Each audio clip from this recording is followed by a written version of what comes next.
ladies and gentlemen, we're going to get started in just a few minutes here.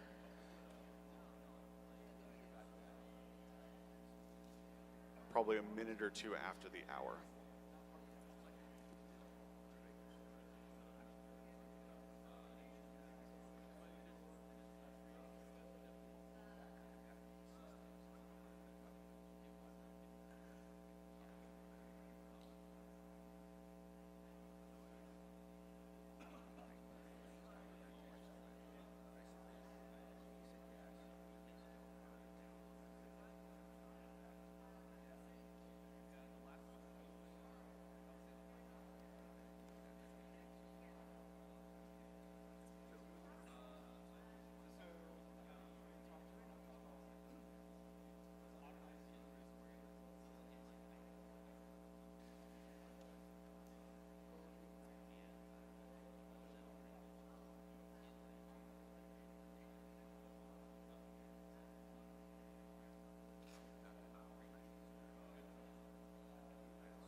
All right, thank you all for joining us for our first talk of the day.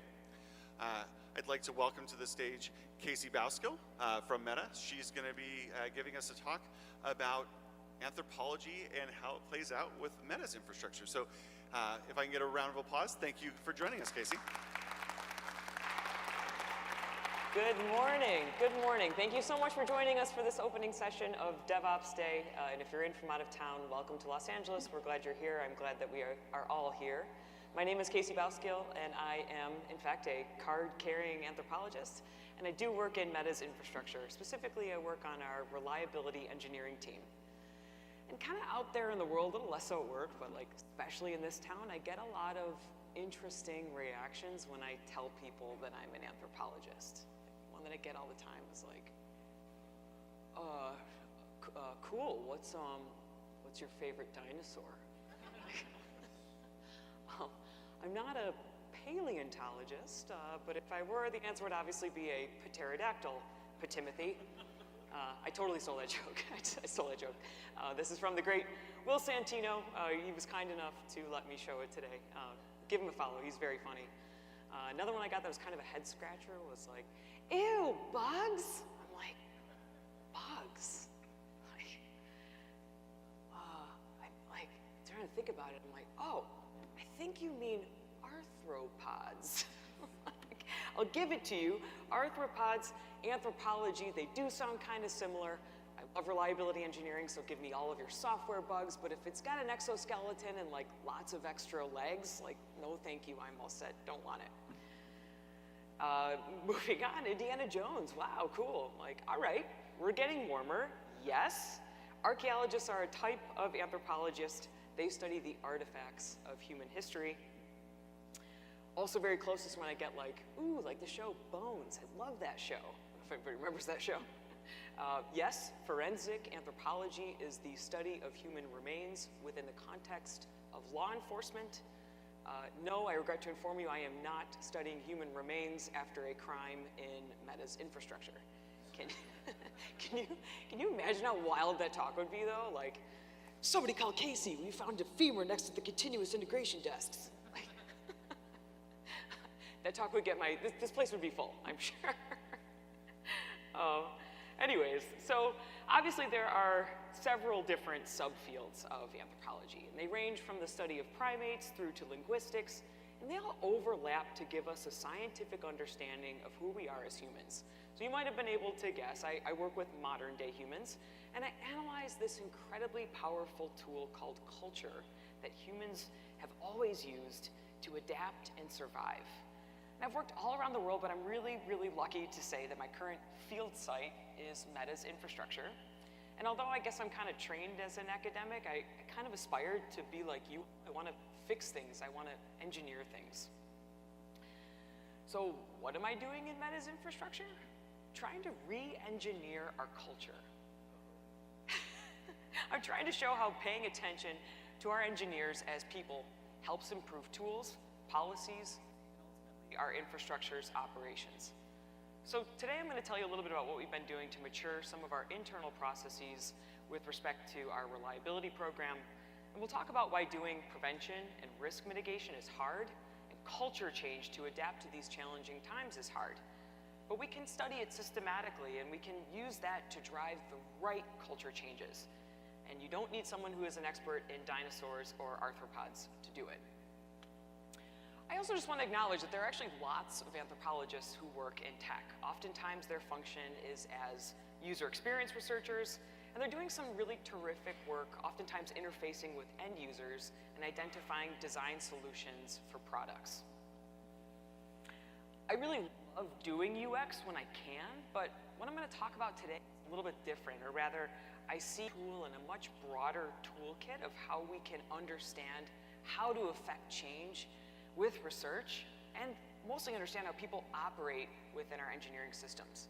So we can employ qualitative and quantitative data collection methods together. It's mixed methods. We can take from the policy analysis playbook I often do. We can design interventions, do future forecasting and risk analyses, and use experimental designs where we can actually test out our hypotheses. And we can use all of that understanding of the human side of engineering processes to help shape our responses, right? Those practices, policies, and tools that we're developing. And doing that to adapt to this like ever-evolving complexity that seems to be happening faster and faster. So as I mentioned, I'm going to talk about this through the lens of reliability. And obviously reliability is a really important part of DevOps, but I think that you'll find that a lot of these lessons apply to other aspects of DevOps more broadly.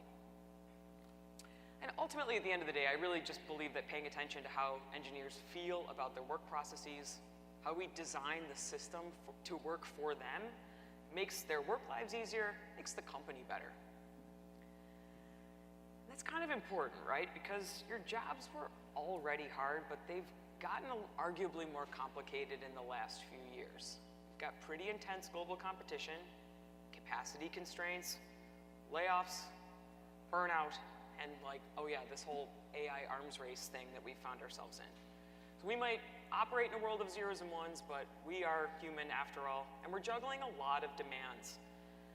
So paying attention to culture really helps us build a better environment where we can better cope with and deliver on all of those different demands. So in today's talk, I'm going to present 3 different case studies of different reliability interventions, each with their different impetus, so a different starting point, a different purpose.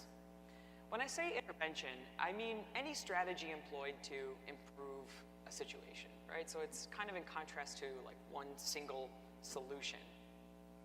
In each of these cases, culture, or maybe more importantly, cultural misalignment, re-examining these kinds of assumptions that we held about what would work, actually helped us to see where we needed to adjust our approach and arrive at a better outcome.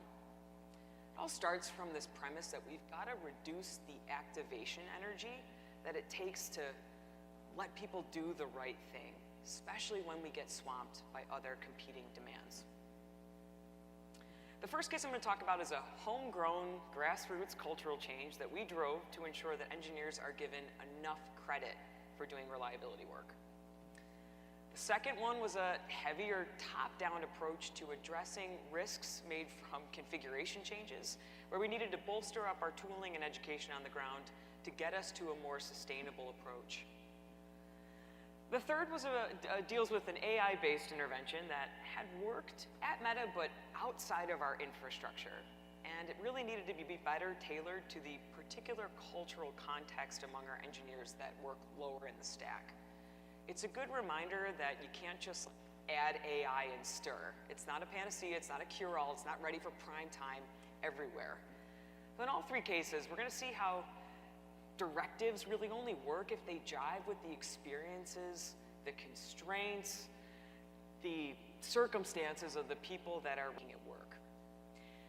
Now, I really don't think that you all need to be convinced that culture and people matter. I mean, obviously, you're here, which is great. To demystify how we actually study culture, how we study people, and how we can use it to make better interventions, primarily to address risks. Called a cycle of crisis and complacency. Might sound familiar. We know that there's a big threat out there. We sort of ignore it. We deal with it when it becomes a big problem, and then we proclaim, like, never again will we go through this. And then time passes and the whole cycle repeats itself. I've always been really interested in why humans are notoriously bad assessors of risk. Why are we not good at doing things proactively? That reminds me, I never told you about my training as an anthropologist, what type of anthropologist I am. I'm trained as a biocultural anthropologist, so that's a blend of biological anthropology, like human evolution, or how did humans become human, and cultural anthropology, that is, documenting and comparing present-day cultures. That might sound kind of heady, but in my defense, I listen to you all talk about Kubernetes all day, so just stick with me a little bit. You might be wondering, though, at this point, how human evolution could possibly be relevant to Meta's infrastructure. Hell, at this point, you might be wondering why there's a Neanderthal with a righteous mullet up on the screen. I promise I did not give Meta's Gen AI any hairstyle prompts for this one.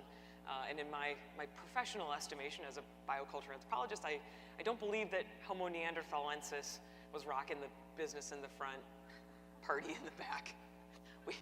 We don't think that he was an ice hockey player, but there's really no way to know for sure. It remains one of those great debates at anthropology conferences. But the reason why human evolution matters is because we got a lot of prehistoric machinery going on up here, and it wasn't really built for the world that we live in or the places that we work. We didn't work back then when our brains became human, right?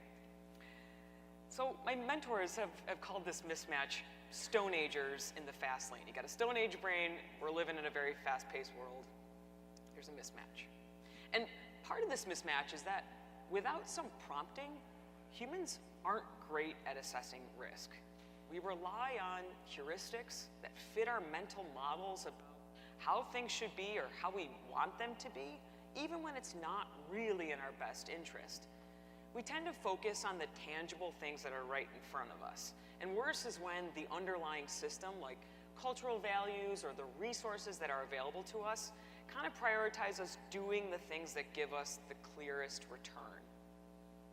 So our neurological infrastructure and our greater society are not really built to make us notice and fix slow burn abstract problems that, for the most part, you can kind of like leave for another day, right?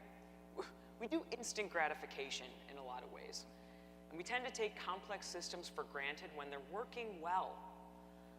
I worked in public health, I still work in public health, studied epidemiology, and I spent most of 2019 going around the world trying to get policymakers to care about pandemic preparedness.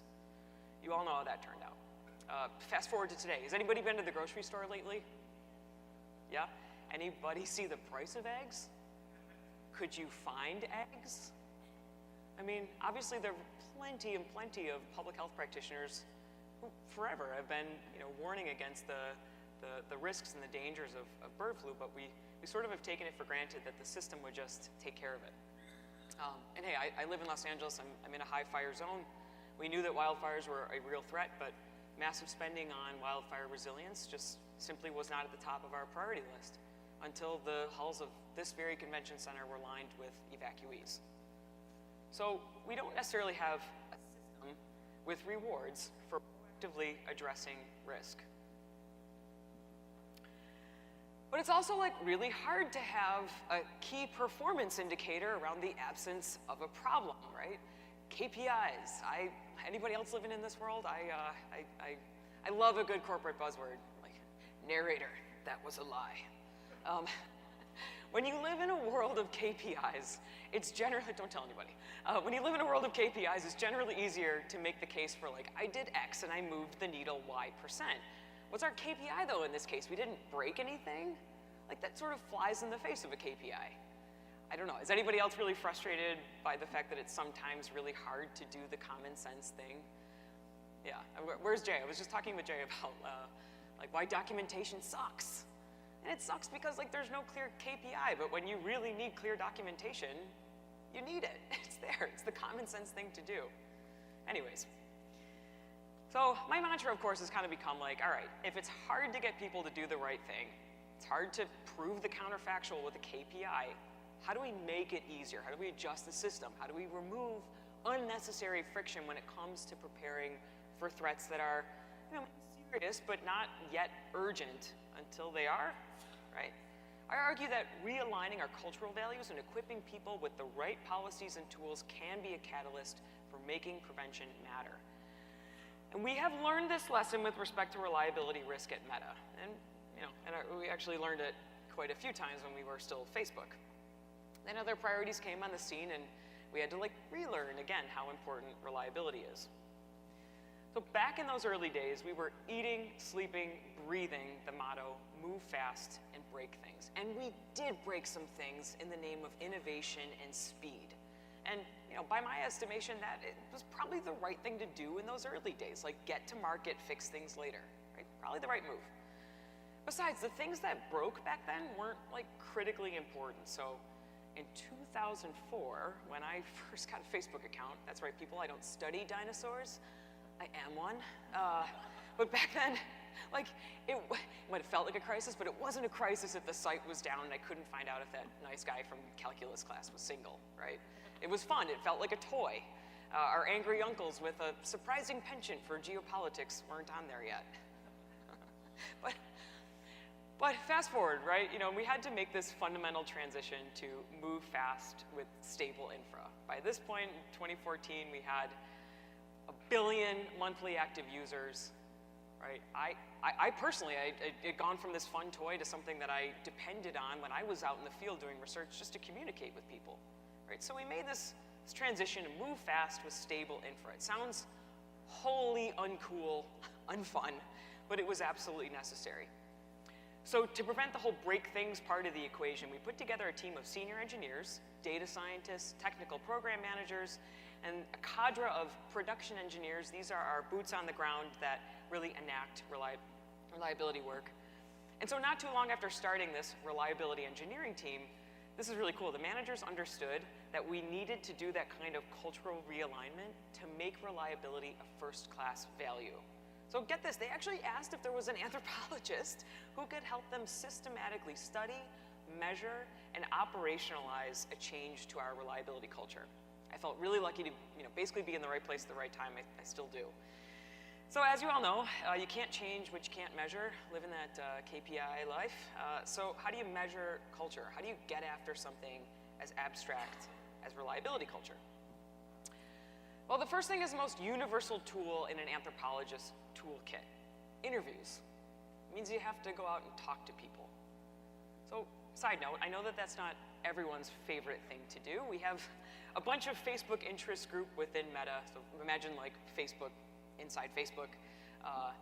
There's an extroverts at Meta interest group. It has 97 members.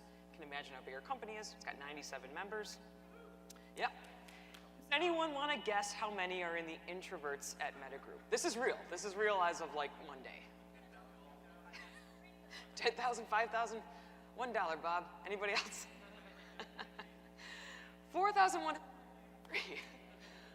Please don't change. You are wonderful exactly how you are. But it's, again, like I said, I know it's not everyone's favorite thing to do. But back to that sort of foundational research bit with these semi-structured interviews. Semi-structured interview is where a researcher comes in with a set of questions, but they leave room while asking the interviewee questions to talk about the things that matter most to them. What do they find most important or salient?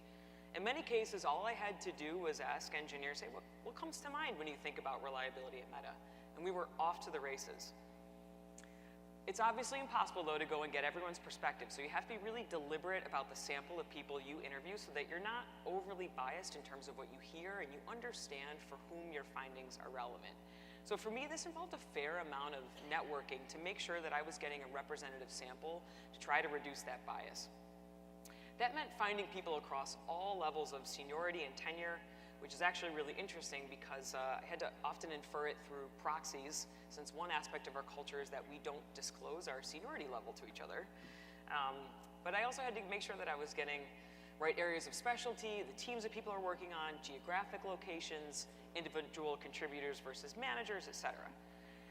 Also, if you want to reduce bias, it's really important not to have any sort of an explicit but also implicit hierarchy between the person who's asking the question and the person who's answering them, right? Like if the interviewer can impact the person who's being interviewed, if they can impact their career trajectory, like you're probably not going to get that person to be very forthcoming, right? That's not the kind of information you're going to get that's going to drive culture change. I mean, I know for myself, I would probably just give the answer that I thought somebody wanted to hear if they could control my career trajectory. I don't have that. I don't have that ability. So in many cases, engineers, I hope, feel as though they can just speak freely with me. And they do. They oftentimes do not hold back, which is great. Yeah, also, don't stop doing that. That's the best. And when you interview dozens of people, you're left with tons of interview notes, pages and pages, and your team depends on you to make sense of those insights that people share. So after conducting the interviews, I gathered input from the broader team to apply categorical metadata. In qualitative research, we refer to them as codes. These are descriptions of like how teams measure reliability of what they own, the perceived barriers and facilitators that they had in doing that work, the reasons that they had for a bad on-call shift, like what's making for a bad on-call experience, etc. So here's a screenshot of the qualitative data analysis software MaxQDA. It's just one of several similar programs that I'm happy to tell you about anytime. And it's just to give you a sense of what it looks like to apply that metadata to domains of interest and get to it right in the interview transcripts. And this helps determine the most salient constructs. What really matters? What are the things that people care about in the words that they use to describe them?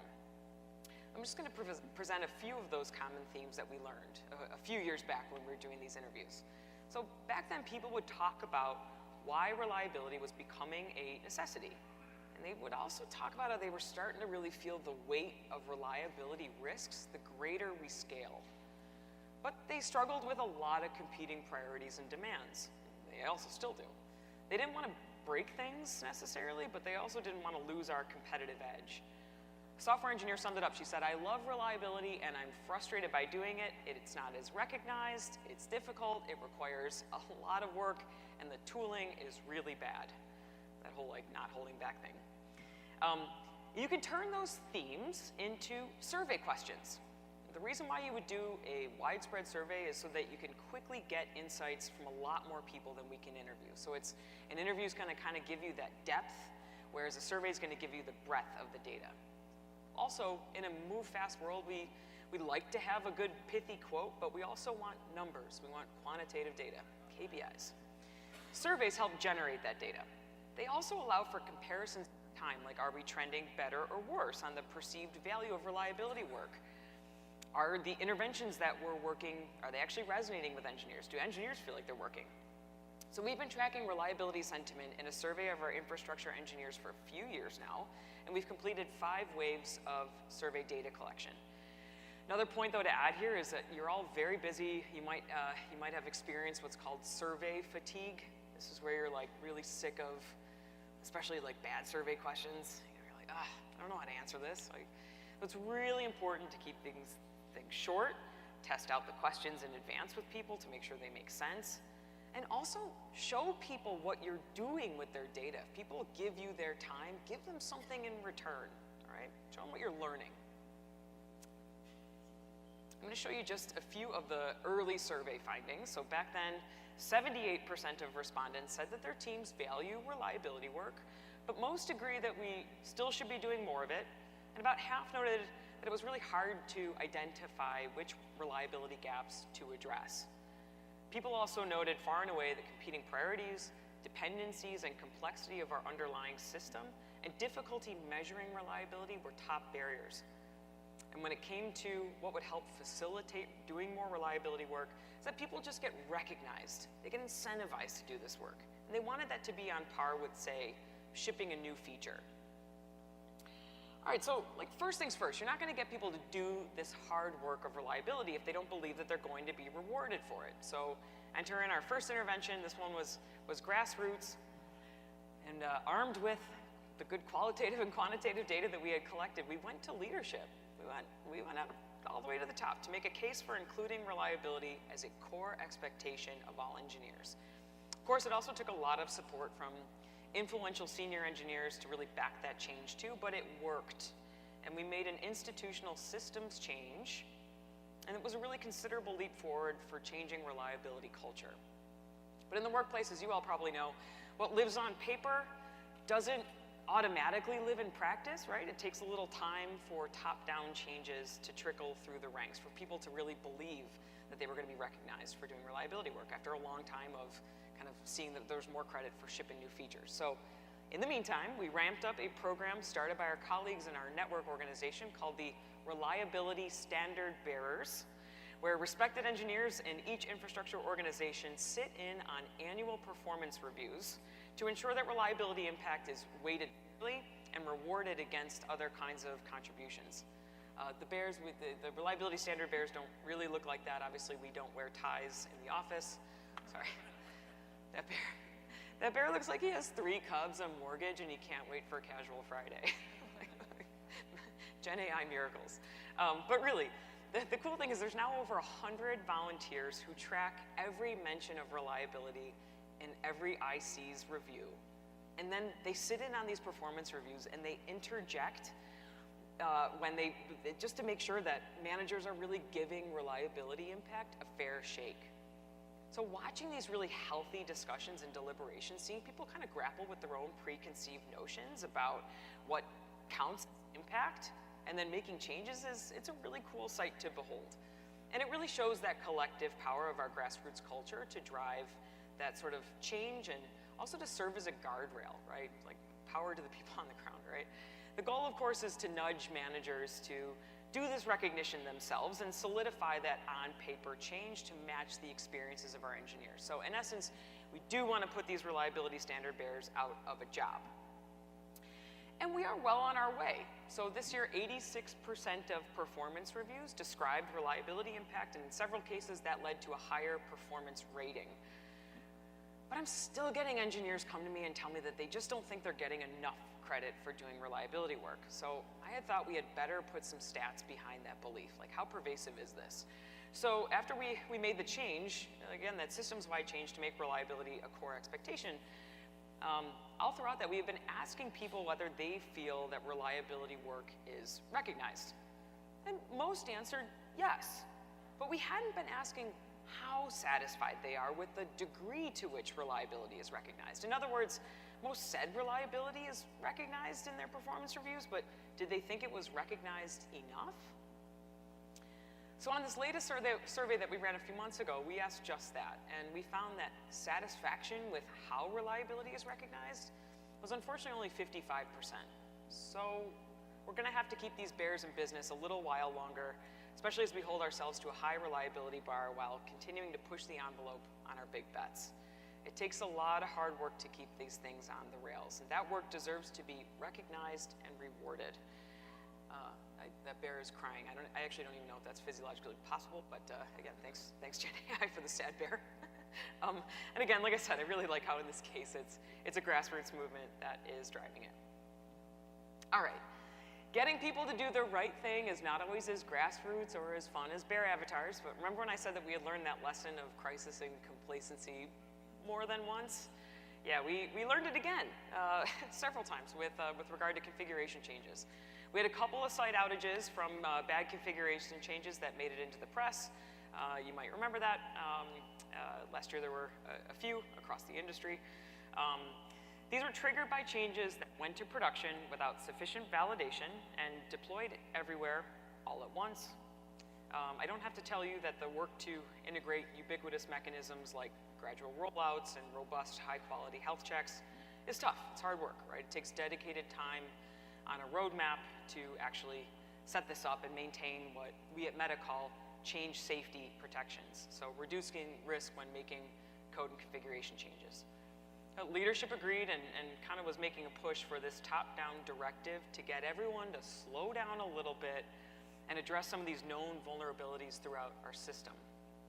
But we also wanted to be sure that a big initiative with really significant asks, I mean, asking people to slow down, to drop other work and take this on, wanted to make sure that that would resonate with our engineers.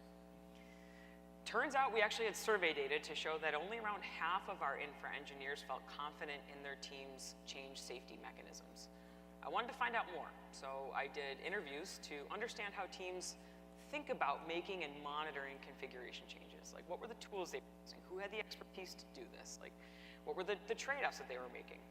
And as we learned, expertise on how to actually do this work was fairly specialized and limited within teams. And part of this related back to suboptimal experiences that people had with our existing tooling. So at that point, I teamed up with a user experience researcher who's now revamping the tools that we use with regard to configuration change safety, specifically around our canary mechanisms and health check quality. But that whole thing about, like, there's only a few people on each team that know how to do this, I also worked with a team of engineering experts in the space to produce, like, professional change safety 101 videos to help spread knowledge across a team. This effort led to some really incredible strides throughout the year, not just the videos, but the whole thing taken together, both top-down and also empowering people with knowledge and tools. We were able to reach some really ambitious targets and reduce, like, pretty significant revenue loss that we had been going through. And I'm really looking forward to rerunning the survey this year, and I'm really hoping that we see a pretty significant jump in that figure of 52% of people having confidence in our change safety processes. I really hope that improves. So just to recap, this policy was something that people weren't naturally going to gravitate towards. They weren't, without that kind of extrinsic motivation, they weren't going to be incentivized to go and work on it. But we had enough data to show that we couldn't just make that top-down directive and leave it at that. We had to empower people with the right knowledge, skills, and easier-to-use tools to be successful. But we also know to be really judicious when we're asking people to take on this kind of big top-down initiative. So try to lay down the hammer only when it's absolutely necessary. The last case study was interesting. It deals with our AI-based intervention that was developed outside of our core infrastructure. So inside the company, but kind of coming in from outside of our very protective bubble of our infrastructure. And the intention of this intervention was to detect the risk that a code change could break something in production before it goes to prod. It's a pretty good concept, right? It's a win for developer efficiency if it works and for reliability. And it's innovative, of course, to be automating core aspects of developer workflows. But it was missing some really important cultural context among our infrastructure engineers who themselves tend to skew a little bit more senior and have oftentimes worked in their respective spaces for a long time. Like, they know their code, right? Adding automation into our workflows on risk assessment, again, it's a pretty good goal, but only when the people creating it and the people who are receiving it agree that there is a problem to be solved, and they agree that whatever the AI is doing is going to solve that problem. And nearly everybody across industries, I do a lot in healthcare and in public health, they would say the same. They're sort of realizing that you can't just add AI without a solid understanding of the existing workflows and whether people feel like the addition of an AI would benefit, whether they'll trust it. Right? So as I mentioned, like, another team had sort of pitched this idea to flag proposed code changes as risky and notify engineers that they should consider sending their code change off for additional code review. Just a notification, not a hard block on actually shipping that code. One thing that we prize in our culture is autonomy.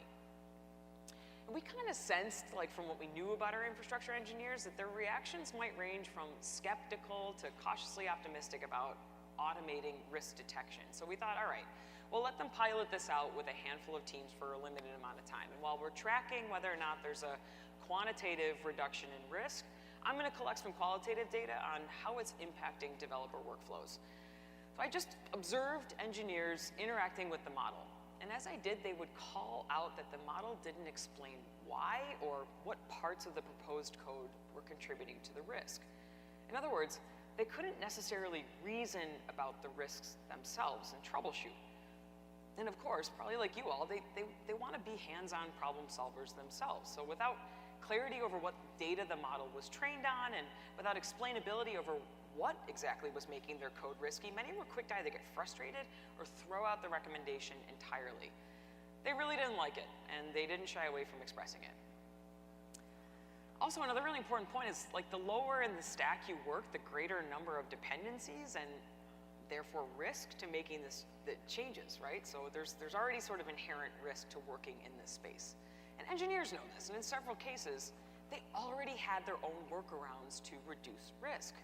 So in their eyes, the intervention was not addressing the right problems. And at the end of the month, we did not observe a convincing enough reduction in risk. And in conjunction with the qualitative data that highlighted the sort of friction between the intervention and our infrastructure culture, we influenced our colleagues and leadership to hit pause on the intervention until we can better align the model with the real needs of our engineers. I think in a broader sense, though, this case study showed us that we should not assume that an intervention that works in one context is going to work across the board. There are very few out-of-the-box solutions and sometimes make more friction than reduce it. So I really urge all of us who are invested in leveraging AI in our workflows to systematically study the experience of its use so that we know how to optimize it, especially when it comes to risk and how people think about risk. We should absolutely not shy away from it, but be mindful of how we do it. Don't just release it out into the wild and forget about it. Pay attention, track outcomes, and make sure that the benefits justify the costs. We've done a handful of other interesting interventions that have been, in part, informed by the cultural data that we've collected. Here are just a few of the initiatives. I'm really, really happy to talk about this anytime. We regularly run disaster recovery drills. We've developed a solid SLO-based measurement program, right? So it kind of helps a little bit with that KPI problem. And we launched tooling and guidance on how to build a 0-to-1 reliability program through a reliability program maturity model. So as I mentioned, I'm always really glad to talk about this, and I would love to get your perspectives and understand what you're doing in your respective jobs. And I'm also really encouraged to say that on our latest survey, 91% of the respondents now say that their teams value reliability. That's up from 78% when we started surveying. And we've managed to do it, I'd say, while keeping our competitive edge in the throes of a pandemic and layoffs and you name it. And we've transformed this hyperscale infrastructure into a planetary scale infrastructure that powers products now serving nearly half of humanity. One of our engineering directors, CQ Tang, recently wrote about this in the proceedings for the Association for Computing Machinery, ACM, and check this out. This is kind of cool. One of the first things that he mentions is our move fast culture. So it's about our infrastructure, but first thing is about our culture. So I guess in a sense, like, you know, we still got it, right? The other aspects of our culture that CQ calls out include things like our monorepo, the fact that we do research and production, and we have a common infrastructure for all of our products that enables standardization and optimization. These kinds of like stated corporate values are incredibly important for understanding the principles of how we design and execute on our work, but they don't necessarily describe what it feels like to be a part of our culture. I mean, you know, somebody asked me like, what's Meta's culture like? I wouldn't be like, well, we have a monorepo. I mean, I would, like eventually we'd get there, we'd talk about it, but it might not be the first thing, right? So we have kind of like these very explicit structures, formal rules and procedures, every company does, right? But then we have a bunch of informal norms, rituals, symbols that give us that shared sense of camaraderie and purpose. All that stuff's not going to appear in an ACM report, right? But we do a lot to support each other so that we can move fast and keep adjusting to this increasingly complex infrastructure. In our work culture, yours too, we want to feel incentivized and reassured that our contributions are valuable. We want a sense of purpose. We want to do that while we're preserving our agency. We want to be successful without burning out. We want to prevent future problems, and we need the right policies, practices, and tools to be able to do it, because inevitably, unknown problems are going to arise, right? So we kind of want to be able to draw on that organic culture of support. So for us, we create happy hour rituals. We have shared workspaces where we can ask for feedback and get help on the fly. We make absolutely ridiculous t-shirts, and we shitpost, like, a lot, and it's great. But we also know, like, when that complicated outage occurs, we know that we can trust the person next to us to help us mitigate it. So we want to feel that bond when we're in the trenches. And then we want to have a way to decompress when we're out of the woods, right? You want to be able to laugh with people, with your fellow incident responders in that case. It's the stuff that we kind of take for granted that actually really makes up the fabric of our work matters. So please keep doing it in whatever flavor makes the most sense in your own culture. I am really excited about what's next for our industry and how I can hopefully keep connecting the dots between all these human-centric factors. People are going to make or break even the best ideas. And the best ideas are not going to work without the right policies, practices, and tools. So in this fast-paced world where everything feels monumental, how do we make it easy for people to do the necessary, sometimes mundane, kind of unflashy work that's required to be able to ship those monumental tech advancements and do it safely? Just a few notes to close. I will say I am indebted to my engineering colleagues who really patiently and skillfully break down engineering complex engineering topics, and they teach me. I love coming to engineering conferences because I learn so much, but that really comes from the kindness and the generosity that I think is really pervasive throughout this community. So I really, really love it. You never know when just taking that extra time to sit down with one of your non-engineering colleagues is going to set their career on a new course that they never thought would happen, but they love it, right? Also, as I understand it, and from what I've seen, operations teams generally want to keep things stable. And it's really kind of the developers that really want to, like, innovate and change. So there's kind of this, like, really fun, inherent tension to doing DevOps. But of course, we all have to be working together to be looking around corners for that next threat while we're burning down that ever-long list of priorities that seems to be arriving faster and faster with each passing year. So as we engage with today's talks and with each other, let's consider how qualitative and quantitative data that we all can collect to reflect our cultures can go a long way at least scoping and forging the right discussions. And while I'm always really keen to collaborate, please keep in mind that this work is not limited to social scientists, right? So you can all take elements of this. And you don't have to reinvent the wheel, and you certainly don't have to be at a planetary scale infrastructure to be able to take this on. I've given similar talks at SRECon and at SCaLE, and I've had people reach out afterwards saying, like, I really need some help getting leadership convince leadership that boosting our reliability program matters. And so I say, like, okay, why don't you start with talking with people that are getting woken up at 3 in the morning, right? Who's on call? Who's consistently having to get up? Who's sleeping with that cell phone on their chest, like, trying to fix these issues? What do they think is wrong? Did they know that all this stuff was a problem before they got woken up for the 10th time? Like, what has been preventing them from actually going and taking that on themselves? Take those insights, turn them into a short survey, under 5 minutes, right? Get a regular pulse on the sentiment. Then co-design interventions to instill that kind of culture and behavioral changes, get data on those interventions, iterate, make it better, and repeat. It's how we keep advancing while keeping people fulfilled and supported.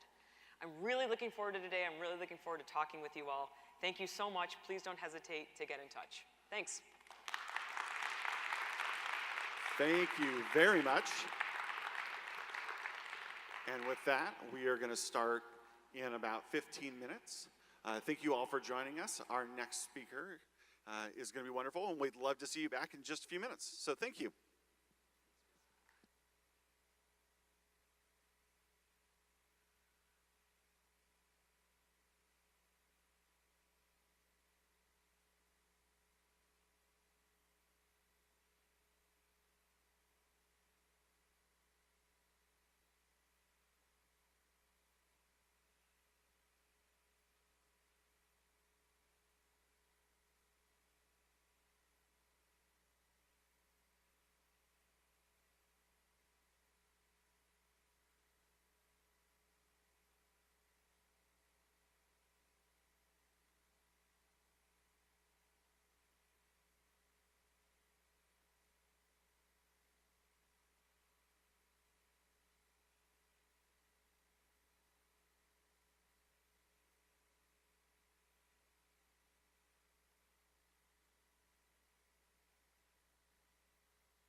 would clip on. That would be helpful.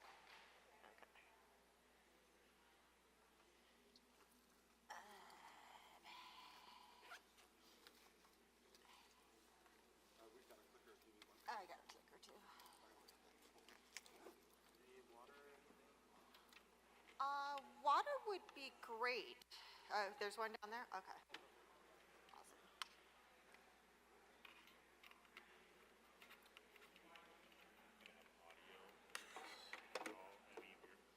No, nope. I'm just babbling for 45 minutes.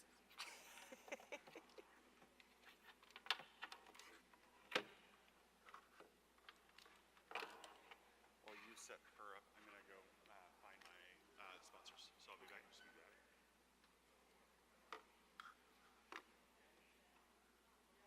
No, it's like I just saw the HDMI.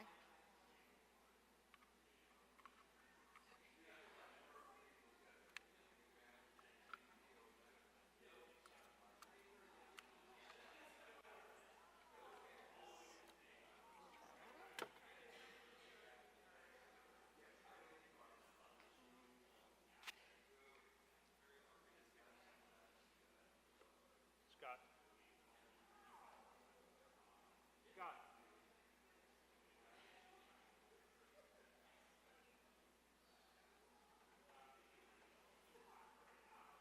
He's going to just switch it over to his. Okay.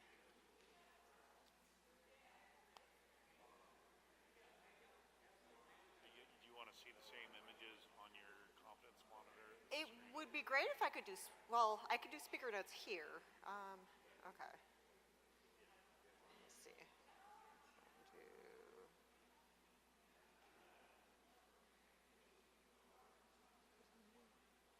Oops. But I want to not have that on that screen.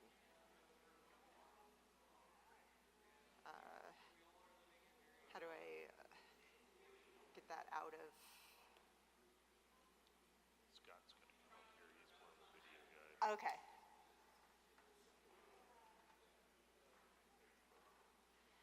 Every time I always fight with which window does it go in, or do I slide it to the left? Do I slide it to the right?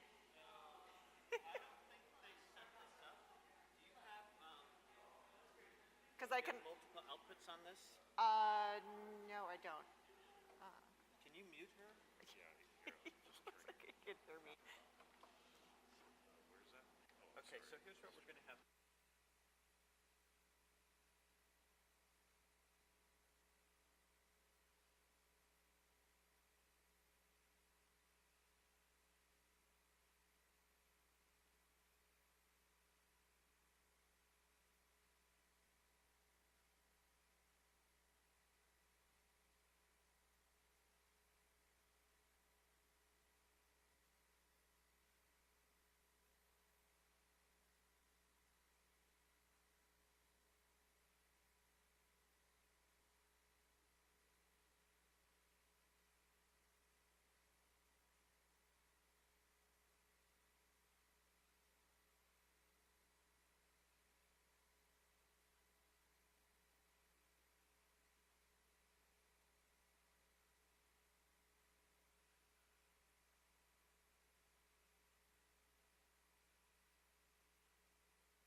Oh, okay. You're on. Back off. So just make sure when you go to the bathroom it's not on.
Ladies and gentlemen, we're going to get started in about 5 minutes.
All right, ladies and gentlemen, we get started in just one more minute.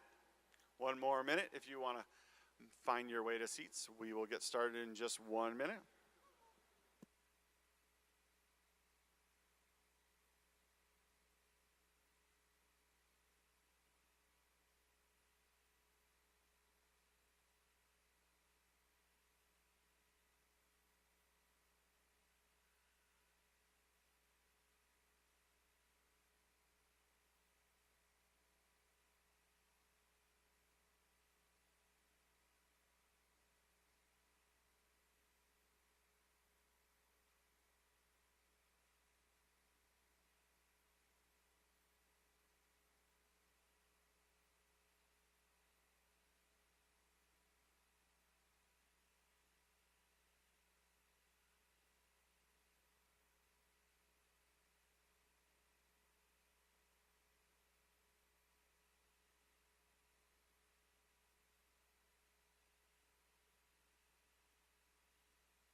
No such thing.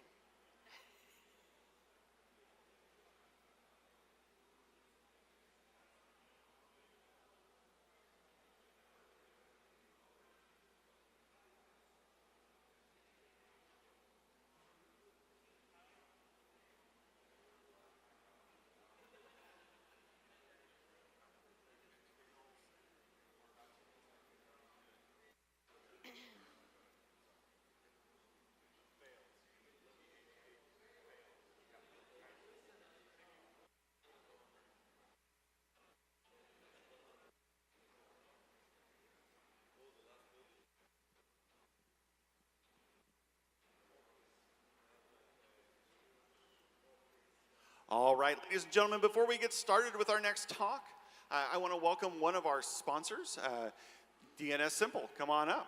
Thanks for having me. Hey, everybody. So I'm Anthony Eden. I'm the founder and CEO of DN Simple. We are a domain registrar and DNS provider, and we were built for you.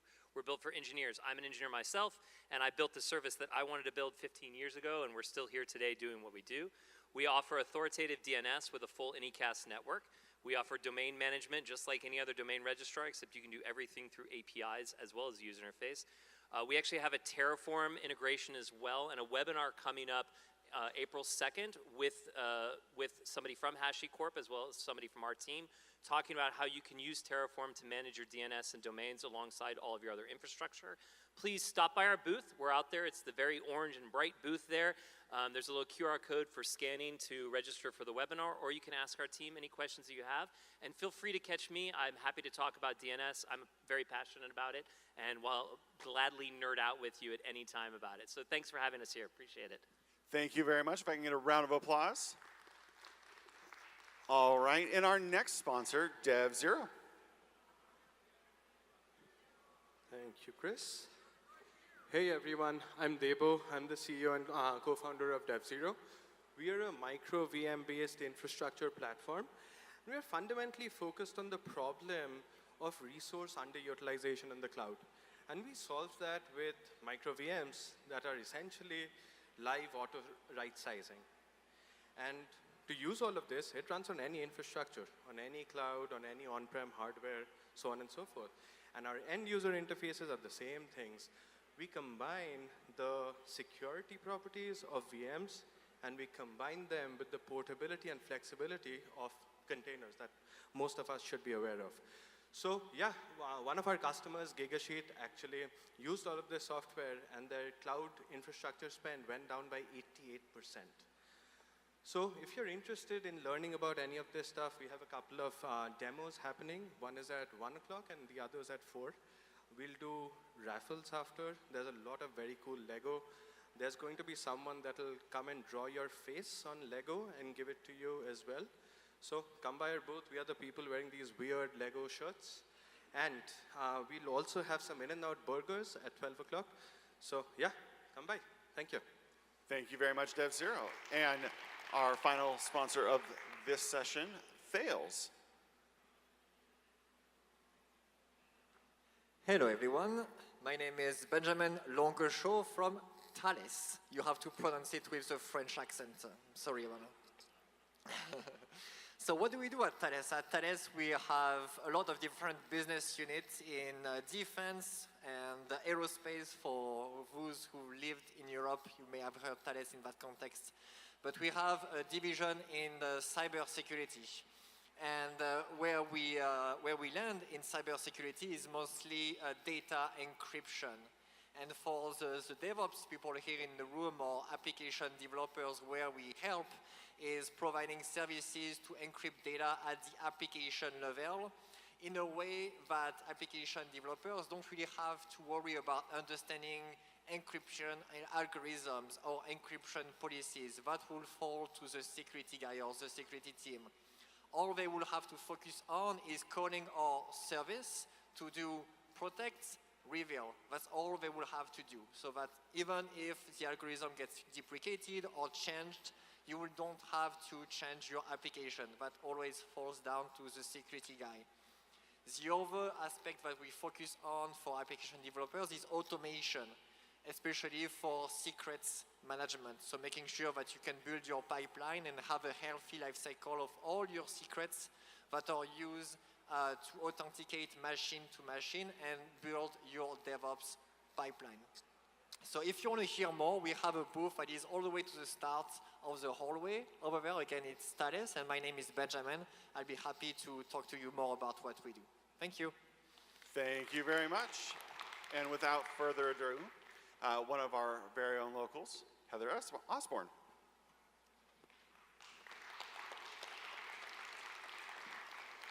Thank you. Today we're going to talk about turning those incidents that we all can't escape into insights and not insults. We want to take this fine art of learning from failure, and someone called out that I crossed out without losing your mind. There's no such thing as not losing your mind. You're going to lose your mind. It's just a matter of how you manage it and what you get out of it. So who am I? What am I doing here? Ask myself that every day. I'm an engineering manager at Zapier for developer enablement. That is the team that handles the incident management, the observability, and the service catalog. So all of these things that help the engineers be successful. I've been in engineering, in tech, for, I'm going to say 30 years. I'm aging myself, and I am coming to terms with this, but it is what it is. I remember a time before everything was on fire, and if it was on fire, it was off in the colo, and you didn't necessarily have to pay attention to it until somebody actually went and physically put it out. Since COVID, I've been work from home entirely. My interaction with people is I see them in the Brady Bunch boxes, and I actually never see people in 3 dimensions. I see my cats way more than I see people. You can tell from my laptop bag, it's covered in cat hair.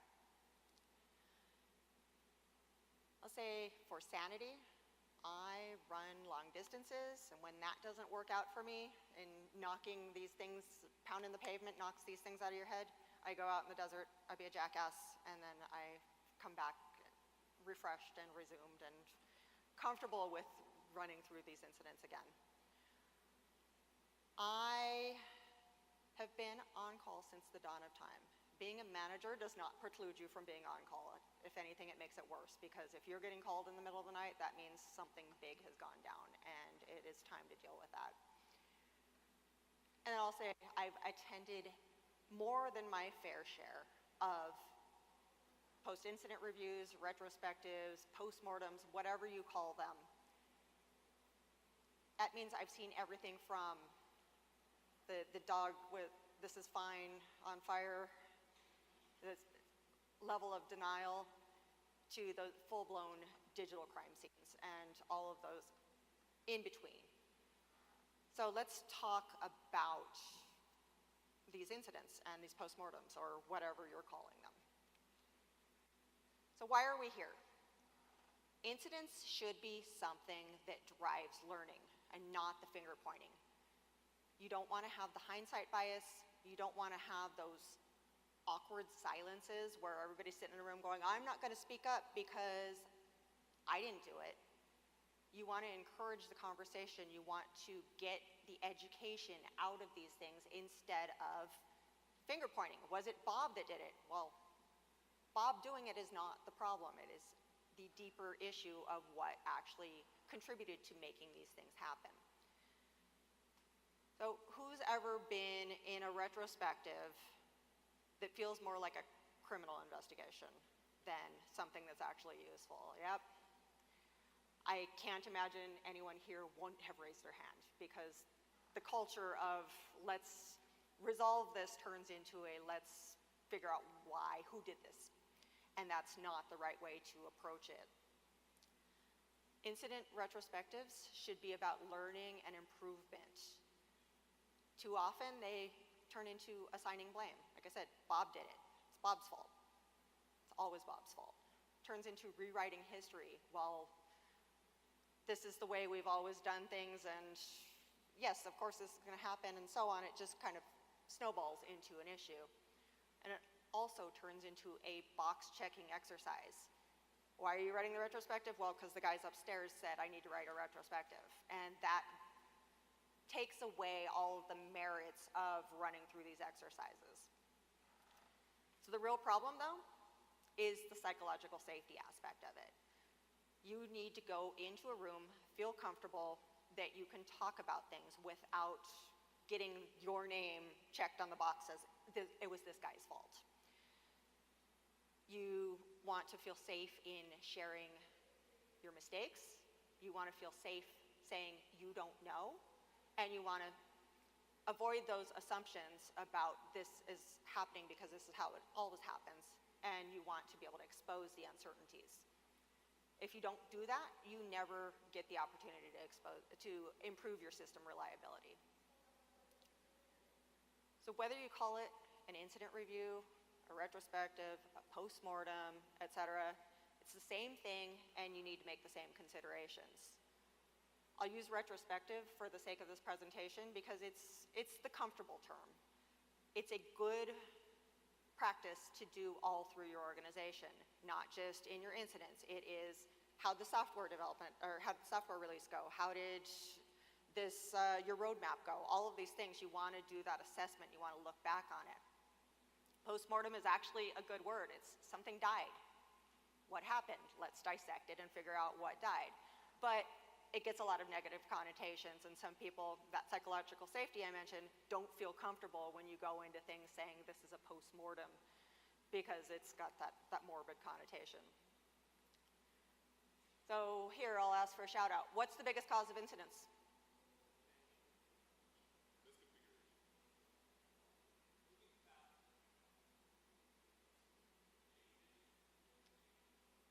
Okay, you're all right, but you're all wrong.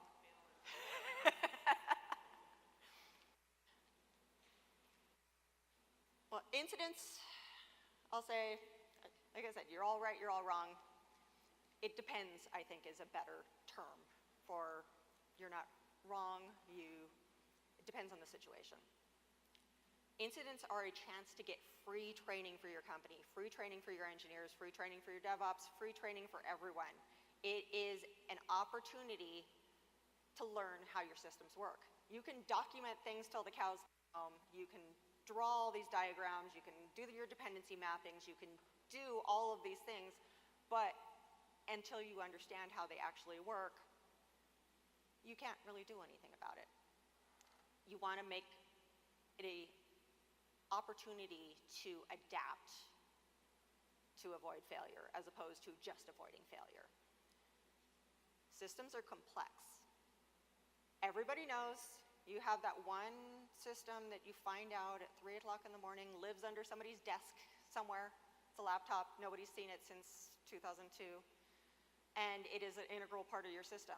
These are not things that you can plan for. These are not things that you can map out in such a way that you know that you can prevent this incident every time. If you treat these things as one-off mistakes, you can't use them as learning opportunities to expand your knowledge base, expand your reaction time, expand the way that you move forward in the future. Logically, you want to reduce incidents, but more importantly, you want to build the muscle memory that helps you prevent those incidents. You want to get as much information about process improvements that you can do so that this time spent under stress, under duress, trying to recover systems isn't lost. You want to get that free training out of these incidents. Obviously, you don't want to be the person that a large outage gets named after. I'm sure some of you might have outages that, oh yeah, the Great Bob incident of 2012. No, don't be that person. You want to make sure that that Bob incident is the metric that shows how you managed an incident successfully. You want to move that dial so that people know that Bob's great at this because the Great Bob incident was resolved well and we took learnings from the Great Bob incident and we've carried it on to the future. So an apt analogy for this is pilots train for turbulence, not for crash site investigations. You want to know how to manage through this process. You don't want to have to analyze it after it's all crashed and burned.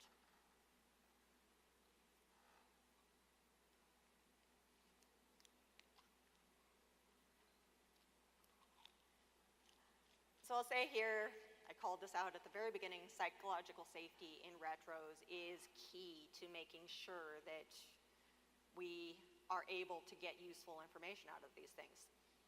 If engineers are afraid to say they don't know, or if they're afraid to say, I almost screwed up because I did X, Y, and Z, then you leave it open for bigger failures. You leave it open for, you're flying blind. You don't know how to improve if you don't let people give that feedback loop of, I'm uncomfortable with this, I don't know this, I need to do some more investigation. Admitting that you're lacking knowledge or admitting that you're wrong should not be a worry in a retrospective. I don't know is a perfectly valid answer. Real expertise comes from admitting that you don't know and working together with others to find out how to fill that gap. How many times have you been in a room with a bunch of people investigating an issue and everybody says, oh yeah, no, I know that system, I know that system. And then as time goes on and you're still debugging it, you're still trying to figure out the problem, everybody finally fesses up that nobody has any idea what the system is and they were just pretending that they did because they didn't want to admit it. You want to make sure that you present an opportunity for people to speak up, to say that they don't know, and so on, because that's what will actually get you moving forward.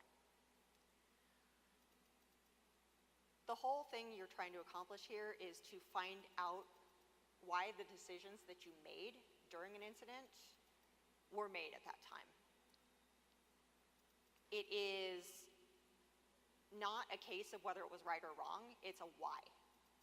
What is it that you were doing? Why did your decision making go that direction while you were in the heat of the moment? People make decisions based on what they know in the environment at that particular time. If you don't take that information, go back, track that timeline, map those decision points, and figure out those areas, then you don't get the useful information out of it. Here's another one. You want to encourage questions. You want to encourage curiosity. You want to encourage the context sharing, not the silence. Some of the best retros happen when you invite people that are not in your area at all, that have never seen your code, that don't really understand how it works. They're the ones that get out of that tunnel vision that you might have because you work on this every day. If somebody from marketing comes in and says, what's that thing do? You have to stop and think about what it is that that thing does and explain it. Maybe that will, rubber ducking, let's figure out what's going on here because somebody asked the question that you have to answer. You want to encourage those who are not part of that direct line of sight to contribute.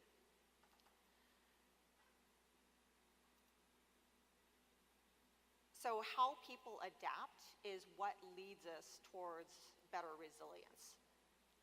Knowing the why you did things is way more important than knowing whether it was right or wrong at the time.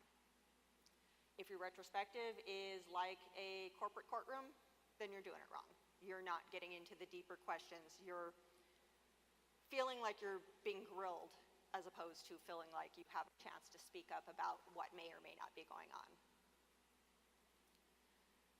So there's retrospective pitfalls that come into play here. The what if problem. We should have known. That is as helpful as saying that I could have invested in this stock 10 years ago and be a millionaire now. Well, we all know that's not a real, well, I don't know, you're here, but it's not a real thing. So there's the counterfactual, we should have known, we should have understood this better. And if you get into that in retros, then you're losing the story. You're losing the ability to get deeper into things because you're saying, well, I just did it wrong. That's back to that wrong label, which is not a good place to be. You have the hindsight bias. If only we had done this thing. Well, again, that blocks your learning opportunities from it because you are not thinking about how to move it forward. The thing you want to ask, not who messed up, how did we get here? What situation allowed us to get to this point? I'm going to mention a John Allspaw insight because, the godfather of incident management, he has a lot to say in here in the resilience engineering world. Human error is a symptom of deeper systemic issues and not root cause. So that goes back to the blameless concept. The people didn't do it, it's the situation did it. So in a world of blameless retrospectives, we've mentioned you don't want to say Bob did this thing, but you do want to document in your retrospective that Bob did this thing. That is not in the context of blame, that is the context of documentation. If you don't know who did it, then you don't know who to talk to find out more about how they can improve their areas. But it also should not be a checklist of this person did this bad thing. Bob's got a score of 10, so Bob should be out of here. No, this is, Bob has the most information about how we've dealt with these things in the past. I've been on retrospectives where we start talking about, well, I don't want to put anybody's name down. I don't want to name and shame. That's also not helpful by saying an engineer. That only tells part of the story. There's a little bit more, there's more deeper information that you can get by digging deeper and actually naming and not blaming. The other bit, we get the oversimplified root causes. How many retrospectives do you have that say, bad piece of code went out? Well, saying a bad piece of code went out, we all know, revert the code, that's fine. That does not solve your problems. You need to start instilling the 5 whys, and everybody I know bangs that drum. How do we get to the deeper root cause of things by talking about the 5 whys? You do want those uncomfortable conversations where you are pretty sure you've got the answer, but you just keep drilling down and drilling down and drilling down. You feel like an annoyed mom with their toddler going, why? you want to sit in those uncomfortable conversations. I've been on the receiving end of a few of those where it's just like I'm starting to twitch because it's a, well, why didn't you do this? Well, because I didn't have the money to buy that software. And all of those things, it goes all the way up the food chain as well. You say when excuse me, I need some water.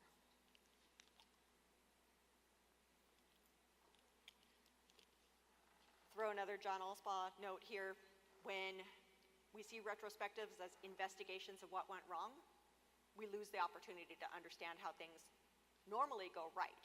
That is a shift in perception here. We're not just analyzing what went wrong, we are comparing it against all the times that things went successfully. So what makes an effective retrospective? We've got the obvious, let's bang the drum on the MTTR. We all know that acronym. We all, I don't know, fear that acronym at times, but the goal is we want to know whether we're fixing things faster over time. If we're not tracking these numbers, if you don't have a baseline, you don't know whether you've achieved success. The ultimate goal, though, reducing recurring incidents. If you don't get deeper into that root cause analysis, you don't have that ability to reduce the recurring incidents. If you just go back to that, it was a bad software push, that's going to recur, it's going to happen over and over again, and you're just firefighting instead of actually solving the issues that came up in the retrospective. You want to think about, are you actually doing the retrospectives? Is this just the box checking exercise because upper management said you needed to do them?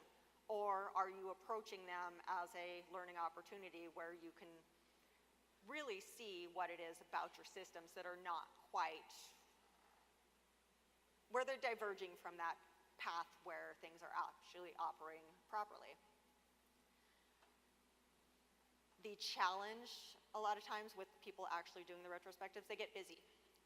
I'm going to say this is like watching those old police procedurals where it's like, oh yeah, I'd arrest you, buddy, but I don't want to do the paperwork. People are hesitant to call incidents because of that same reason. If you have this robust retrospective process, you need to assess it and see whether that's actually a valid retrospective process. If it's a Sev 4 that was just somebody got the wrong color checkbox, then maybe that shouldn't go through the whole process. You don't want to burn people out on doing the process, but you want to make that opportunity for people to understand why they're doing it. It should be an environment of continuous learning, and like I said, no blame, no shame, and figure out the areas where you can help out there. As well as the, are they getting completed? Do you have an SLA around them? Around how quick these documents are turned around. If you have a failure on one week and then it happens again the next week, well, did you even get to the retrospective? Did you get the information you needed? Some of those pieces of information you need are the goals, the action items that come out of these retros. If you don't get actionable items from the retros, then it's also just a waste of time, a box checking exercise, etc. You need these SMART goals. You need the specific, measurable, actionable, I always forget the acronym, actionable, relevant, and time-boxed. You need to say, this specific area is something that we can improve within this 2-week span because it will solve this, and you need to be able to track progress of these things. If they're just sitting in a bucket somewhere and never getting done, then they are also not helping your retrospective process. A retrospective without actionable insights is just an expensive therapy session. Or yet another meeting that could have been an email. So how do you improve systems through retros? Well, incidents are rarely caused by a single failure. It's usually the result of a complex set of conditions coming together. The planets aligned, something happened. Back to the oversimplified root causes, you might be missing some things. Like, what signals did we miss? What assumptions shaped our decisions? Remember, at the time, those were what the decisions were because of X, Y, and Z. It won't be necessarily the same if you're doing it in the middle of the afternoon. 3 a.m.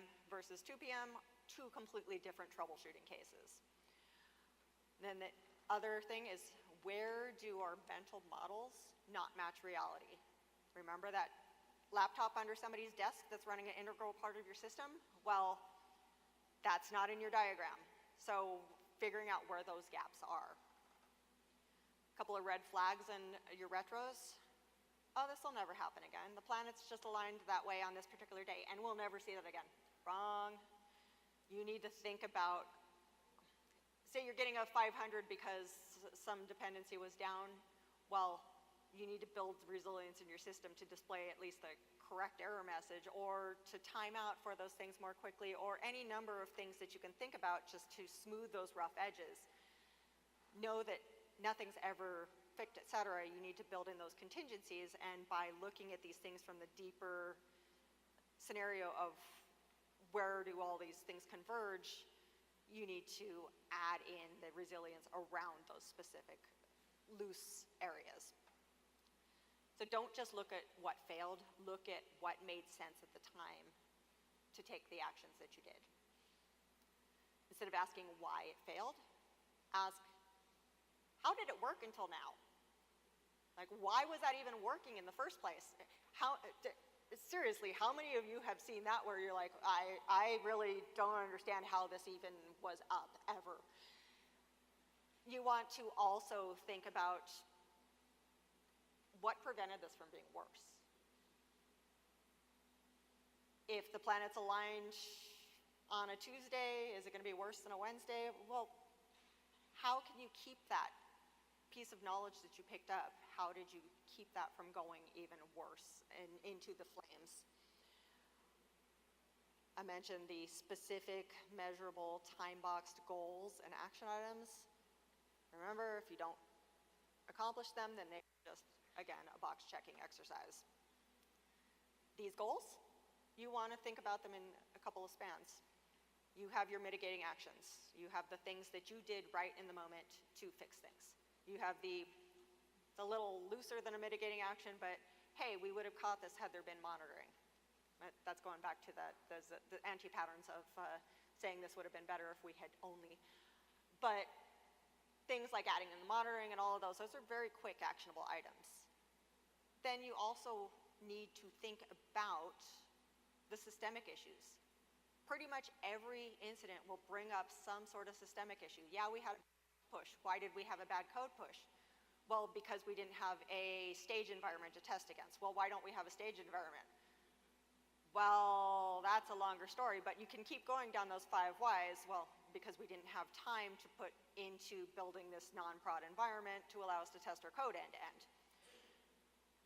If you start thinking about these systemic issues and recording the systemic issues, it also takes a little bit of heat off of the in-the-moment troubleshooting, because you know that these have been documented, you know that these are systemic issues that you need to start tracking towards for resolving your problems moving forward. If you don't write it down, it's not going to happen. I've been in retros where people are like, oh yeah, it's because it's part of the monolith, everything's too intrinsically tied, and it's going to happen. You look at the document, that's not written down. If you don't write it down, you can't use AI to dig through them, you can't, as a human, look through them, you just have to rely on that tribal knowledge. And tribal knowledge is not the way to do things. I know all of us have probably built our career on a good source of tribal knowledge, but let's not do that. So we've got the immediate fixes, we've got the slightly less immediate fixes, and we've got the systemic issues to think about. And then go back to the usual, I know we all hate documentation, go back to document, document, document. If you don't write it down, nobody sees it, nobody else has it, it's tribal knowledge in your head. That's the only way you're going to get history repeating itself. So incident management, scaling beyond just the incidents. Couple things you need to do here, and this will help with that psychological safety. It takes away some of the decision making in the heat of the moment. Remember, not everything is a Sev 1. If everything is important, nothing is important. You want to think about things in terms of the severity. What's the impact? What's the blast radius? Not just that, though, you want to think about things in terms of the priority. If it's one guy having an issue, but he's part of your biggest client's company, then you want to potentially shift that severity. But you want to build this in such a way that these pass the objective 3 a.m. test. If you get woken up, do I know how to rate these things? Do I know what alarm bells to sound to get the right engagement for moving this forward? When you rely on strictly the tribal knowledge, then you increase the engineer's cognitive load. And at 3 a.m., I've got no space for cognitive load. So you want to make sure that this is well socialized, well documented, et cetera, so that people can react without having to think too hard. If you don't get these areas refined, it really does remove that sense of psychological safety. You are leaving too many decisions to be made in the heat of the moment, and it makes people feel like they need to defend why they made the decisions instead of just discussing why they made the decisions. So, called out here, you want to automate the responses but keep the humans involved. Back to that severity definitions, you obviously want to automate that as much as possible so that you can get things progressing without having to put too much thought into it. You don't want to completely exclude people. You do want to have a run book that's automated where it will tell you right then and there, what's the next step I should take? What should I do here? What should I do here? 3 a.m., you don't have to think about it. It's the system's telling you. So you do definitely want to encourage that. But you also need to keep the humans in the loop. Without having that direct feedback from the humans, you can't advance as well. You don't have the corrections to the system that you can make, etc. AI is a good thing, but AI can be a bad thing. You want to get the AI to look at all of your retrospectives you've done and find the commonality between them. It might call out patterns that you people overlooked. But as well, it might call out patterns that are just a complete load of crap. So you need to use AI as a tool and use it as a point of assessment, but not the only assessment. You want to ensure cross-team visibility. If these guys over here had a SQL proxy error and they don't tell these guys over here, then they potentially are both going to have the same issue and everybody has to reinvent the wheel. You need to have a regular cadence of discussing what happened so that nobody is redoing the same thing that you just did. You want to engage the support teams. Support teams are your first line of defense. They are the ones who see things first, and they might recognize the patterns. Back to that whole invite people who may be not part of your system. They should be part of your system. They are part of the observability, not a separate function. To the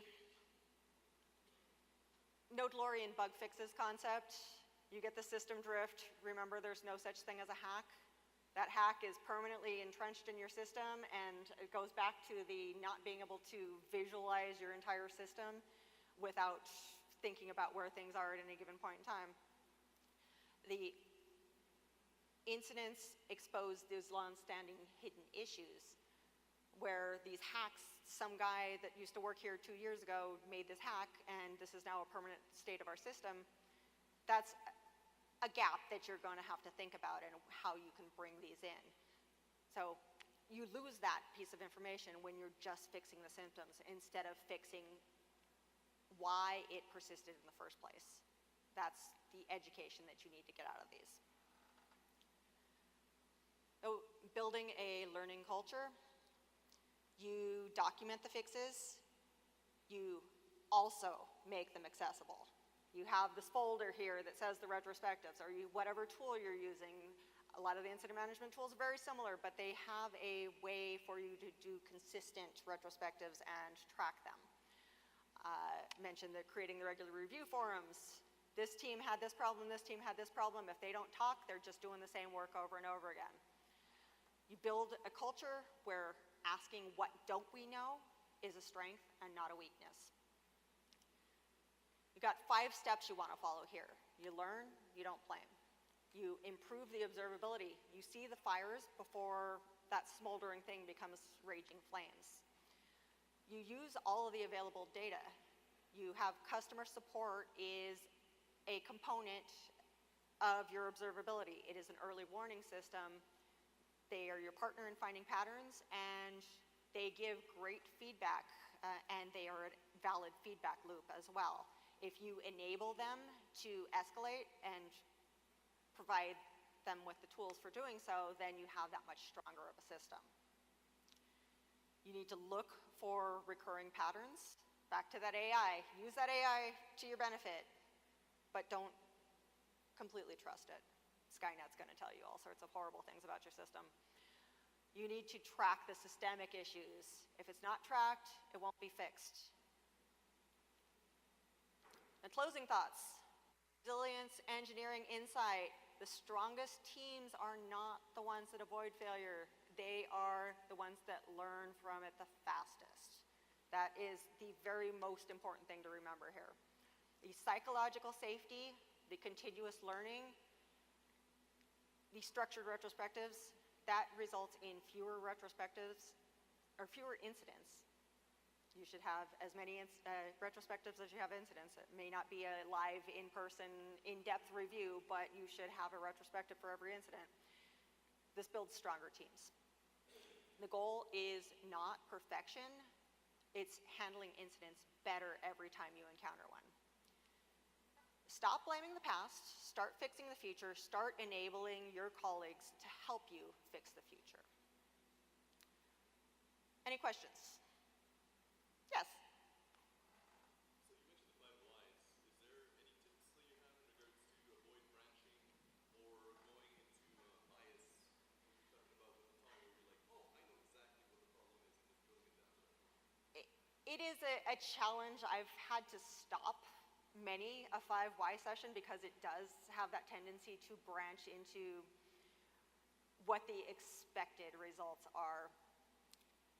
Don't be afraid to stop the 5 whys, to redirect, divert, go, no, this is, pretend that that didn't happen, and let's go back to earlier in the state, or how the system was, we can talk about how the system was performing well, how the system performs under normal conditions, and using that to be the branch of why, or the deeper whys that you're trying to get through. It is, I think my big one I'll call out is, don't be afraid to stop it and start over again. Yes?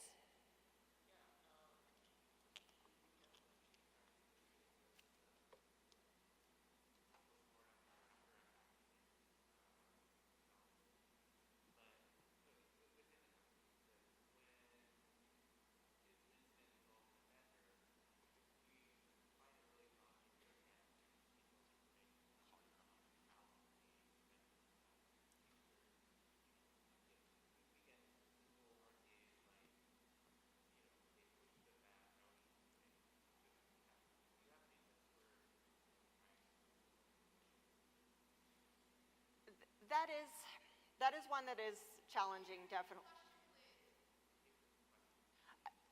Sorry, yeah, it's a little hard to hear. It's when you have vendors integrated in your system and they release their RCAs, it's just kind of oh, we put out a bad code push. How do you incorporate that into your RCA process, your retrospective process?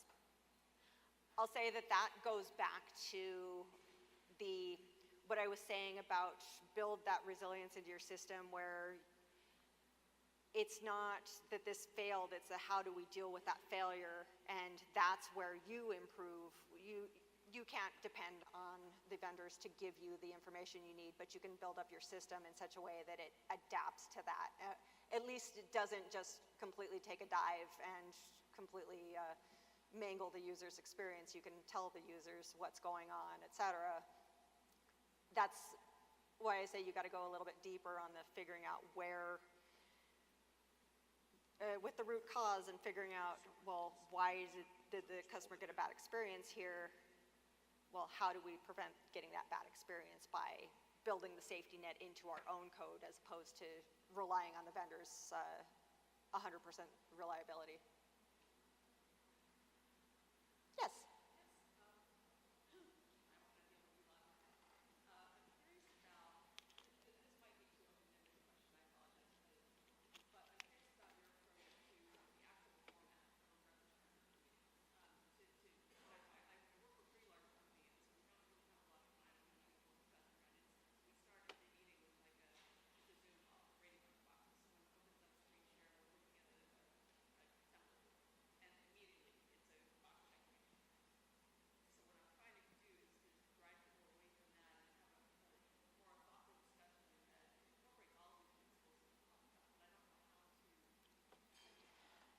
So the question was, how do you structure your retrospectives?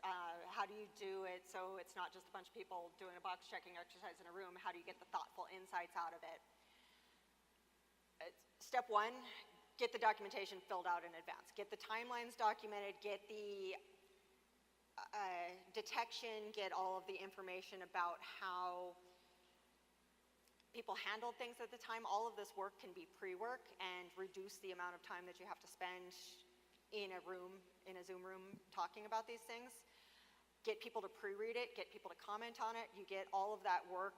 Google Docs is great for being able to add all of that commentary in there and pose those questions before you get to that meeting. You can reduce a retrospective down to a half-an-hour meeting if you've done that pre-work. And it also puts some accountability. You see that this person has looked at it, this person has looked at it, this person has made commentary there, and then you can take those ones that you've distilled and run through it a lot more quickly and get that information documented in a much more concise way than sitting in a room staring at each other going, I don't know, what about you?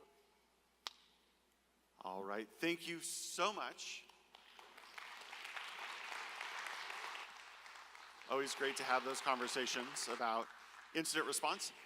For those that are wanting to join us for lunch, we are going to set up for open spaces right now. So I'm going to bring to the stage Michelle Rhee, who's going to talk us through our open spaces adventure. We will get started back here at, if you give me 2 seconds, 1:30. See y'all back here for those that don't stay for open spaces at 1:30, but open spaces should be a blast. So Michelle, off to you. Thank you, Chris. Hi again. Open space discussion is now open. There are 4 tables in the back of the room.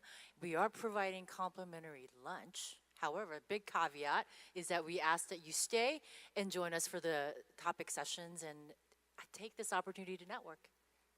Thanks, everyone.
All right, gentlemen, we are going to get started in about 10 minutes, a little bit shy of 10 minutes. For those that are in the back, if you can start to finish up your open space conversations, we'll get started in 10 minutes.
All right, ladies and gentlemen, we're going to get started in about 1 minute here.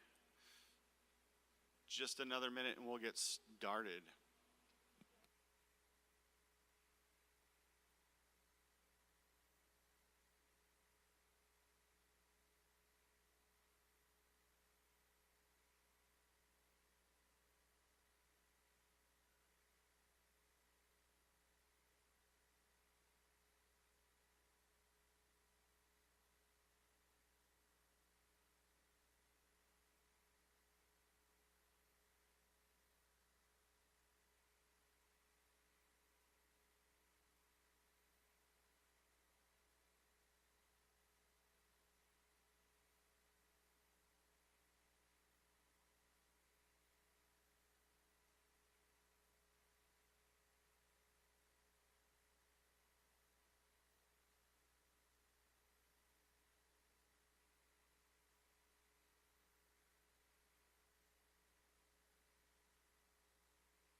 All right, ladies and gentlemen, welcome back.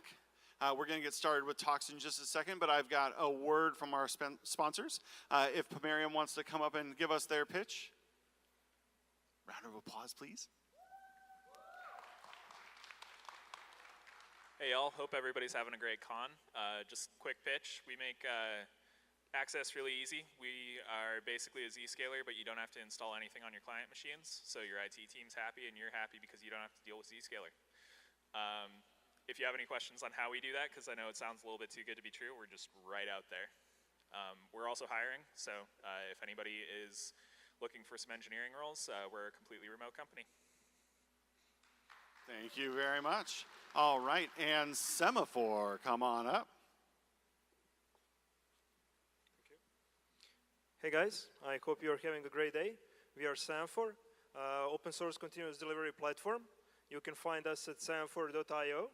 You can install it yourself. It's under Apache 2 license, or you can use our SaaS, or if you need, RBAC 24/7 support, you can borrow our enterprise.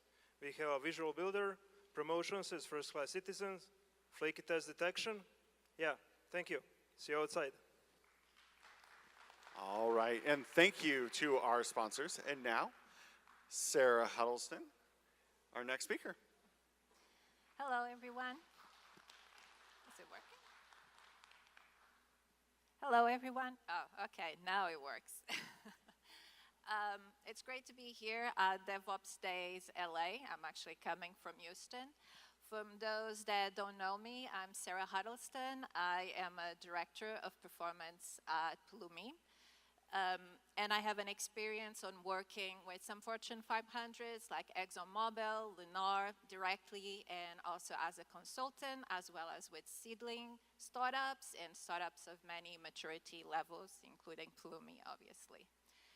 Today, I'm going to talk about how developer experience can be linked to business outcomes and seen as a strategic asset. But before I start, I would like to ask you a question. How many of you think that developer experience is critical for your organization? Raise your hands. Okay. How many of you are confident that your leadership understands and prioritizes developer experience? Raise your hands. I see one hand. For a second. Okay, yes, so this is a challenge that many companies, regardless of their industry, are facing. Their engineering teams are often not having the experience they need to innovate. And one of the big problems is aligning what their value with the business outcomes. So why is developer experience a hard sell? Some of the common pushbacks are developers already have what they need. Developer experience is a cost center, not a growth driver. We already implemented Agile and DevOps, so that's enough. It's too expensive to invest in new tools and processes. And the most tricky one is hard to measure the investment and the return of investment. So what is developer experience? Definition is systems, workflows, tools, process, culture that impacts the developer's ability to be productive, engaged, and innovative. But what do leadership cares about? First and foremost, revenue growth. Not a surprise there. If you work close with leadership like I do, that's a weekly conversation. Cost reduction and efficiency. Competitive advantage and innovation. Risk management, which encompasses a lot of things, including security and compliance. And talent retention and hiring. So what are the costs of poor developer experience? Slow time to market and reduce business agility. I would like you to keep notice of the business terms and how many times I will repeat them in relation to developer experience, because that's where you connect it to. Time to market, business agility.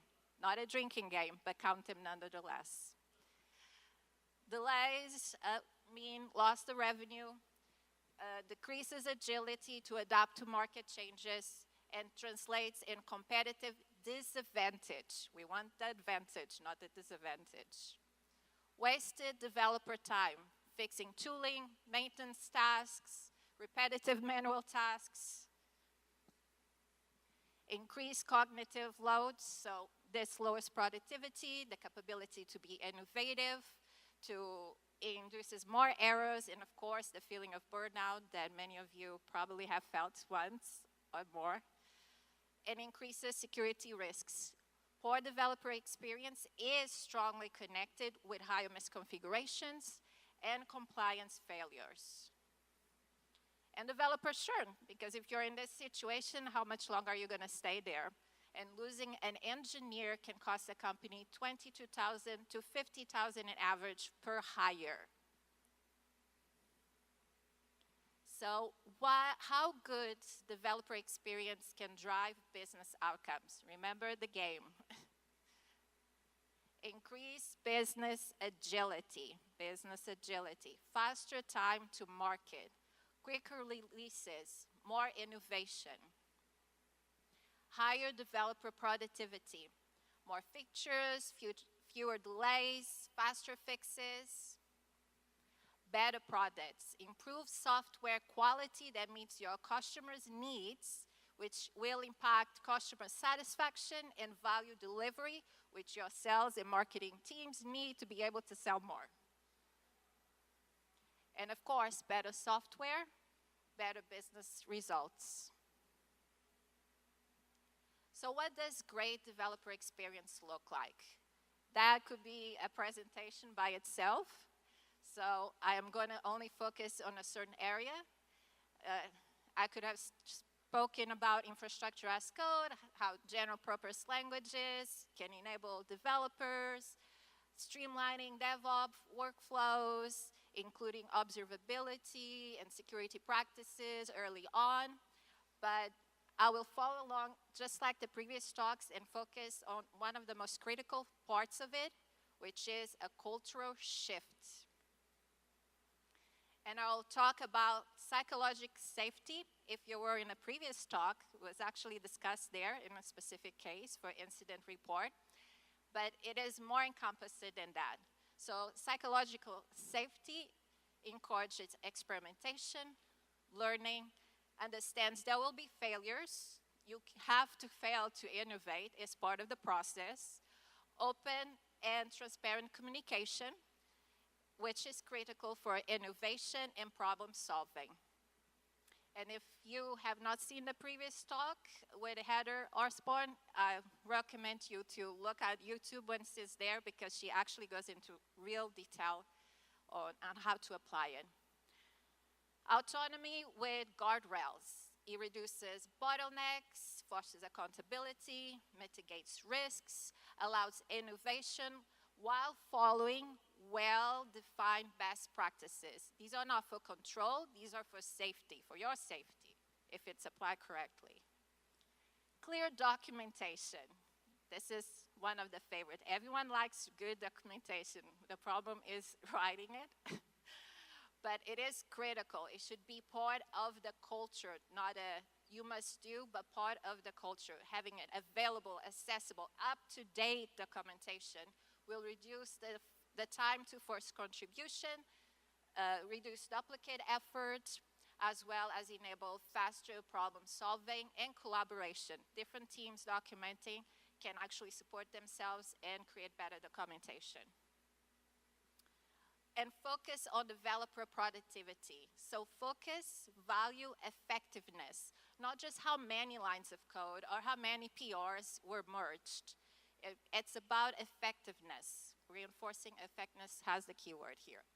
Encourage time spent in automation, refactoring, and reducing toil, not just delivering features. And as the foundation of all of this is a strong culture of communication. I don't know if you're aware, but most projects fail because of communication. So culture matters. In fact, a study by Harvard with 200 companies on a period of 11 years showed that companies that focus on culture have 4 times higher revenue, 12 times higher stock price, 756% increase in net income, and 15 higher return of investment. Developer experience is a shared responsibility. It's not just about tools. It is not about pampering developers. It's about reducing their cognitive load and increasing business outcomes. It is not one person's decision. It's a cross-function collaboration, and the executive buy-in is key, as you all know. Prioritizing developer experience is prioritizing business success. Oops, and then I went too far. So they all relate. Developer experience is business critical. By improving it, you get real measurable business value. But how exactly are you going to sell it? That's the question here. So you're going to have to frame it using the words, the magic words I repeated several times, business terms, by framing it. You have to understand what does your leadership currently also worries the most about. So instead of saying we need better developer tools, you have to put numbers, figures into it. By improving developer experience, you can reduce onboarding times, and that will save us a certain amount. Our building times are slow. By optimizing continuous integration and delivery, it will let us release 30% faster, reduce cost, increase revenue potential. 3 keywords in just 1 sentence. We need better internal developer platform. A self-service platform will reduce bottlenecks and cut the waste dev time by 20%. So use numbers, use figures. But of course, what will they say back? How did you get to these numbers? So this is when you use studies that are already available. For example, from McKinsey, they cited multiple companies and they got to the conclusion, this is a summary obviously, 75% increased productivity once they have the right processes and tools, sustain a 22% productivity increase, so we continue to increase productivity, and 80% reduction on onboarding time. You want to look for case studies from companies that are similar to your current state and what did they do to get to a better state. Some actionable steps that you can take is start measuring developer experience.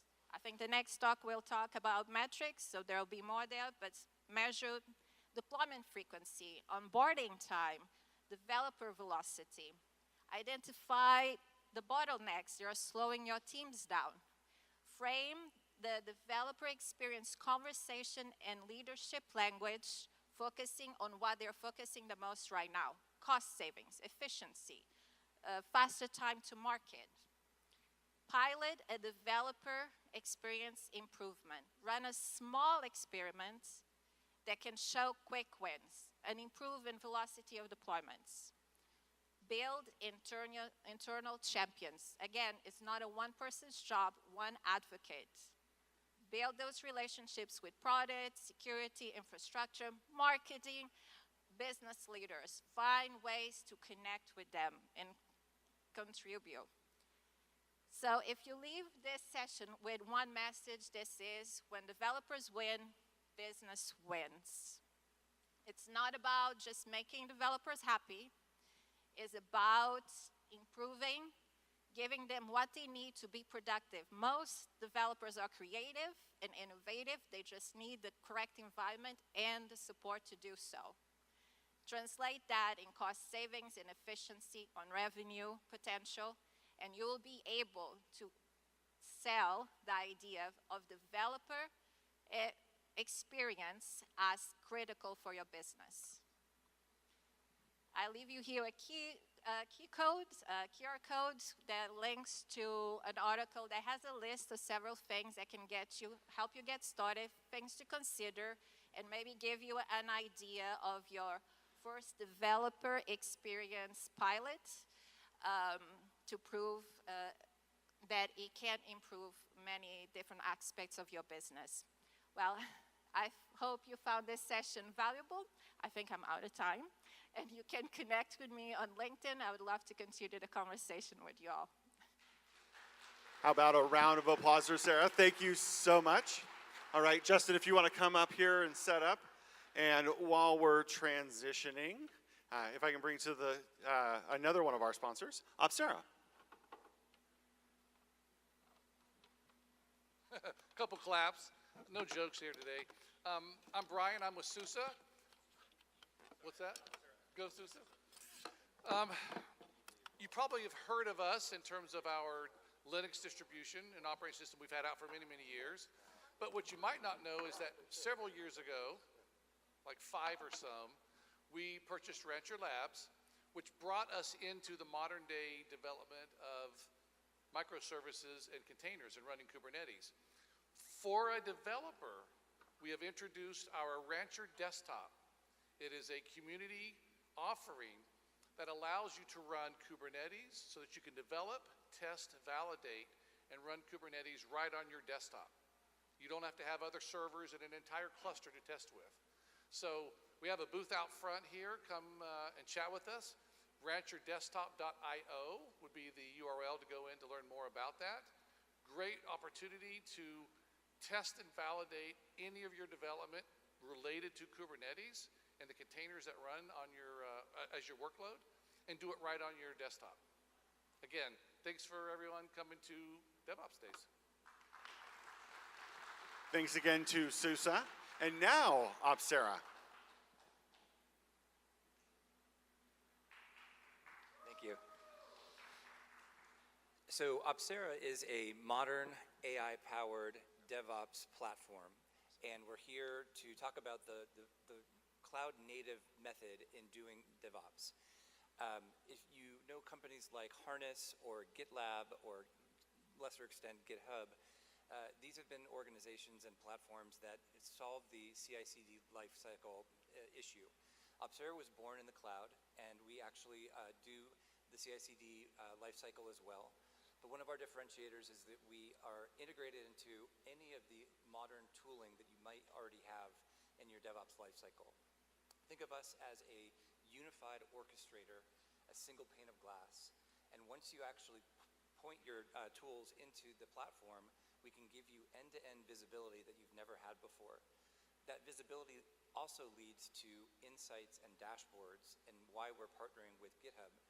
GitHub has seen an amazing adoption of Copilot, but one of the things that 70,000 organizations have not been able to do is prove the before and after impact once you've rolled out 1,000 seats of Copilot. That's why they're partnering with UpSCALE to be able to point our solution at the Copilot API, and we can give you instant access to dashboards that come straight out of the platform with a whole year's worth of data versus the 28 days out of the box. So we encourage you to come and learn a little bit more about our powerful platform. We also have an emerging partnership with Databricks around the AI LLM data orchestration use case. So multiple different use cases that are powered by a very modern cloud-native DevOps platform. Thank you very much. All right, and I will hand it over to Justin for our next talk.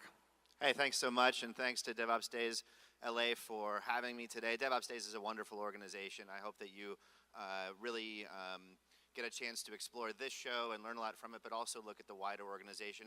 Whose first DevOps Days is this? Oh, welcome. That's a good number. So congratulations. I think you're really going to like today. So this talk, platform engineers are product managers. Really what I mean by this is that if you want to be a good platform engineer, you should adopt a product management mindset. My name is Justin Riak. I work for DX. I'm their deputy CTO. Previous, I was the head of relations at a company called Cortex that ships an internal developer portal.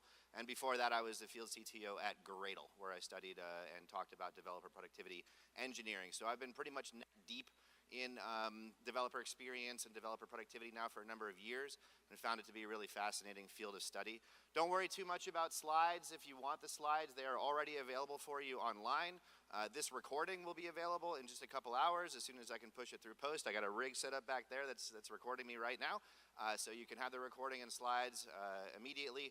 I will flash this up again at the end if you don't get a chance to pull it in now. Okay. So this is the problem statement for platform engineering in general, right? We have this huge sprawl of tools that we're expecting to be used as a productivity platform for developers as a way for them to do their jobs, and it's confusing.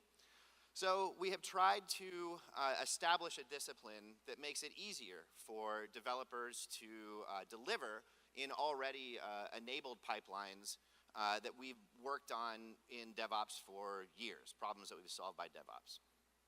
DevOps obviously didn't come from nowhere, right? It came from Agile, it came from change management principles. You can trace it all the way back to the ancient business wisdom of the 70s and 80s when we were talking about things like theory of constraints, and I still believe, obviously, in a lot of those principles, but I think it's also a fair criticism that it's fair to ask, like, where's the dev in DevOps? We shifted everything left, we put everything on the developer, we made them even more of a bottleneck, and it wasn't until we started moving into this platform engineering discipline that we really understood that DevEx needs to be a part of this discussion. And so I think if you look at platform engineering, what you really have is stuff that we've learned from DevOps. So any of that hyperbole around, oh, DevOps is dead, it's getting replaced by platform engineering, that's not true. That's not true any more than Agile has been replaced by DevOps, right? We took what we learned from those disciplines and we built on them as the landscape around us changed, and that's what's happened here, right? We can take what we've learned from DevOps, but we also need to have better consideration for developer experience, and we need to adopt a product management mindset. So think of providing the platform as a product, the same way that you would think about delivering a product to your customers, except in this case, developers are your customers. So treat users as you would treat your customers, right? And measure your success and gather feedback in the same way that you might for a product that you're actually shipping. You need to think about product strategy for your platform, prioritizing different features. You need to deliver platform roadmaps and let developers know what's coming. You need to report on these platforms and their health. And you need to look at the right kind of metrics to determine whether those platforms are healthy and they're really reducing toil and friction and frustration from your developers and improving their experience. That's supposed to be their whole point. You need to develop these platforms iteratively, the way that you would develop any other product that you might be shipping. You need to solve specific needs. You need to anticipate those needs, right? You shouldn't be an order taker, right? Where it's just, oh, I need this feature, right? You should adopt the type of mindset where you predict based on looking at metrics and gathering feedback what your developers are going to need to get out of that platform, and you should deliver it to them. And you should take an agile approach. You should release frequently. You should store configuration for the platform in an SCM just like you would anywhere else, right? These are the things, if you start thinking about your platform in this way, it will go from a collection of infrastructure as code scripts or automation into what you can actually call a real platform, right? Management should be responsible for anticipating the needs of the users, gathering system metrics and qualitative metrics, and we're going to talk about methods for that in just a moment. But ultimately, you should take responsibility for the user experience of the platform. And then how do you measure success? Well, engineering intelligence metrics, which are getting more and more sophisticated. I love to promote the Core 4 framework, which is the newest and best productivity framework out there, which is a combination of DORA, SPACE, and the DevEx metrics. Look at adoption, look at onboarding percentage, like make sure your developers are actually using the platform. And then of course, concentrating on developer productivity and ultimately developer experience. All right, where to start? Well, this is a DevOps conference. We all should be somewhat familiar with DORA at this point. These are the 4 DORA metrics. The DORA metrics are outstanding. They are a great way, a distilled way to talk about the health of your underlying engineering systems. Deployment frequency is an incredible measure that tells you what kind of culture you have. Do we have a culture? Do we have processes? Do we have automation where we can release 100 times a day? We may not need to, but what happens the next time the biggest, new high-profile vulnerability gets announced? We need to patch it. It's not going to take us a month if our deployment frequency is 100 times a day, right? So we are getting good things from DORA, and of course this book by Nicole Forsgren, Dr. Forsgren, popularized these, and everybody started, using DORA. But a lot of what happened with DORA was, okay, we need to start measuring DORA metrics. Let's do it. And then nothing happened because there wasn't enough focus on other bottlenecks that didn't have to do with software delivery. There wasn't necessarily an audience for the data. So ultimately, DevOps DORA have not captured all the bottlenecks and friction and obstacles to throughput. There's a lot of them that are hiding in plain sight right in the developer experience. And a 10x organization that wants to 10x their developer experience by being better platform engineers should consider every aspect of that value stream, both internal to the developer's head and external to the systems that are actually delivering software. We also need to make sure that we're avoiding something called Goodhart's Law. Who's familiar with that? Right, where a measure becomes a target, it ceases to be what we would consider to be a good measure, right? If we are incentivizing or if we're punishing based on some single metric, then we need to stop doing that because that means that that metric is no longer going to be a good one. So how do we deal with that? Who's familiar with SPACE framework? Right, so SPACE framework is a metric framework, builds on DORA metrics to add a satisfaction metric to this. And rather than look at any one single metric, we look at the story between the way that different metrics affect one another. So now we have this wonderful conundrum that's happening right now as we speak. If we want to measure developer productivity, do we need to look at qualitative metrics, self-reported metrics, or do we need to look at system metrics?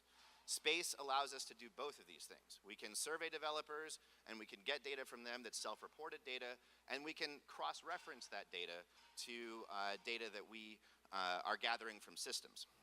But most organizations are still not aligned on this at all. When we look at the different dimensions, I'm going to go through this study very quickly, but effectively developers, when they were polled in April of 2022, so just 2 years ago, about how they thought about productivity, no one's thinking about these dimensions the same way. Developers were thinking about things in terms of raw activity, what am I doing? Whereas managers were thinking about things in terms of performance. So we need to be more empathetic to the developers, and no one knows more about friction in the development lifecycle than developers, so why not just ask them? And sometimes when we look at the way that we put this survey data together, PR cycle time correlates almost identically with asking a simple question like, I get to work on small iterative changes. How often do I get to do that? When you run a survey like this and you get a large sample size and you compare it to system metrics, it's eerily similar.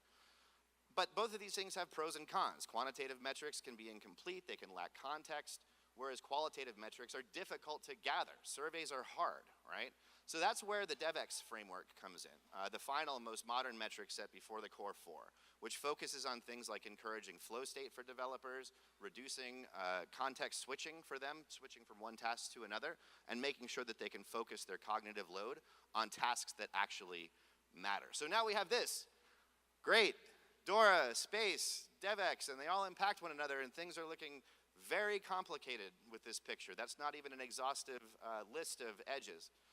So that's where the core 4 comes in. It's a distillation of these 3 different metric sets into dimensions of speed, effectiveness, quality, and impact. And so now we can do this. The core 4 allows us to correlate qualitative and quantitative metrics together. The developer experience index, which is part of developer effectiveness, is distilled down to the point where we can say that for every point on this 1 to 100 scale of DXI, we can save up to 10 hours annually per developer by doing this. And yes, there is a math proof available. We look at a lot of different metrics for this and measures. But ultimately, knowing how to measure productivity or even to define it has remained very elusive to the industry. But the core 4 is absolutely the best possible way to do it. So I would encourage you to take a look at it again. If you need the slides, recording, any of that stuff, it'll be available at this link, as well as some more resources and explanation around how we derive the DXI and why it's important. All right, thank you so much, Justin. Ben, if you want to make your way up. And if I could have Capstan come on up. Hi, everyone. Hi, everyone. My name is Sham. I'm one of the founders of Capstan. We're a small startup eager to be here. I'm actually not here to do a pitch of Capstan. What I'm hoping to do is get some feedback from all of you regarding a product that we might build. And if it sounds interesting, we'd love to hear that. And if it sounds terrible, we'd rather have it get torn apart now than spend 3 months to go build it. We're thinking of building a new continuous delivery engine as a more modern alternative to Argo CD. The way it would work is engineering teams get a nice UI where they can configure microservices without learning Kubernetes constructs or YAML. And that UI is governed via GitOps. The system also comes with built-in logging and monitoring, which we think is a weak point of Argo. The end goal is more productive developers and less ticket passing to DevOps team members. If you've got strong feelings either way,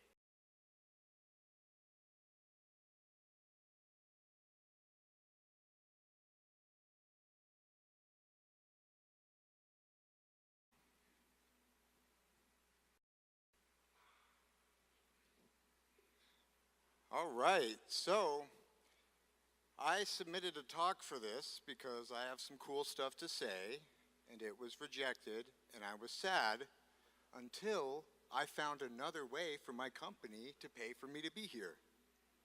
And this is that. So here's the pitch. How many Kubernetes users? Yeah? Okay. How many of y'all have ever struggled to do something with it when you start throwing in all those CNCF projects that supposedly reduce toil? Yes? Right, right? All right, so all I want is if you want to come back to the booth, just tell me what it is you're struggling with. That's it. We have an opinionated collection of CNCF projects, golden path templates that we stitch together in a way that just works. And if you are into platform engineering, it essentially functions as a nice template. You just take and run with it and add on to it from there. And if you're struggling to get this stuff to work, you can just look at how we did it. So, and I can connect with anyone on LinkedIn. We can be one-on-one. Up to you. We're giving $1,000 free credit just to test it out, each and every one of you. That's it. Thanks for having me. Thank you very much.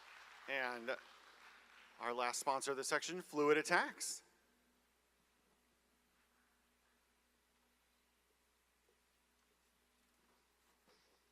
Hi everyone, I'm Karen Castano. I'm with Fluid Attacks. I'm going to try to keep it short and sweet, and yes, I know I have an accent.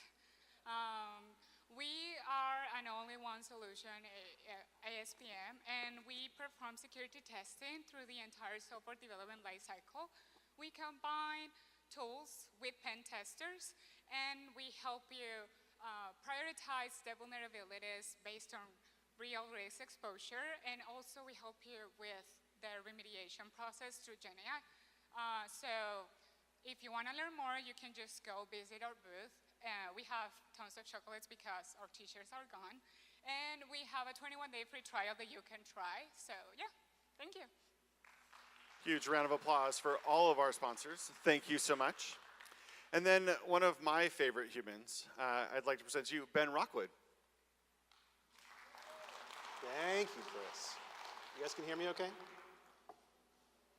Okay.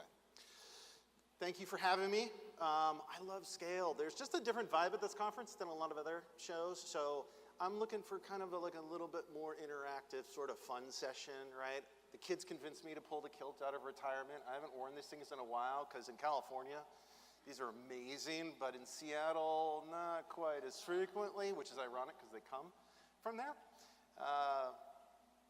But we're going to have a little bit of fun with this because this is kind of a silly topic, right? Like, you know, what's with all the titles? This is one of those talks that sometimes you know exactly what you want to say and you just want a platform to say it. This is one of those where I was like, I feel like we need to have a conversation as a DevOps community about what's going on, how we feel about this. And it was an opportunity to sort of explore it, a couple of different avenues as I thought about this. And I really wanted to conversation starter for all of us to try and make things a little bit better. Before I get into the meat here, got to pay the bills. I'm Ben Rockwood. I'm the VP of Engineering and Operations at Mondu. Mondu is kind of the other side of configuration management.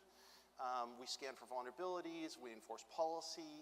It's the tool that I always wanted. You ever had a situation where you had to like tweak a configuration in like your SaaS or your IaaS or whatever, your clouds, your network switches, whatever it is, and you were just like, if that ever changes, I am screwed. You ever like been in like 3 a.m. in the morning, but like, did they make sure they knew about that when they made that change, right? We can put that into policy, keep you aware of it all the time. Something that I've always wanted, and it's a tool that I love, and I love working there. So, Mondu. So, how did it come to this? Untangling SA, DevOps, SRE, and PE. Or, turning your midlife crisis into a successful talk at scale.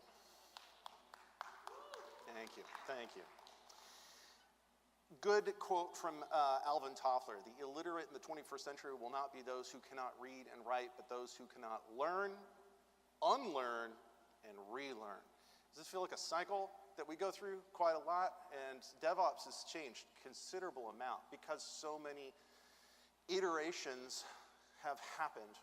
One of the things that's amazing about what we do in software is that our velocity is incredibly quick. If you think about a lot of the parallels that we draw from manufacturing, which there's an incredible amount of relevancy, but the cycles of improvement in the manufacturing world have been very, very slow, right? You only build a plant often, right? When you do, you need that to last for years and years and years. You can't just down. Am I fading in and out? You can't just rip it down and start over because new way that you heard about doing things when you were at a conference, right? So we have a lot of advantages in being able to move really quick, but it can make things confusing. So first, is there a problem? Why do we have all these titles, and is it even a problem that we have all these different sort of title sprawls? So here's a first interactive bit. All right, guess the job. This is kind of an eye chart, I know, but I want you to look at it if you can see it, or you can get out your phone and make an appointment for your optometrist. Guess what this job is? Anybody want to guess? What's the title? We got CI/CD in there. We got infrastructure as code in there. We got Prometheus, Grafana, Elk in there. SRE? DevOps?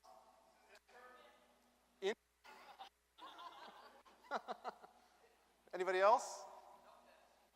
Help desk. I certainly hope not. Yeah. Answer, platform engineer. All right. Oh, by the way, I forgot to say, can we give another round of applause for Justin in his talk? He had a huge amount of material and he speed ran it. I thought like I was gonna get lucky and I would just start 10 minutes late, but he like totally speed ran it. He has a huge amount of material on YouTube and out on the internets that is really good. I've gone through a lot of his material, so I'm like super excited to go after him. So he was amazing. Okay, so platform engineer. All right, job number 2. All right, qualifications, DevOps, DevSecOps, Microsoft Azure. I don't know why those 3 are in the same row. 10 years of experience, Git version control, Kubernetes persistent volumes. I think it's a little interesting when you see a job requirement that has like something as specific as persistent volume claims. Like they've clearly had some issues with this in the past.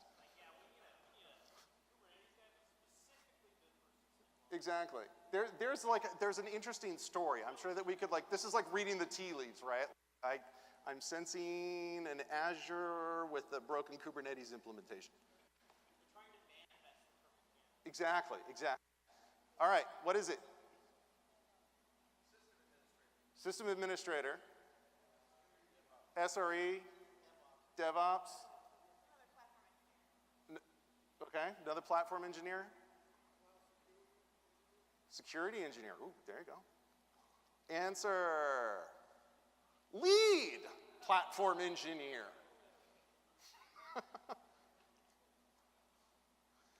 All right, number 3. Deploy, upgrade, operate, maintain, and scale a suite of mission-critical GNC products and services. Work with SpaceX HPC team to monitor and maintain 4,000 plus HPC cluster. So it's at SpaceX. So they ought to be very accurate because these guys know. Survey says? DevOps, sysadmin, system engineer, SRE. Is anyone from SpaceX here? Did you post this? I know there are SpaceX people here at the show. All right, answer is GNC DevOps engineer for the Falcon program at SpaceX. Now, I would think these guys would really nail it down. All right, did anyone see that one coming? All right, last one.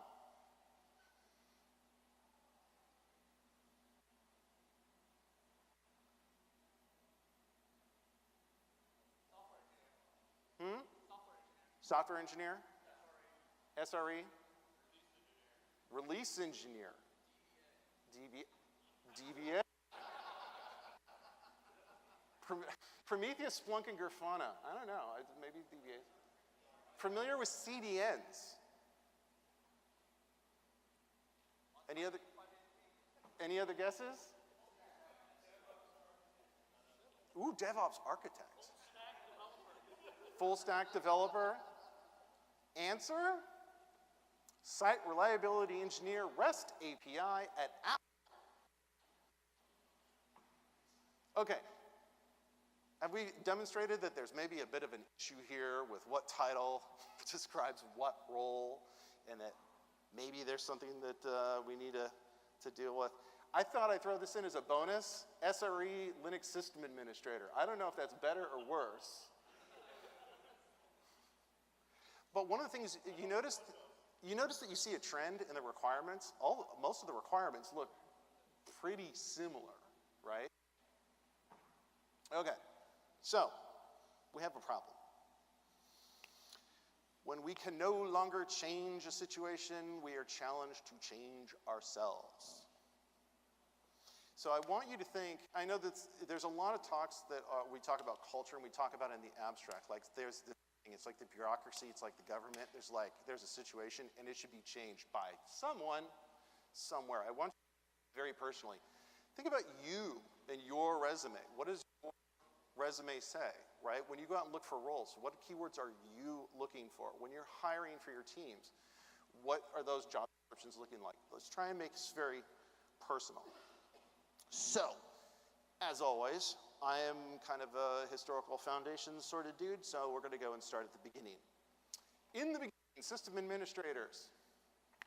Originally, the first iteration was operators, actually. We had big, huge computers that took punch cards, and someone had to take those, keep them all in order, feed them into the machine, wait for it to go, and then come back out as completed output, and then provide that back. And these lucky people who ran these things back and forth were the first operators. As we get into the 1960s and we start seeing multi-tenant systems sort of show up, multi-user computers, we start needing someone to sort of tend the garden, right? We see more and more interdependence between these things. You really see the use of the word system administrator start to pop up a little bit later in the early 70s, coming into the 80s. The first use of the term network administrator emerges around the ARPANET and as LANs are approaching. And this is generally defined as someone who's tasked with managing the shared resources of a given system to unburden users. Okay? Then we see systems being more and more interconnected, right? As we get into the late 80s, the 90s, the early 2000s, multi-user systems stop really being multi-user systems. They start being single-user systems. Systems are growing across the network. And some of you guys who have been around for a good long time might actually remember a time where there was a blur between network administrator and system administrator, because it wasn't clear if network administrator meant the person who administered the network gear, or if it was the person who managed the services that were out on the network, right? There was a time where it was a little bit blurry. Thankfully, all that sort of flushed out over time. As we move into the cloud age, everything sort of becomes self-serve, and hooray, hurrah, finally, once again, we've come to this place where we're now excited that we'll no longer need system administrators, because this is point and click, it's so easy, you don't need anybody else out there. Except, there still is, right? Accounts, organizations, all these different sort of resources that need to be managed. Ultimately, as a service, is cheaper and faster and easier to use.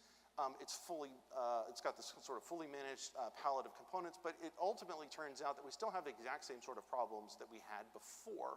You still need somebody to sort of manage all of that. I want to take a brief aside and talk about PaaS for a second.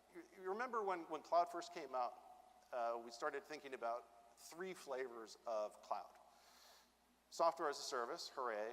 Infrastructure as a service, hooray. And platform as a service. PaaS has always been really fascinating because at the time it was sort of the odd man out. Just like, what exactly is that? And ultimately, Heroku kind of came along and became the canonical definition of PaaS. And the funny thing is ever since, it's been this it's Shangri-La. It's the thing we want. And we see this now in engineering sort of growing up. It feels like everyone's sort of trying to go back to that place, but we've gone through a lot of iterations of PaaS over the last 20 years now that I feel like never quite get there. And one of the challenges that we always have is that users are really opinionated, right? Developers have a lot of opinions. You know, they like this, but it doesn't do that, right? And so that's one of the things I think that's actually feeding this explosion of platform engineering right now, is trying to build that one perfect little PaaS just for you and your organization. And it's really challenging because not everyone's going to agree on it, right? So this space, platform engineering, continues to be a really interesting one as it evolves. I have a feeling that, you can already sort of see forward the talks 5 years in the future, and they're like, remember when we all tried to do platform engineering and we thought we would solve all the problems for everyone, and then they all hated it and then it burned to the ground. Not that that's actually going to happen, but we kind of see how these go. The point is that when we sort of boil it down, all throughout time, since the beginning of time, all these people in all these different situations have always had sort of 2 things in common, right? Administrators, operators, whatever you want to call them, are fundamentally providing expert assistance, and they're managing the commons, right? I think you can sort of boil that down for anything out there. And these functions continue to evolve with technology. They get renamed, they get splintered off, but ultimately it comes down to those sort of 2 things. Even though you might not have to rack and stack your servers anymore, you're still doing the same sort of tasks. It's just that somebody else is doing that, sort of seeing the sort of an outsourcing of some of that stuff. One of the things that if you haven't read Team Topologies, fantastic new book, Gene Kim and his gang of folks over at IT Revolution keep doing amazing things. And Team Topologies is a really fantastic book, and it sort of takes these 2 core themes and actually embeds it sort of in their way of looking at the world, which is in 2 different types of teams, which is enabling teams and platform teams, right? Someone's got to manage that commons. If you haven't seen this before, stream-aligned teams, value stream-aligned teams, this is development teams that are doing whatever it is that you're supposed to be doing, right? And we want to unburden them as much as possible. Platform team, which I think has really helped codify that idea of platform teams, to be able to manage that commons and provide a great experience for all those stream-aligned teams. And then we have enabling teams that kind of parachute in, help accelerate things, improve a team, and then complicated subsystem teams. It's a great book. I highly recommend going through and reading it because it's a nice, flexible enough framework that I think this is one of those things that will stand the test of time rather than be one of these fads that kind of comes and goes. So, what's the fundamental difference between all these different functions? I think ultimately the question you always have to be asking is who's the customer, right? When you go to work, who are you trying to serve? Who's the customer?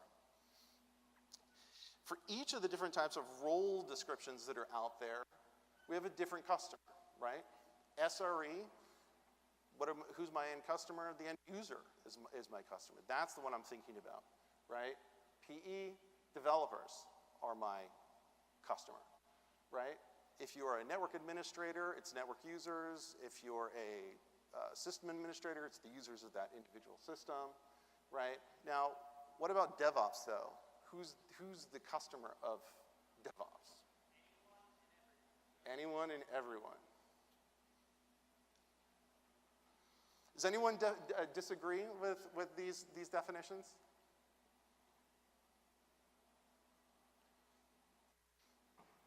Okay. Huh? Product managers.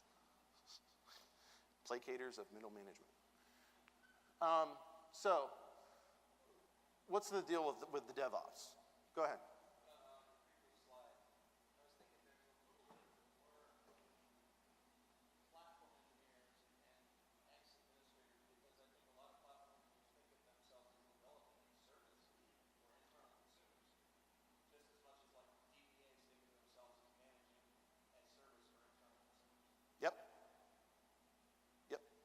Absolutely.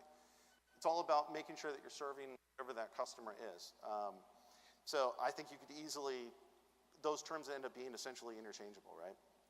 So with regards to DevOps, the roots, right, really came out of manufacturing, right, and lean. And DevOps was our lean moment. There were a number of practices that came out of the Toyota production system, got codified by a couple of folks, and turned into lean, right, and had a huge impact on the world of manufacturing and all other forms of industry. DevOps really was our lean moment, right?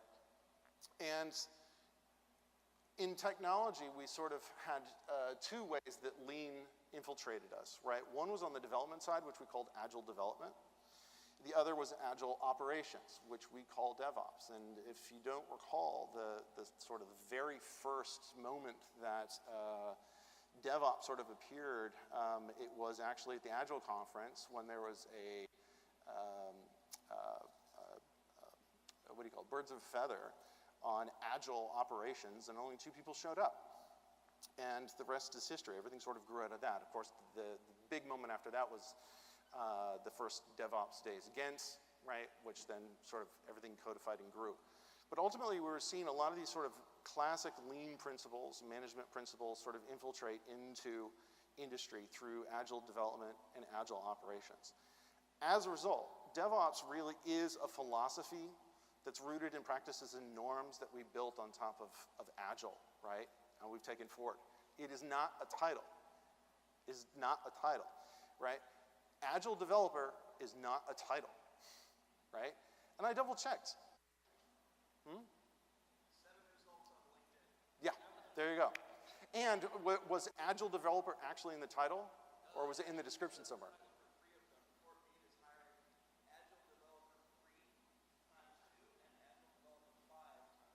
Yeah, which is a good.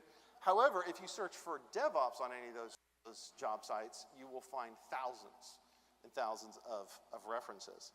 It just doesn't make sense, and it's something that we need to stop. And the irony here is that I and others, I remember back in 2011 saying DevOps is not a title. Do not use DevOps as a title. And everyone, sure, right? Now, to be sure, there's some practical aspects of the way that you title something, right? Whether it's right or it's wrong, you're trying to find the individuals who you need, right? And those buzzwords have a tendency to go and capture those. And so there's a tendency to want to latch onto those. But we need to get over that and like move on, right, and cease to do that. So I want to break down this sort of idea into 4 layers.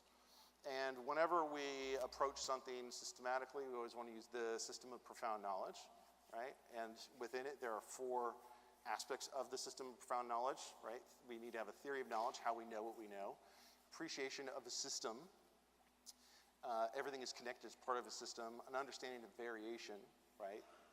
There's always natural variation that happens in a system, and psychology, which is an important aspect that we always need to sort of keep in mind here. And so when we look at this, there's sort of a multi-dimensional series of changes that have been happening around us, right, that we're a part of. That is that society is changing. It's evolving, right? The expectations for how we're going to interact as a society has radically changed. I went into a liquor store about a year ago in downtown Seattle, and you actually had to install their app on your phone to make a purchase. Like, I ran in there for like 3 minutes to buy a bottle of champagne on the way to an event, and they're like, you got to install the app. I'm like, there's nobody who comes into your store that like just doesn't have a smartphone? They're like, no. Everyone installs the app. I still like to think that there's people who are holdouts, but apparently not many. Society is irrevocably changed in a way that it's not going back. As a result, it's forced organizations to change, right? Everyone has to have an app, everyone has to have a website, everyone has to expose all the different services. No matter what you do, there has to be an online presence, there has to be a way of interacting with it.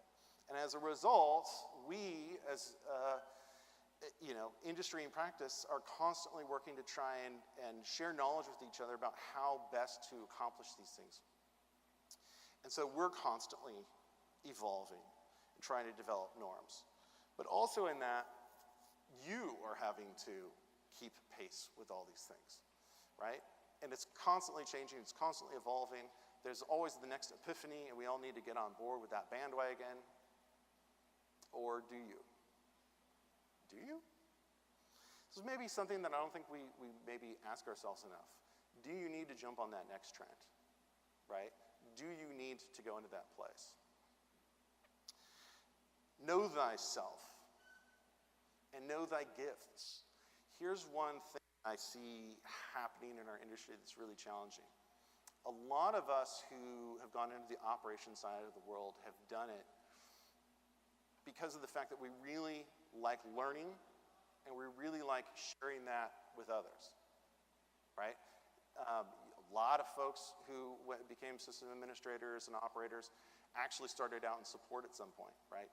They have natural skills, they have a natural tendency to want to do these things. There's a lot of us in this room who have those general skills, right? And we really like doing that. But we're seeing this tendency to want to push operators to act more and more like developers.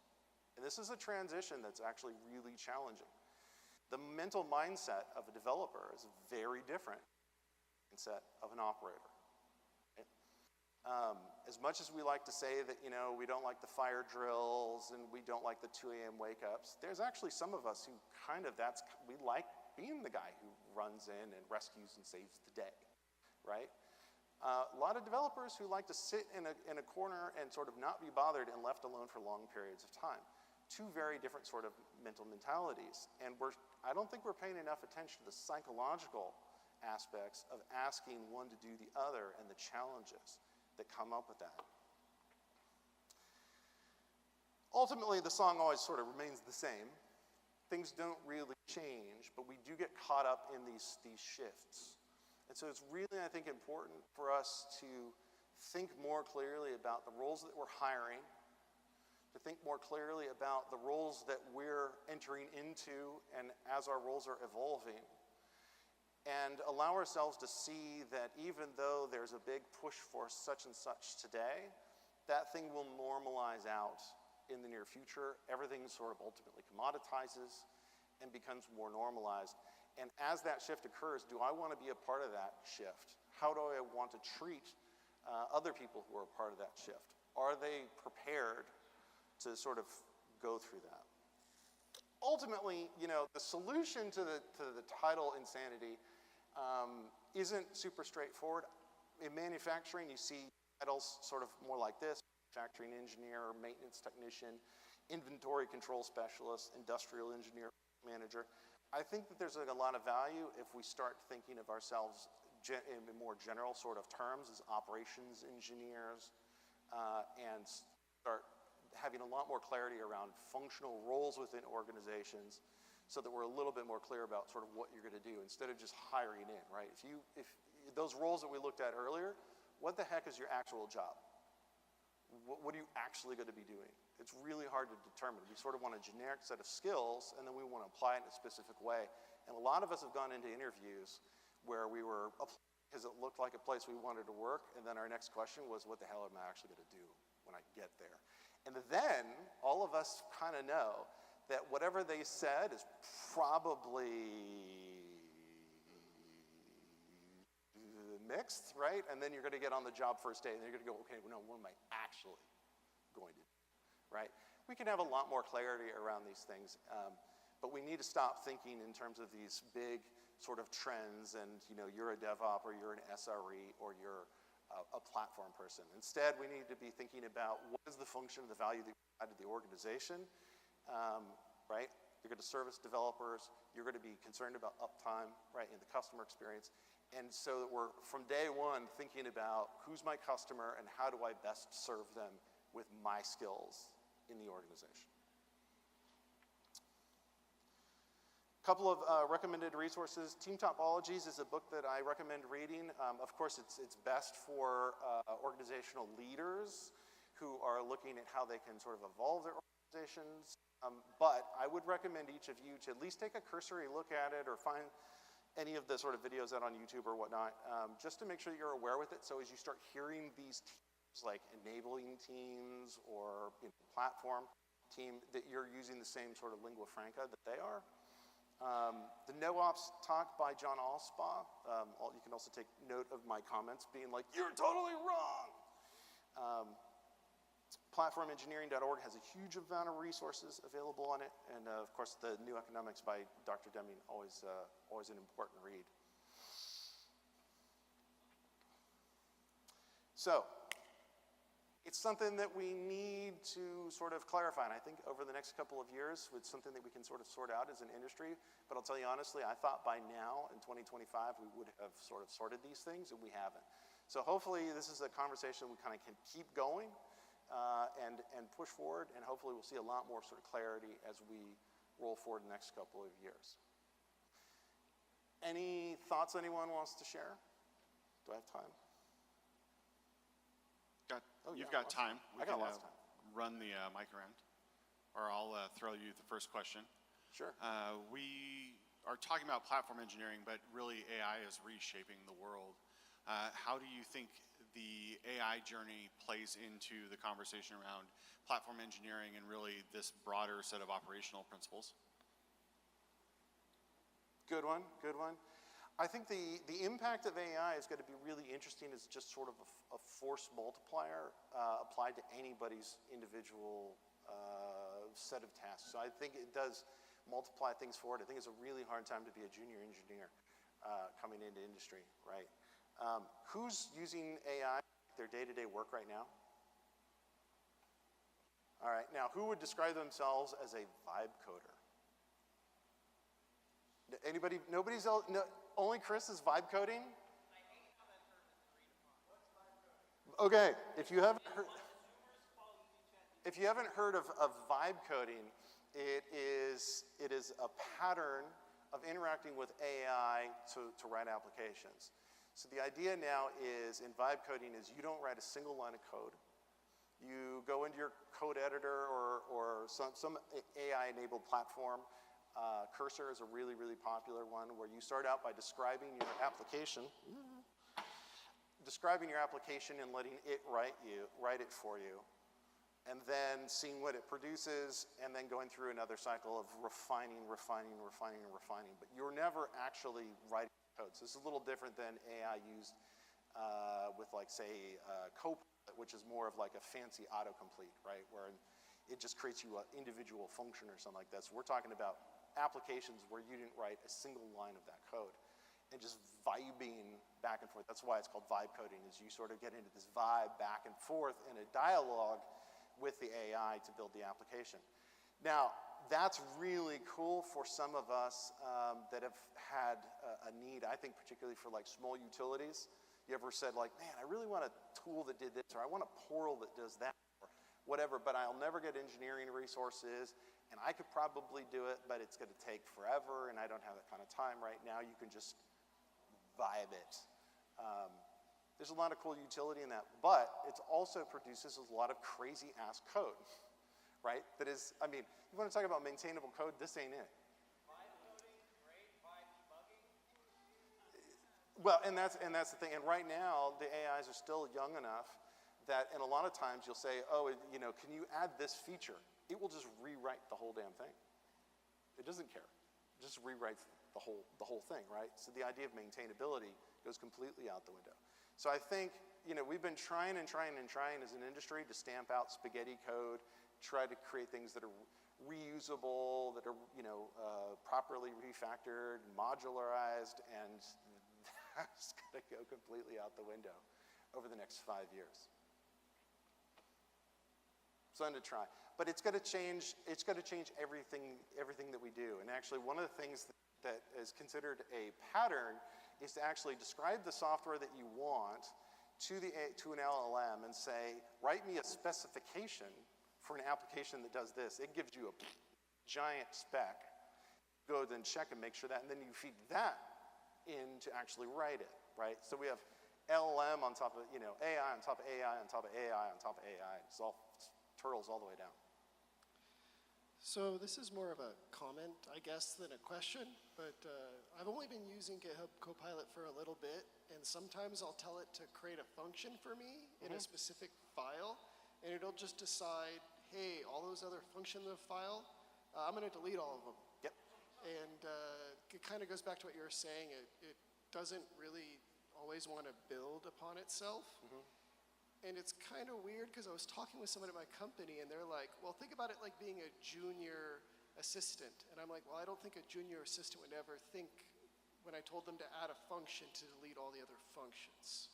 I'm sure I'm using it a little bit wrong. It's just weird that that's like a default almost, No, right? it's not wrong. I mean, yeah, no, think of a well-meaning junior engineer trying to prove themselves who doesn't know right? You very well could have a new engineer who's like, I'm going to show them how smart I am and rewrite the whole darn thing.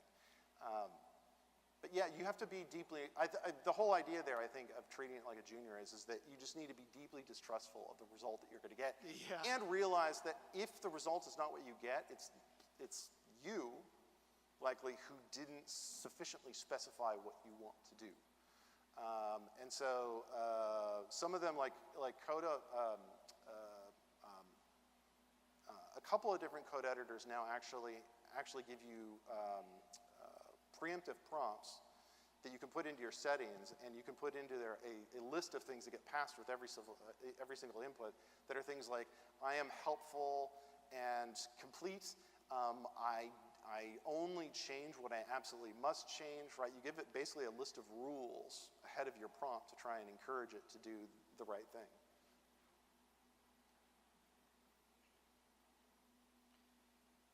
Yeah, so kind of like two questions, and they're not like small. This may sound like odd to people who don't have like law degrees. The purpose of like one of the main things of like government is to regulate the commercial space. So like those with access to the commercial space or serving the public for private gain, such as for, in the example where you want to buy that bottle of wine, this always like so easy, just install an app, but that's rather neglectful because they're asking you to run a proprietary operating system. Sure, Android has Linux, but not everyone has Graphene OS. And then to run Graphene OS sustainably, you need a binary blob, you need a binary blob running in a coprocessor that is a backdoor. So those businesses, while intended, they are abusing you, the user, by demanding that software. And so government is having a hard time catching up.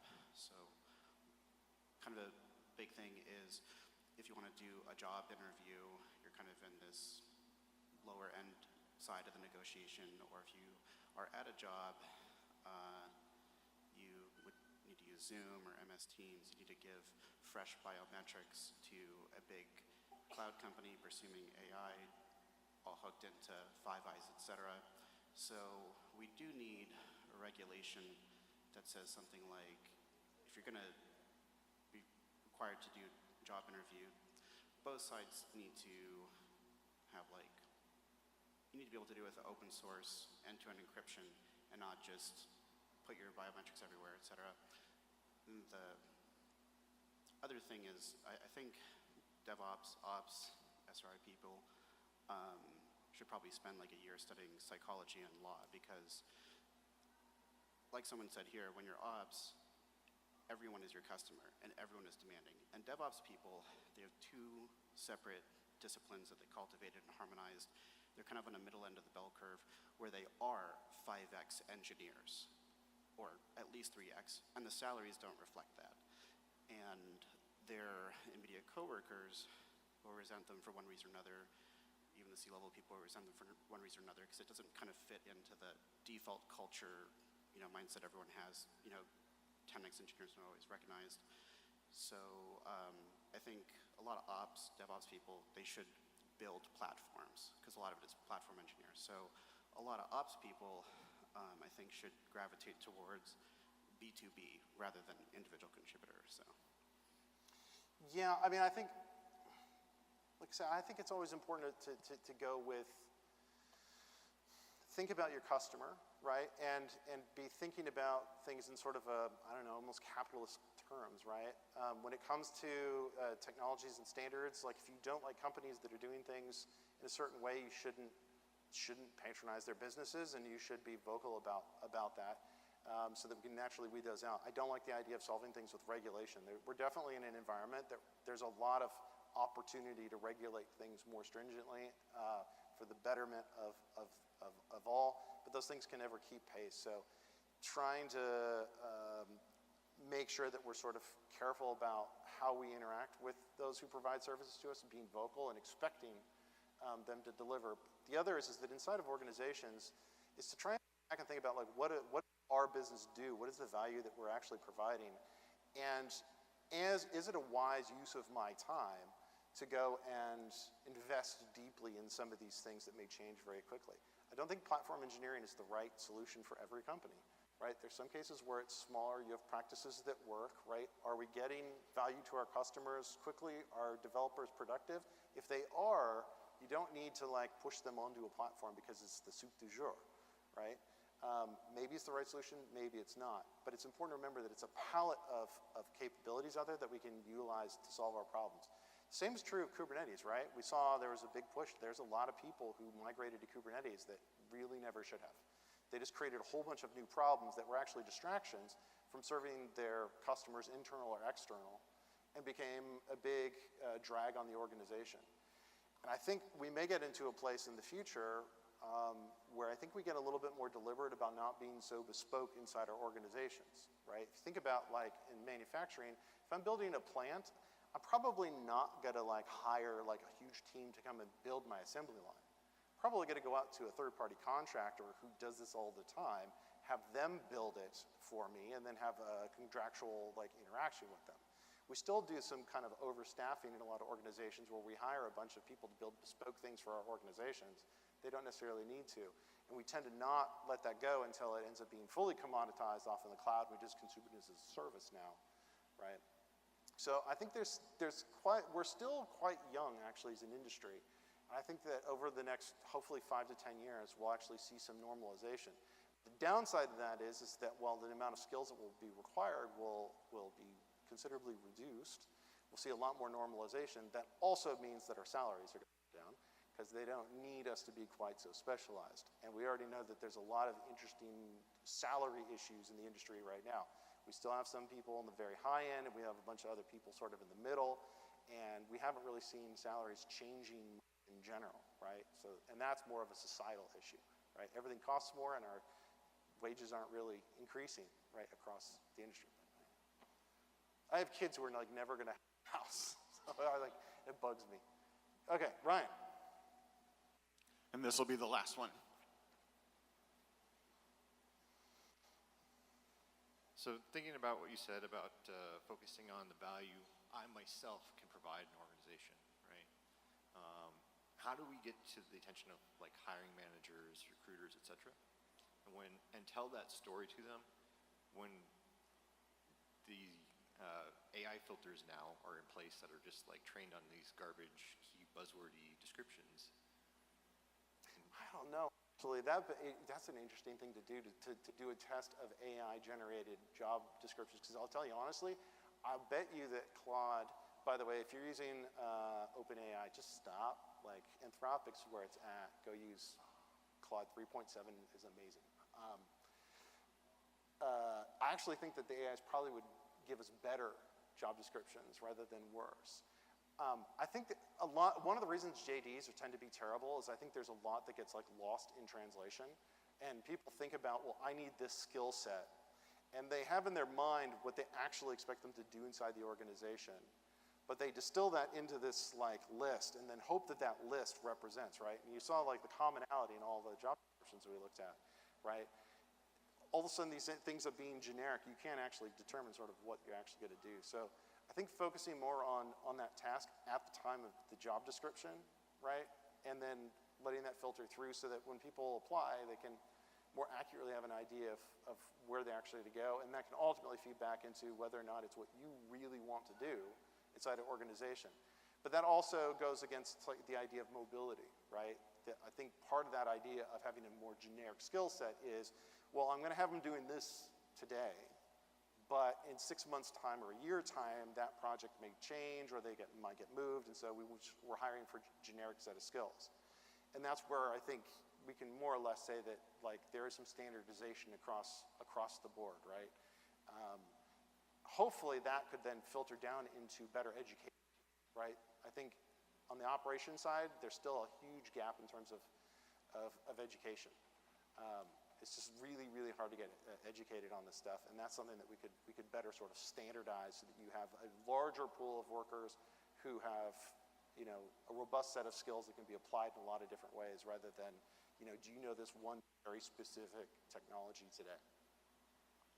All right, well, thank you very much, Ben. We will be back here in just a few minutes at 3 o'clock. Looking forward to seeing you all back.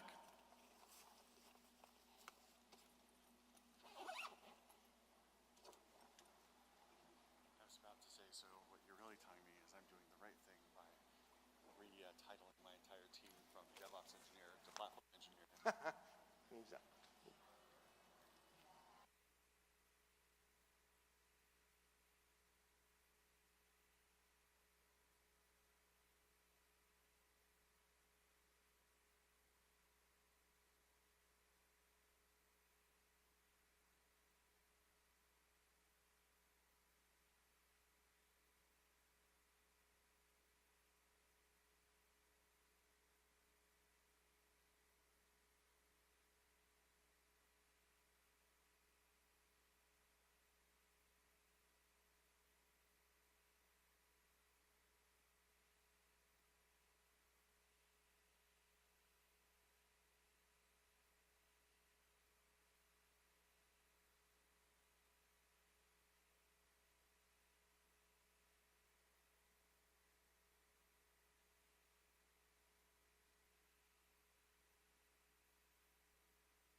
Hey guys, can we switch the video over real fast to the slides?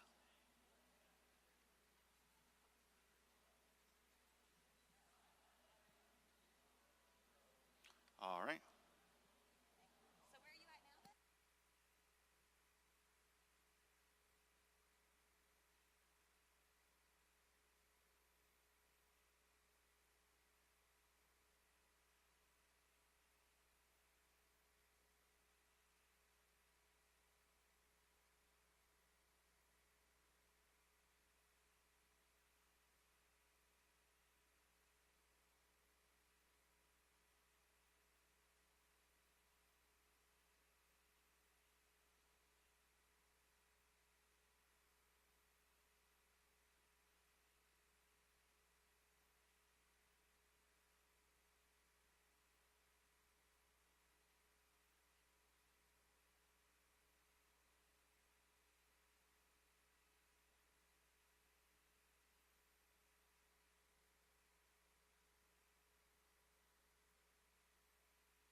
All right, ladies and gentlemen, we're going to get started in just 1 minute.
All right, we're going to kick it off again.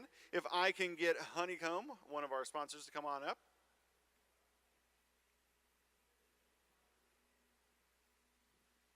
Howdy folks, I'm Kevin Shuey. I'm a technical customer success manager at honeycomb.io.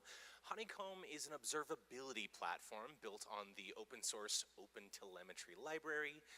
We come alongside your application and tell you how your application is performing and for whom it sucks. Send us your logs, your traces, your metrics. We will bring that into Honeycomb's dashboard and use that dashboard to analyze how your application is performing. You can define what is a good bit of data, and then we can compare what those good data bits are to those bad data bits so that we can bring the observability to you faster. We want you to identify problems quickly so that you can get them over to your engineers and remediate them as soon as possible. If Honeycomb is of interest to you, I'd love to give you a proper demo. Our booth is just outside the door. Come on by, we'll tell you more about it, and we can see if Honeycomb will address your use case. Thank you so much. All right, and Bellsoft, if you can come on up.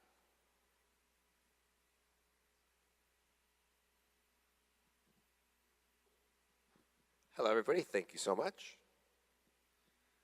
So, Bellsoft's Alpaquita is an Alpine-inspired Linux distribution designed to be used as the foundation for small, secure, and reliable base images.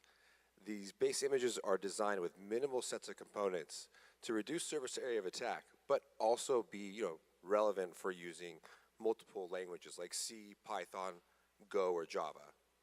That's about it. Thank you so much.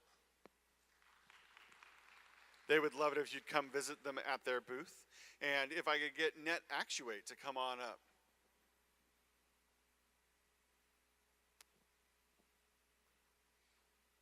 Hello, everyone. My name is Craig Jackson, and I'm here on behalf of a company called Net Actuate. I can't tell you in 1 minute what we do, but I can tell you what we have. And what we have is a global cloud platform for compute that's attached to a Anycast delivery network spread out over 30 to 40 POPs. And so I'm less inclined to tell you what we do with that, and I'm more interested in what you would like to do with that. So come by our booth, 110 over at SCaLE. We're right outside here as well. We just want to empower companies to scale globally. All of it can be instrumented through DevOps architectures and workflows. So come by us, let's scale, let's build something together. Thank you. All right, thank you so much to our sponsors. And with that, I'm going to hand it over to our next speaker, Annie Hedgepeth. Thank you. Hey everyone, I'm so happy to be here with you today. I used to be an organizer for DevOps Days back in Dallas when I used to live there. I live in Boulder now. But I know just how much heart and soul and love goes into this wonderful conference and work. So if you see an organizer, please be sure to tell them thank you and that they're doing an awesome job. All right, so let's get into why I care about this topic. So back long time ago, I got my degree in film, and I was a casting director for the very early part of my career, in Dallas though, so not, big time like here in LA. But fast forward to when I got into tech, and I chose DevOps specifically because DevOps has always been about people. And so I really wanted a people-centric job. And so I got my first job in tech at an Azure consultancy called 10th Magnitude in Chicago. It was very people-centric because it was a startup and it was a consultancy, so I got to work one-on-one with customers. And from there, I went to HashiCorp, where I was an engineer on the Terraform Enterprise team, and that was really people-centric just because it was like a super great culture on the team. I just really loved it. The Terraform Enterprise team is, at least at the time, it was the best team in the company. Anyway, and now my husband and I are doing a startup called HedgeOps, where we're working on an app called PeopleWork. And in all these jobs, I got to immerse myself in deep technical challenges. So, you know, like we all do. Doing things like writing Terraform code for super handcrafted, artisanal legacy infrastructure migrations. One of them was for an app that was used to do MRI laser surgeries. So super technical, super scary, super stressful, very technical. Got to write a bunch of Go modules for a complete refactor of TFE services into their own containers. Again, lots of technical work. Now I'm doing something completely new, learning all new technology to create something from scratch. And in all of these things, it wasn't the technical challenges that defined my career. It's always been the networking challenges. So doing things like building trust and rapport with my clients to get them to believe me that, you know, building CI/CD pipelines or whatever would save their bottom line, would contribute to greater productivity, etc. Those conversations were defining to my career. Managing people at the consultancy when I had no visibility into what they were doing day to day because we were on different clients, but getting them to like create goals and a plan to achieve those goals. Those conversations were super defining to my career. Working on open source stuff and meetup stuff, just like out of a desire to build community, all of that stuff would eventually lead to jobs, so that was super defining to my career. All of these things were ways in which I was able to define my career in a way that I felt like I could handcraft, something that I had agency over. And so, why should you care about this? Why should you care about networking? Well, let's talk through some scenarios that might be familiar to a lot of us.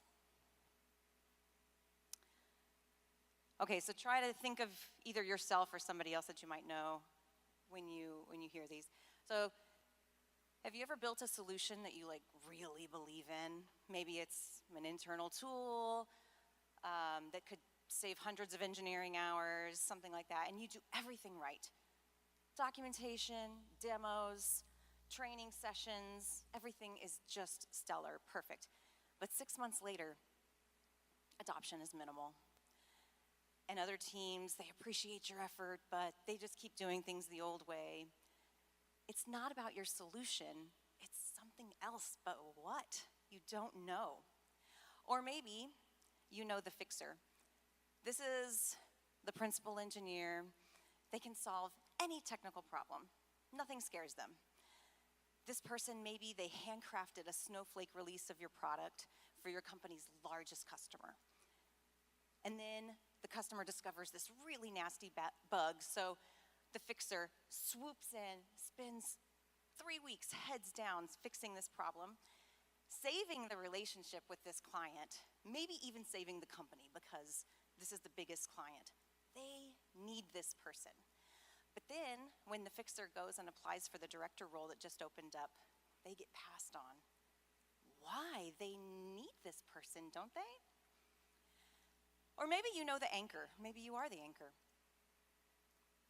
The company announces a really super exciting new project using tech that this person has been studying on their own time. They're very very excited about it. They express interest. They're like, hey, I've already been studying this on my own time. And then they discover that the team formed without them. Oh, they're so frustrated. So they're stuck on their existing team because they're the subject matter expert. And their vast technical knowledge is actually what's anchoring them in place just when they want to move on to a new, more exciting challenge. And this one, sadly, is very relatable nowadays. Maybe your company is restructuring, and the rumors have swirled for weeks, and you've been mulling over what you're going to do if you're affected. And in those moments, you panic because you realize that you've become an island. You've been so heads down in your current job, doing great work, that you realize that your professional connections have just narrowed over time, and you haven't maintained any relationships beyond your immediate team. So you get on LinkedIn and you put a bunch of comments on, hoping that that helps save your network, hoping that that's enough. Or maybe you feel like you're doing everything right. There we go. You're a manager, a great manager, and you spend so much time on your team's growth and development. You remove blockers for them left and right. You're their advocate. Your empathy for them is vast. They love you. You are their favorite boss ever. And then a director role opens up and you get passed on. Why? You're such a good manager. They overlook you because they don't see you as a manager of managers. Very frustrating. In all these scenarios, it's not the technical skills that are these people's limiting factors. It's their relationship skills. So when AI can write your configs, what makes you valuable, or what makes you invaluable, is your ability to influence, collaborate, and navigate complex human systems. The good news is that we can apply systems networking concepts to our professional networks. And you're DevOps people, so you've definitely got this. We love tools that'll help us to have better efficiency. So let's figure out what a tool looks like for navigating these complex human systems. So I'm going to walk you through the steps that we would take to think about building out our professional networks by using the steps that we would take to build out our systems network. So we'll define and segment, firewall and automate, monitor and adjust. And I'm going to use examples that are more geared toward like your internal network at your company that you work at, but everything applies to your external network as well. It's just the examples will be for internal. And then I'll touch on external networks later. All right, so our challenge is that as technical professionals, we're trained to be very intentional about systems networking, but often just accidental about our professional networking. Many of us find ourselves investing time in professional connections that just kind of happen organically, when actually, if we were more strategic, it might be more beneficial. But it's totally natural because we build relationships with the people that we see every day. But the challenge is that sometimes the relationships that could truly advance our goals maybe will remain undeveloped or undernourished because a lot of reasons. Maybe they're just not in our daily path, or we're scared, or we don't know how to gain access to certain people. It could be a myriad of reasons. And this isn't a personal failing, it's just a systems design problem, honestly. So, I know that everyone in this room loves solving problems, so let's get after it. So just as we would design infrastructure with clear architecture goals and access patterns for our systems, we can bring that same intentionality to our professional connections by defining our career goals and identifying people who can help us achieve them. So we know how to do this with systems networking. In a lot of these slides, I'm going to put systems networking on the left and professional networking on the right and how they kind of overlap. So we identify system architecture goals, like what does it need to do, what's its goal? Are we making an app, or are we making the software that's going to run the app, the infrastructure that's going to run the app. What is the goal of the architecture? We have to know that before we can build it, obviously. And then we need to determine the required connections and create subnets by function. So here you can see each function is subnetted. And then we apply the principle of least privilege. We're not just going to dump everything in a VNet and call it good. We're going to subnet everything out and apply rules. So we can tell that what this architecture wants to do pretty much just by looking at it and how it's divided. Because we know that security isn't achieved through complexity and obfuscation. It's achieved through clarity and intentionality. All right, so let's start to think about how we can draw out the system architecture for your professional network. So first, we want to define our career objectives. And I'm not talking about like your career matrix or your career ladder at your work. I'm talking about like, what do you want to do? Do you want to be the tech lead for your team? Do you want to be CTO? Do you want to start your own business? Do you want to just hike and ski with your family every weekend and let your job go on autopilot? Like, what is your specific goal? And then identify the key relationships needed to help you achieve those objectives. From whom do you want to share mutual support in order to achieve your goals? Who are the people that are going to help you get there? And I'll give you a hint, that number is going to be a lot smaller than you think it is. Because we have to remember Dunbar's number. We can only maintain about 150 meaningful relationships, and this includes your family and friends. So professionally speaking, who are those people for you? The higher the number, the less meaningful the interactions are going to be. So we need to think about this pretty strategically. All right, so then we need to define clear roles and access levels. And this is where you can start to think, oh, this is sounding a little weird. Like, these are people. And I'm not advocating for, like, exclusivity for the sake of gatekeeping or snobbery or anything like that. That's not what I mean by this. I just mean, let's be intentional about who we let into our trusted space based on your desired outcomes for your career. All right, so we're going to think of what our VPC of people would be, our VNet or whatever your cloud is of choice. So try and think of the select people in your company that you want to create an intention for, to support and to be supported by. And you can do this by thinking of, like, who are you a fan of? Who's a fan of you? Who do you want to see succeed, and who do you think wants you to succeed? And these can be people anywhere in their careers, some in front of you, some behind you. You really need a span of people. All right, so next I'm going to show you how I kind of subnet out my groups into roles. And you can use these same groupings too, or you can think of something on your own. What matters, I think, is, like I said, having that span. Some people in front of you, some behind you. All right, and note the numbers. These are like example numbers of like how many people would be in each subnet. These are not LinkedIn numbers. These are like small, intentional numbers of people.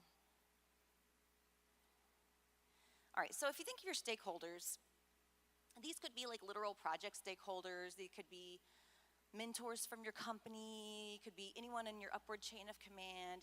Anyone who has a vested interest in the outcome of your work.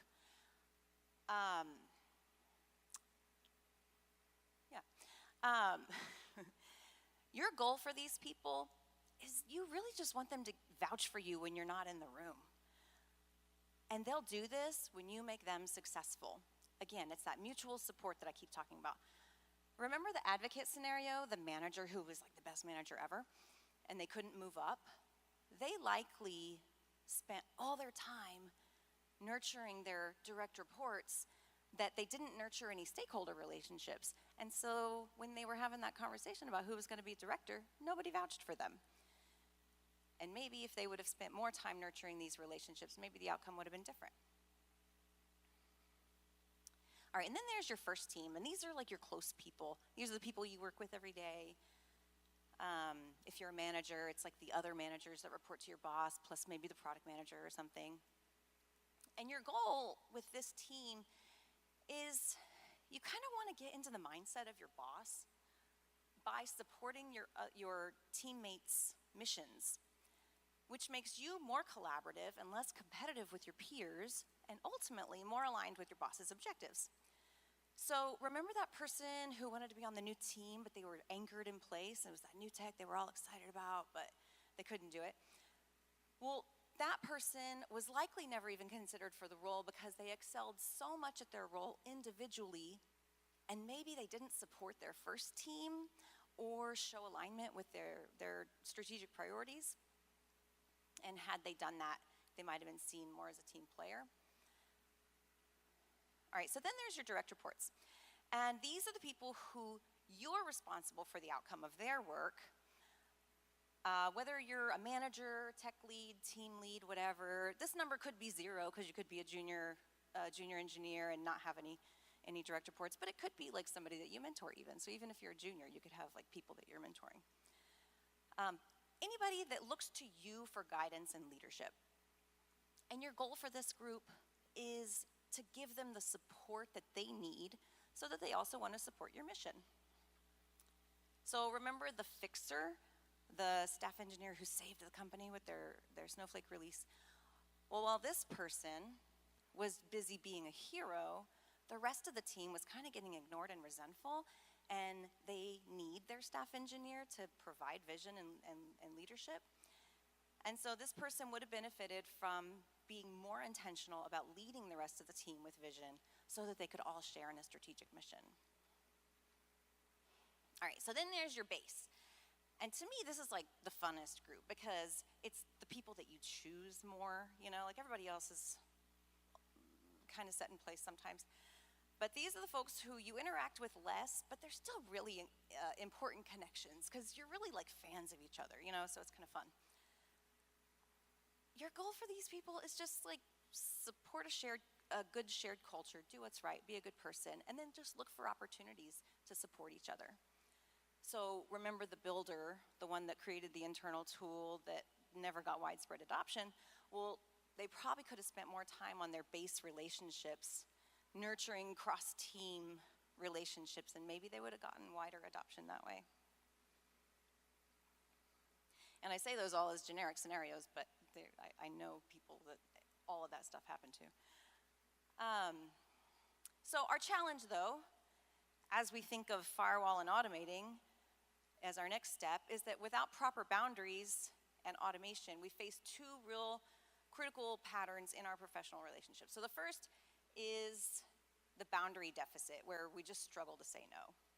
And so this could be that manager who has 15-minute meetings all day, and they have to do their real work at night just to catch up. Or the engineer that becomes everyone's unofficial help desk, or the SRE monitoring all the Slack channels just in case. And then the second pattern is the just-in-time networking trap, where we activate relationships only when they're needed. So this could be like approaching leaders during promotion cycle, or engaging stakeholders only when seeking project approval, or rebuilding external connections only when layoffs are looming.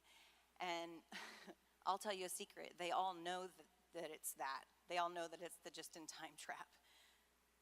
And it doesn't feel great on the receiving end. So the result is that we're spread thin across all these unfocused maintenance things that we lack the bandwidth for actual strategic connection. And this forces us to be reactive exactly when authenticity matters the most. So just as you create firewall rules and CI/CD pipelines to maintain a protected system, set boundaries to protect your time and energy, and create systematic check-ins to maintain relationship consistency. Having a system like this in place and boundaries in place will help you to switch from being reactive to proactive, and that will ultimately give you agency. So when we think of our systems networking, create our inbound, outbound rules, build our pipelines, create automated checks. We do all this because we want rules and policies to create predictability and safety ultimately, right? For example, some random employee on another team isn't going to have access to like the key vault or the secrets manager that your team manages. And you think, well, that's pretty, you know, it's just a test environment or whatever. Does this mean that you don't trust the person? No, of course not. It just means that it's a system in place to protect you from the unexpected, to create predictability and safety. Because you know that if you left access open to the whole company, then your chance of your servers becoming crypto miners increases dramatically. It's just a rule in place for a reason. So then when we're thinking of our professional networking, we want to establish interaction patterns based on relationship types. So for instance, my interactions with an intern versus a VP are going to be very different approaches, but I have the same goal of mutual success with each. And then I want to set appropriate boundaries, because for those interactions with the intern or the VP to even take place, I need to have boundaries around my time and my energy so that I'm focused on what matters, not just on whatever's screaming for my attention in all the Slack channels, because I just don't want to spread myself too thin across too many weak connections. So with all of these weak connections, there's a purpose for all these platforms, right? Like, I love Slack for how it enables remote work. I love LinkedIn for how I'm able to keep up with people. You know, all the things. They're all great for their own reasons. But just beware of low fidelity communication. When we're constantly just monitoring threads or slapping likes on everything, we can feel engaged, but we're just really missing deeper connections. So with those key relationships that you put in your VPC, that small number that I said, think about, could higher fidelity communication with those people better serve your goals? For instance, a Slack huddle is going to be way better than slapping an emoji on a comment. And then a lunch meeting is going to be even better than a Slack huddle. And an offsite is super high fidelity. So how can those higher fidelity interactions better meet your goals? And then establish regular check-in schedules with those key contacts. So set up recurring meetings and touch points. And by that, I don't mean like annual reviews or the occasional meetup or random DMs or whatever. I mean something more intentional and something more regular. Those are activities that could be part of a greater system, but they're just one-off activities. So think recurrence here. Because for true automation, for your professional network, we need to have clear definitions on it. So I know this sounds like overkill, but it's not, trust me. So you want to organize your people by stakeholder first, team, direct reports, and base, and then define clear intentions with each of them. So you want to define the recurrence of it, the medium. What are you going to do? Just put it, when you write it down, it happens. That's the point of this. And the format doesn't matter. You can have a Google spreadsheet, you can have a 1,000 calendar reminders, you can have an app that helps you. This is actually literally the automation that we're working on at my startup for the app called PeopleWork. It doesn't matter what it is. What matters is having a proactive system that you'll actually use that makes the right thing to do the easy thing to do. Because a goal without a plan is just a wish. So realizing your goals is a lot more likely when we're intentional about all of these things. All right, so just as you track system health and watch for anomalies, track relationship health and watch for connection imbalances. All right, so in our systems networking, we're gonna track system health metrics, we're gonna monitor, we're gonna analyze performance patterns, because good monitoring systems will ensure that your policies are actually working, and they'll give you real-time alerts, and you'll be able to detect and respond before anything really bad happens. And we want to do the same thing with our professional network as well. We want to apply the same thinking to it. So if we're tracking our relationship health, that means like looking for things like reciprocity. Is there an even balance between who initiates, who benefits? Are you doing all the initiating, or are they? And then an energy balance too. Who's energizing, who's draining? Are you energizing? Are you draining? And then influence flow. Are your ideas gaining traction? Are you listening to other people's ideas? Look for all of that stuff, all of the balance between your relationships. And then do regular network health checks. So that just means looking for an internal-external balance. Like, don't just talk to your first team. Make sure that you're having cross-functional reach. Make sure that you have access to the decision makers. All of these things are really important for you to health check. And then adjust based on the data. And by doing that, I mean, once you have all of that data in front of you, then you can make decisions for your network. Like, you might need to prune the energy-draining connections. You might need to strengthen the positive relationships, and then rebalance at some cadence. I think quarterly is probably good. But how do you do that? It feels really weird, right? Because we a lot of times want to think, well, they're humans, and I should just be able to use my intuition to figure all this out, because I don't want to, make everything so mechanical with human relationships. It feels weird. But here's my not weird approach, okay? So I want to take notes on everything. Every meeting that I have, I'm going to take some notes. I mean, maybe I'll skip some, but the important ones with these key contacts, I'm very forgetful, so I have to write down everything. If it's a one-on-one on a Zoom or something, it's great because I can take notes on the computer.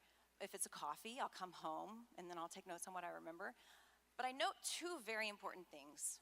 First, what happened. We talked about X, Y, and Z. My action items are A, B, and C, whatever, just facts. And then the second thing is, how did it make me feel?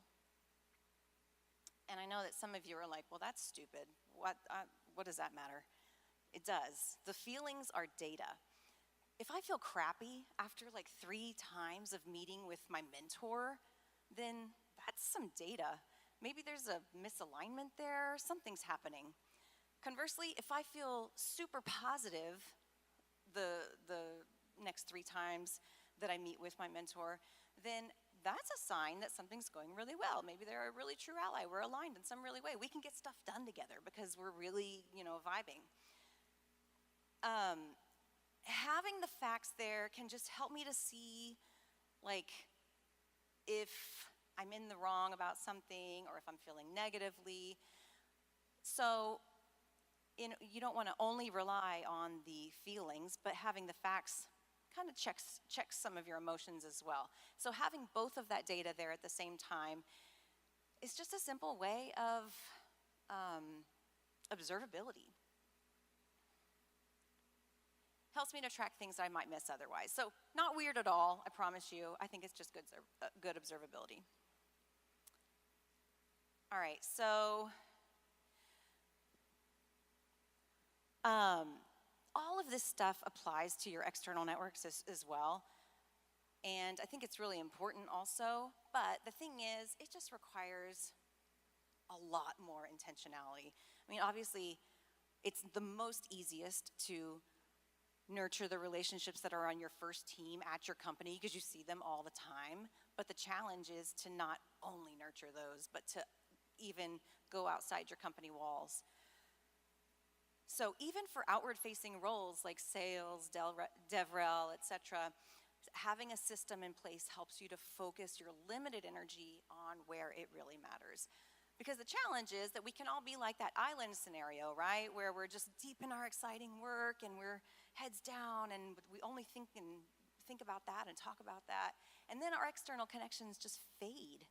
And it's not intentional, it's just, we're human, we have limited bandwidth.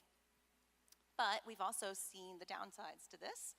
We've seen the 12-year veteran laid off, discovering that their external connections have vanished. We've seen the respected internal expert just completely unknown outside the company walls. the leader whose relationships have completely vanished during a restructuring. So, like disaster recovery, external professional networks work best as an ongoing practice, not an emergency response. Because the painful truth is that if you wait to build your professional network when you need it, you're months behind already. So doing it as an ongoing practice is the best approach. And automation is your friend here. Just put things on autopilot. That's my #1 piece of advice to anyone that asks me about it.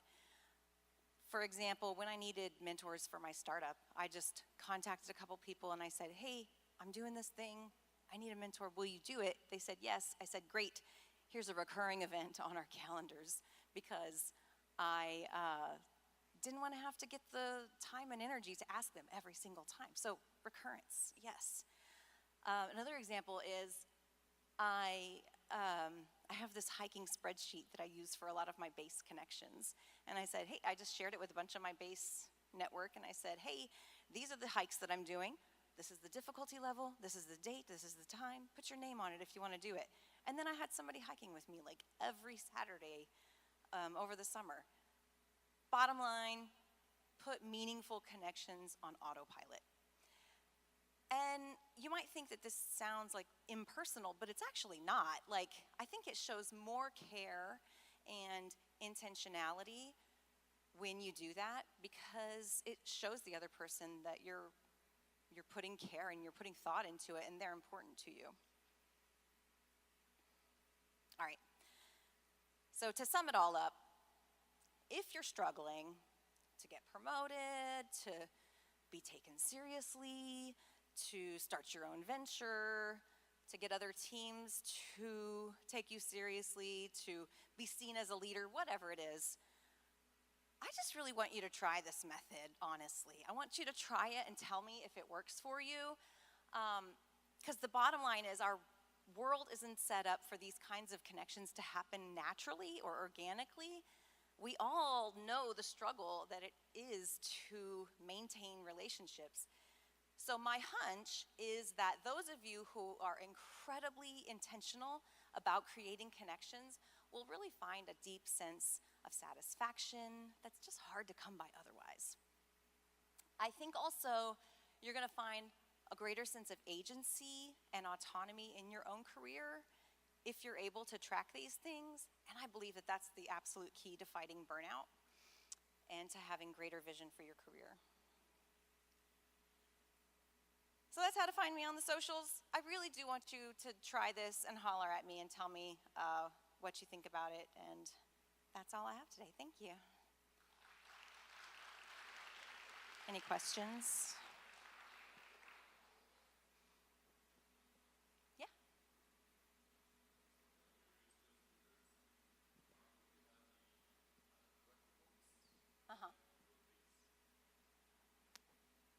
It sounded like for your direct reports and your base, that was the mentor-mentee relationships. Am I correct in that assumption? I would say that you could generically classify mentees in a direct report. They're obviously not your direct reports by HR's standards, but it's just kind of the way you think about it. You know, it's just the idea that you're responsible for the outcome of their work. With a mentee, I think that you should, take on that feeling of being responsible for the outcome of them having vision for things, or, things like that more generically. And base is a little different. It's more about sort of supporting a shared culture. They can be people in front of you or behind you in your trajectory. It's usually people that are kind of peer to you, I guess. But yeah, it's more sort of infrequent and informal relationships, I would say, as your base, that are hard to classify into those other 3 categories. Okay. I was more so thinking about when you said that you wanted to start your startup, that you needed a mentor in regards to it and how you're reaching out to them. Do you specifically give them, as the mentee in that relationship, the intention in regards to what you want to do? or what you expect out of that, and what do you do to salvage it when their advice or their connection is not necessarily applicable? Yeah, that's a good question. My intention for the relationship can be completely, it has no bearing on what their intention for the relationship is. I would hope that, you know, we both have a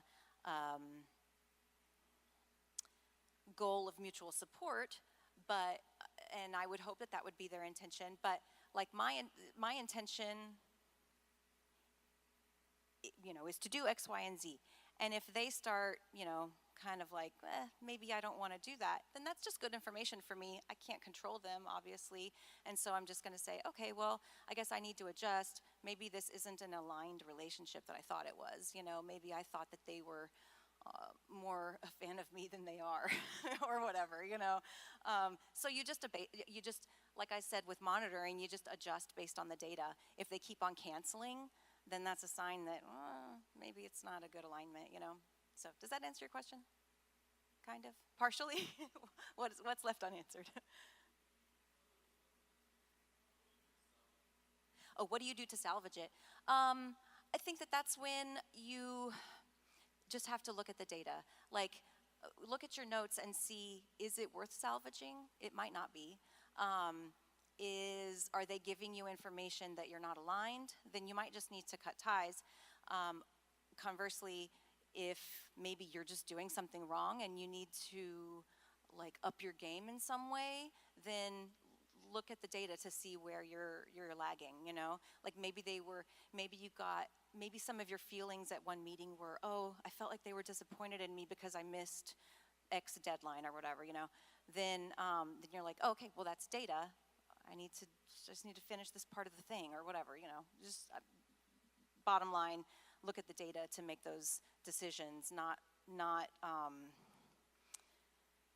all relationships have to be saved, you know. Like the point is you want to be strategic about them. Does that make sense? Yeah. Okay. Anybody else? Yes.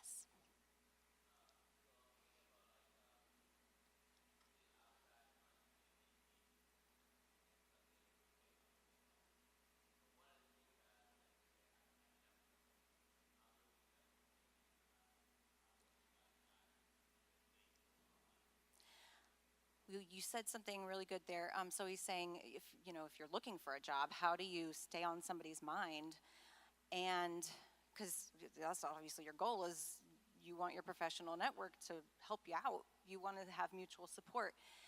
And I think that by just asking people about their problems and thinking of ways that you can help with them. So let's say that you were meeting with one of your base connections. And you don't want, like I said in there, you don't want to just activate relationships when you need something. You don't want people just to feel like you're taking. You want to be a giver also, right? And so you can just meet with people without the requirement that you get something in return, but that you can be truly curious about what their needs are and say, hey, what are you working on nowadays? And then just, oh, well, what's your biggest problem right now? And then just kind of help solve problems with them and be interested in supporting them in whatever it is. It'll be different with every person. Obviously, they'll have different needs, and you have limited bandwidth as well. But just talking about and seeing ways in which you can have alignment where you can come in and like help in some way, you know? That would be my biggest piece of advice, I guess, is just to get curious about where you can serve your connections, you know, and be a mutual support. Does that help? Okay. Anybody else? Annie, I think we're actually at time. Oh, so thank you. Thank you so much. Thank you so much. All right, thanks, y'all. This was fun.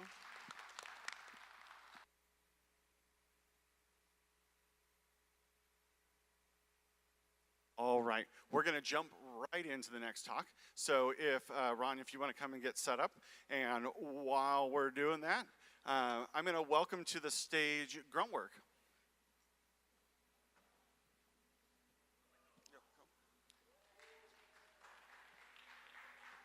Thank you. I'm Zach from Gruntwork, the company bringing you these raffles. How many here in the audience have used AI successfully at work? Some hands, anybody? I see some. I'd like to tell you a short story about the first time I used AI. 2023, I'm in my living room, my wife comes out of the bedroom and she says, honey, do I look fat in these jeans? And I said, there's this new ChatGPT thing, why don't I ask that? And of course I ask it, and it gives me a wonderful answer, very empathetic, very thoughtful, and it ends its answer with, well, maybe you should seek couples counseling. So AI, not always predictable. Gruntwork has, similar to LLMs, combined hundreds of human years of DevOps expertise and experience into a platform that will help you get up and running on AWS in a fraction of the time. Now, that out of the way, we've got a raffle for some Legos. So if you've stopped by our booth earlier today, you have put your name in. Pulling up the app now. Let's do the Mercedes first. The winner is Tak Low from Caltech. Is Tak in the audience? Tak is missing, so we're going to go to the next. Justin Pemberton. Do we have a Justin in the audience? Shout if you're here, Justin. Sorry, Justin, you're missing out. Kyle Bloom. Sorry, Kyle. How about Justin Zemlansky? Josh Liberto. Oh, missing a bunch of people today. How about Greg S. from Hancock College? Vikas Raj from WestJet? Kevin Fang from Headspace. Just going to keep going down the list. Alan Chen from RaveLab. Just going to name everybody who came to SCaLE today. Nick Meyer from academia.eu. Bernardina Ortiz from AppTech. Victor Lopez from EVgo. Lauren Adams from OpenSUSE. Yes, Lauren! Round of a hand for Lauren. All right, last one, Pac-Man. Joseph Lamore. Yes, Joseph, come up and get your Pac-Man Legos. Thank you very much. And again, we're at Gruntwork in the booth just outside the hall here. Thank you so much. Another round of applause for Gruntwork. And next up is Checkmarks. Awesome, thank you so much. So I'm Jonathan Davis. I'm a solutions engineer with Checkmarks. And essentially what Checkmarks is Checkmarks is a security platform that's geared towards software developers and security teams to help them find and fix vulnerabilities across the SDLC, right? And so we can start in the IDE, and so we can find and fix vulnerabilities there. We can tell you, what issues you have in terms of code that you're writing, third-party libraries you might be pulling in, malicious code, secrets, right? We can tell you how to fix it. We can also integrate in the CI/CD and in the SCM. So every time you open a pull request, right, to merge into main or master, you can essentially have a Checkmarks 1 scan, to find those issues before they're merged in. One of the key differences between us and other vendors is noise, right? So a complaint I've heard a lot is that security can be noisy, and we have a lot of ways to help you cut down on that noise. So for example, exploitable paths, right? Showing you where you have a third-party library that you're actually calling in a vulnerable way, right? To help you prioritize when you have lots of, third-party issue alerts. So yeah, this is a high level. If anyone has questions or wants to learn more, our booth is outside to the left. Awesome, and another round of applause for our wonderful sponsors. All right, and next up is Ron. Second? Yes, 15. Yeah. Hey guys, can we swap over the slides? There we go, thank you. And I'm sorry, it is Rob Fletcher. Yes, yeah. Good afternoon, everyone. Rob Fletcher, co-founder at DevZero. Previous to that, I was at Facebook for a little over a year, leading a large part of product security. Previous to that, I was at Uber doing a lot of product security. I just mentioned that because it's obviously relevant to the vulnerability management things we're going to run through. I only have about 11 minutes, so I'm going to move pretty quickly. But what I'm really hoping is to just kind of cover overall methodology, and then I've provided a bunch of various open source tools that can be really helpful in getting started in this stuff. So we'll start with the basic, what is vulnerability management? I'm not going to read that entire sentence to you, but it's essentially that second stanza, right? Like, how do we find, fix, and prevent vulnerabilities? They typically land in two buckets, first-party and third-party vulnerabilities. We could have a philosophical discussion around whether or not misconfigurations and weaknesses are vulnerabilities, but that's a discussion over coffee. So if we kind of follow the find, fix, prevent, especially as it relates to kind of cloud environments and cloud development environments, in find, we really want to make sure we essentially have an inventory of all of our machines and an inventory of all the software running on those machines. Typically called asset tracking and SBOMs, software bill of materials. And then you move into fix. How do you prioritize and remediate based on risk, which is really important because we've all seen various static analysis tools give us thousands of vulnerabilities, of which maybe 1% are valid. And I have personal experience and know that if you go to a developer and tell them to fix something and it isn't actually a vulnerability, it becomes a hard conversation. And then finally, prevent. There's some things we can do around, and I almost put this in, I might have actually put, no, I didn't. I almost put in parentheses mitigate as well, because you want to be able to prevent by finding things before they actually land in production, for example. But you also want to have some knobs to be able to turn stuff off really quickly if there's any exposure or anything like that. Well, it's not traditionally preventing vulnerabilities, it is preventing kind of the risk from the exposure of those vulnerabilities. So the key open source tools, I've got their graphics on the next ones and stuff, but down here on the bottom, if you're interested, probably take a picture of that. That'll be what the tools I'm recommending through the rest of the slides. So on the find side, asset tracking, kind of visibility of cloud resources. You don't want any shadow environments or dev environments or anything like that. This can be surprisingly difficult.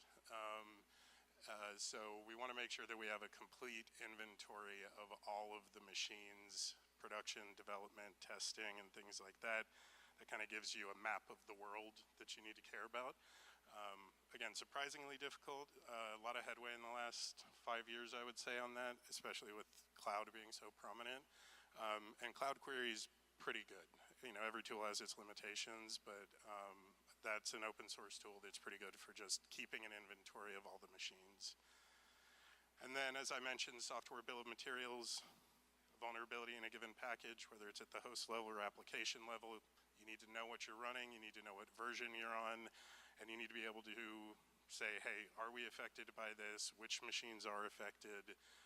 So that you can take that full map and then start whittling it down to the areas that you really need to focus on. Sift and Gripe actually work really harmoniously together, so highly recommend them. They have really cool logos too, not that that matters, but and then this is the bucket that's honestly a bit of a pain, and there's not a lot of great automation right now. But when thinking about what do we fix now and how much does it matter, the kind of traditional way to think about it is impact and likelihood. Like, there's some terribly severe vulnerabilities that have almost zero likelihood of ever being exploited, and that shouldn't take priority over a medium that has a very high likelihood of exploitation, because the name of the game here is mitigating risk, right? Not just fixing things to fix them. So making sure to think deeply about where does the risk live and using that to drive prioritization is really, really important. And again, I couldn't find any really great tools in the last 5 years. If you know any, please tell me. And then prevent, in the bucket of prevent, again, you want to be able to have various knobs to turn things off. That's more in the mitigate bucket than prevent. Chekhov is reasonably good open source kind of IAC analysis to detect vulnerabilities before they actually make it into production or deployed or anything like that. So that's one good tool that we use. It's not everything you can do, obviously, no single tool is, but that goes a long way as well. So, little short. And then finally, kind of like the title of the talk, right? Like cloud development environments, why do those matter? How do they help? And I probably should have put the middle bullet at the top, but 60% of security breaches originate from insecure development environments. We all know enough math to know 60% is a majority. So a majority of breaches are because development environments are insecure. And one of the really great things about cloud development environments is it kind of helps centralize all of what we just talked about. So you understand, you can track and understand inventory, you can scan and patch at scale, you can identify the vulnerable machines and just turn them off. And this is pretty powerful when it comes to mitigating a lot of risk and exposure and things like that. So it can kind of be a central developer platform where you have the software bill of materials, you have the inventory, you have the knobs to mitigate any risk, and it's pretty great. It also, unrelated to security, I'm sure we've all struggled with getting a development environment set up in 2 weeks, right? That's kind of a pain. It takes a lot of that away too, because you kind of have golden path defined, click a button, get an environment, which has other non-security benefits. And then, yeah, I think I've covered everything else in that. I managed to make that through pretty quickly with 3 minutes to spare. But let's see, yeah. So again, this is kind of the guts, I think, of what really make a good foundational vulnerability management for cloud development environments, at least from the open source angle. So yeah, happy to take any questions. I would be remiss if I didn't plug that I'm co-founder at DevZero. We have a booth out there. We do CDs. Happy to talk to you about it, but didn't want to make the talk about that. So any questions, anything people want to chat about?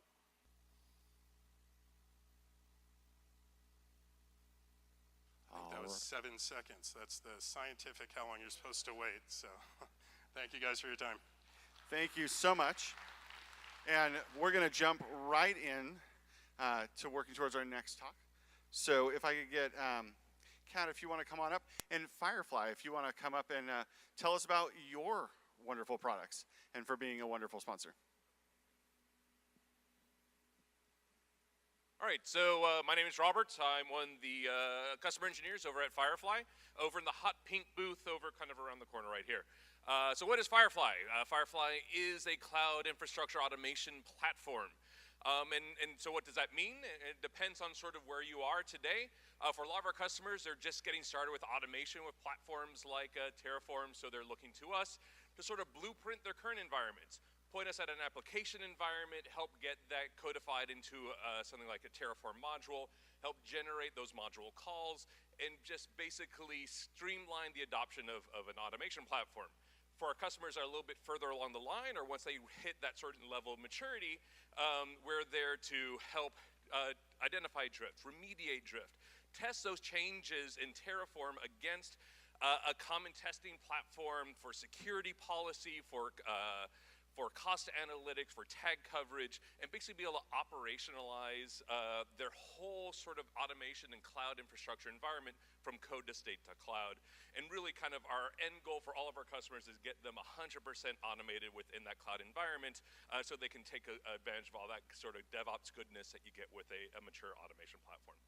So that's Firefly. Like I said, hot pink booth right around the corner here. Appreciate it.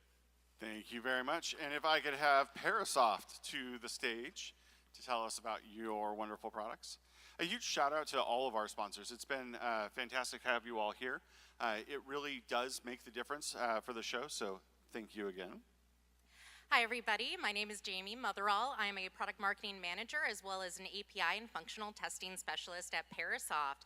Our booth is right around the corner, empowering you as a developer and as a tester, helping you to be more efficient with your testing and also helping you to overcome your challenges. So we do everything from static analysis, unit test generation, code coverage analysis, API testing, API performance, API security, service virtualization, virtual test data generation, and environment management. So really supporting testing across the entirety of the SDLC. Any software testing challenges that you're looking to overcome, come on over and talk to us. For instance, we recently solved a problem for one of our customers where they were regression test one of their applications, and it was taking them 5 weeks to manually run their regression test because of how complex their software was. We were able to reduce that down to 40 hours, 5 weeks to 40 hours. So if you have some challenges, come talk to us. We're right around the corner. Thanks, guys. All right, thank you so much. And with that, I will hand it off to Kat Gaines for our next talk.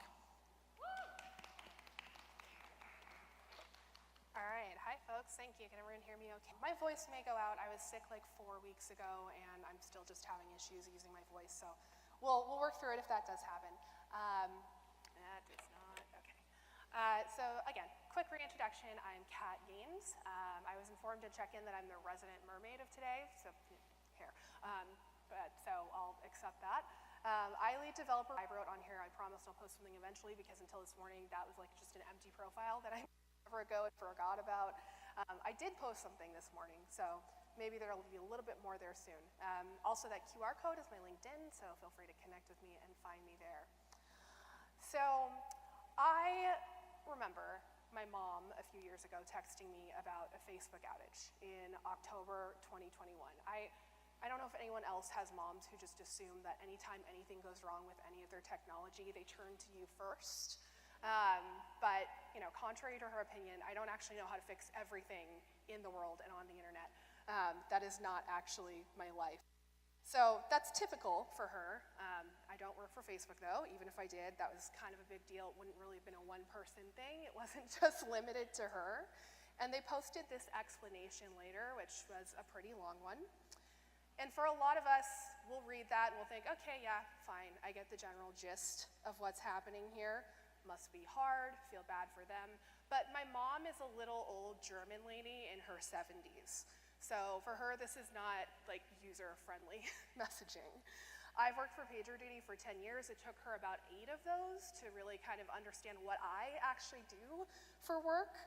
And I'm still not really convinced that she does. So this message, she didn't even know that there were things like status pages and engineering blogs that she could check. And even if she did, she's just not gonna get it. I wanna give the team managing this incident credit because it was a pretty gnarly one. They did later post a lengthier explanation the next day. They tried to break down the concepts a little bit further.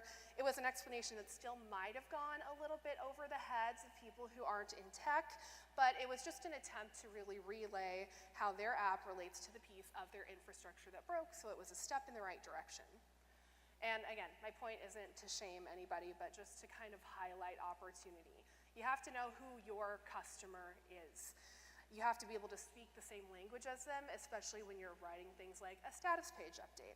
I don't have insight into how the communications decisions happen in this moment, but we all know how it goes. It's chaos. You're just like, yeah, put something out there and make sure it makes sense to you. You may not actually double check that it makes sense to everyone who's going to be reading it. So if you potentially have someone advocating for your customers in that moment and your customer's understanding of the issue, that can have a little more say in the messaging. That can really go a long way. A lot of us do work, in software and who understand that could use Facebook, but a lot of boomer moms. And so again, the point isn't to shame. We all make mistakes and we'll keep making mistakes periodically. That's just a given. But we can learn the importance of just involving your customer-facing teams in communications when something is going down. All right. There we go. So there is a really, really big gap between how your customers perceive your product, how your engineering and product teams perceive it. For the purposes of this conversation, I'm just going to set aside best practices that we all may know and preach about. Even if you're following those to the letter, this gap is going to exist. Those groups are inevitably going to refer to the same things in completely different ways. The person sitting next to you might even just refer to a thing in a different way than you would. And let's not even talk about what happens when we throw, for example, marketing in there.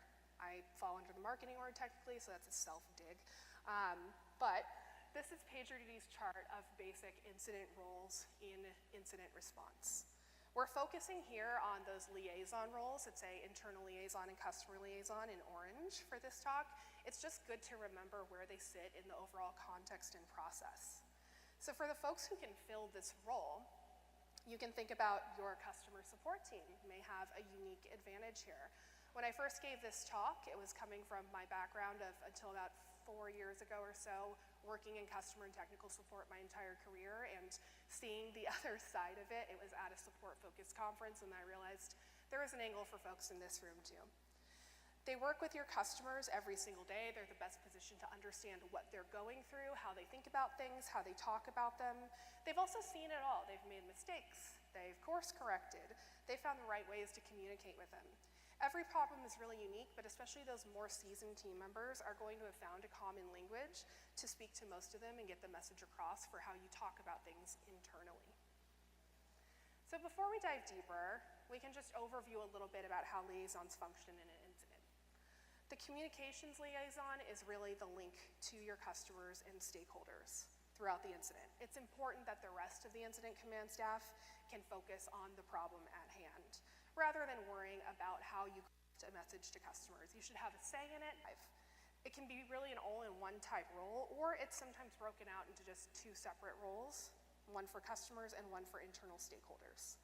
So we can look at how both work. A customer liaison is the primary individual. They're in charge of notifying your customers of current conditions, informing the incident commander of any feedback that's coming in from customers during the incident itself, and they should be listening to the call. Maybe they're watching an incident Slack room or something similar to keep track of what's going on. They should be tracking incoming requests to understand the impact that the incident is having, bring that back into the call. So this is why it's really useful to have that person already be part of the support team. It's also worth noting that these are the folks that are carefully crafting messaging to your customers all of the time. For example, you don't want someone who isn't kind of trained in that to report maybe an outage when it's just an incident to a customer. That's a really scary word. It could imply that something is very, very wrong and stress them out.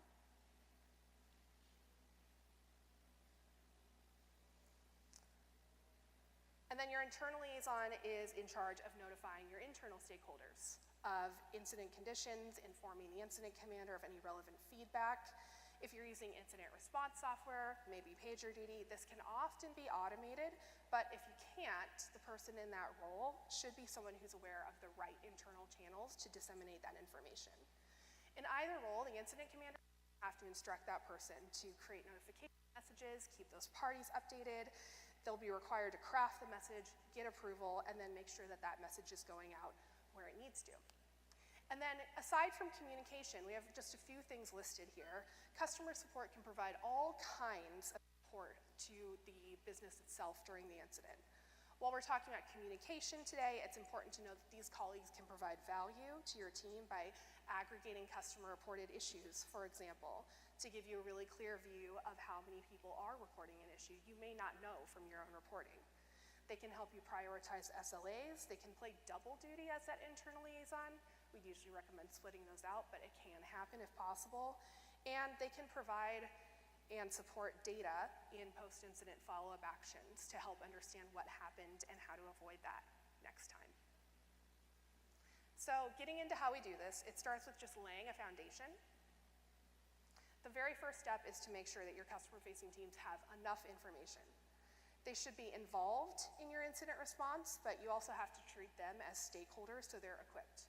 During the incident, internal stakeholder communications are going to proactively provide some situational awareness, some transparency around the customer impact itself.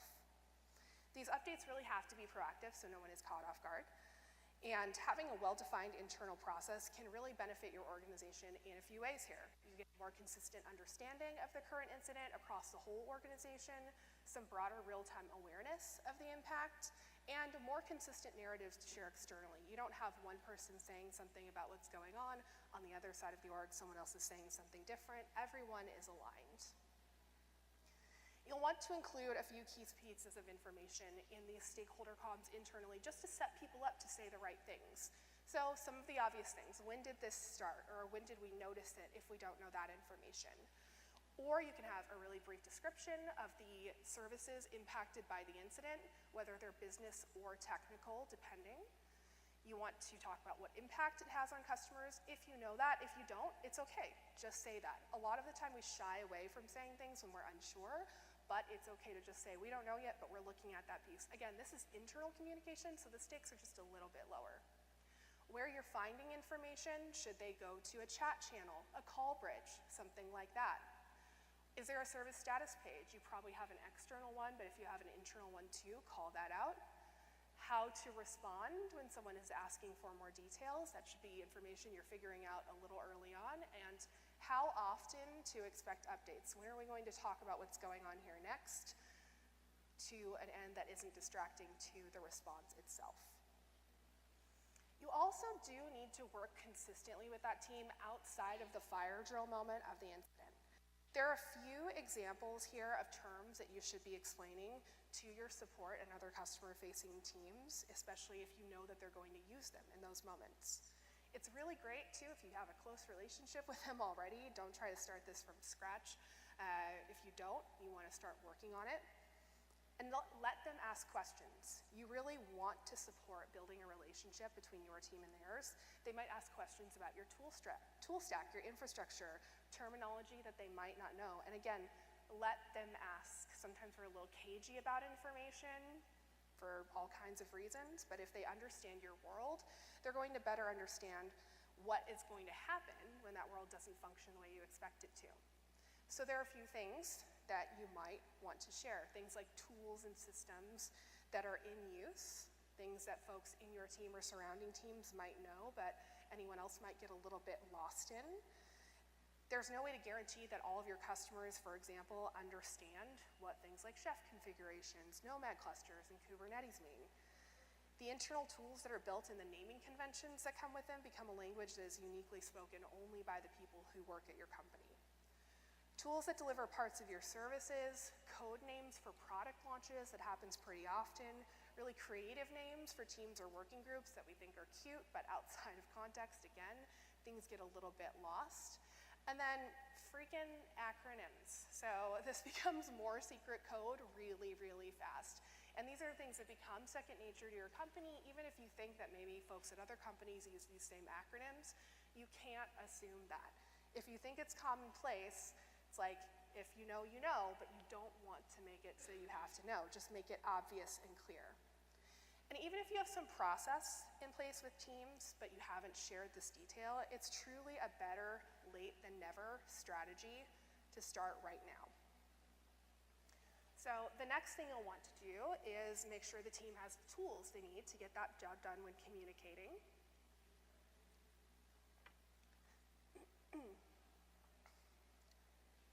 Tool number one in the communications toolkit is where do they get information?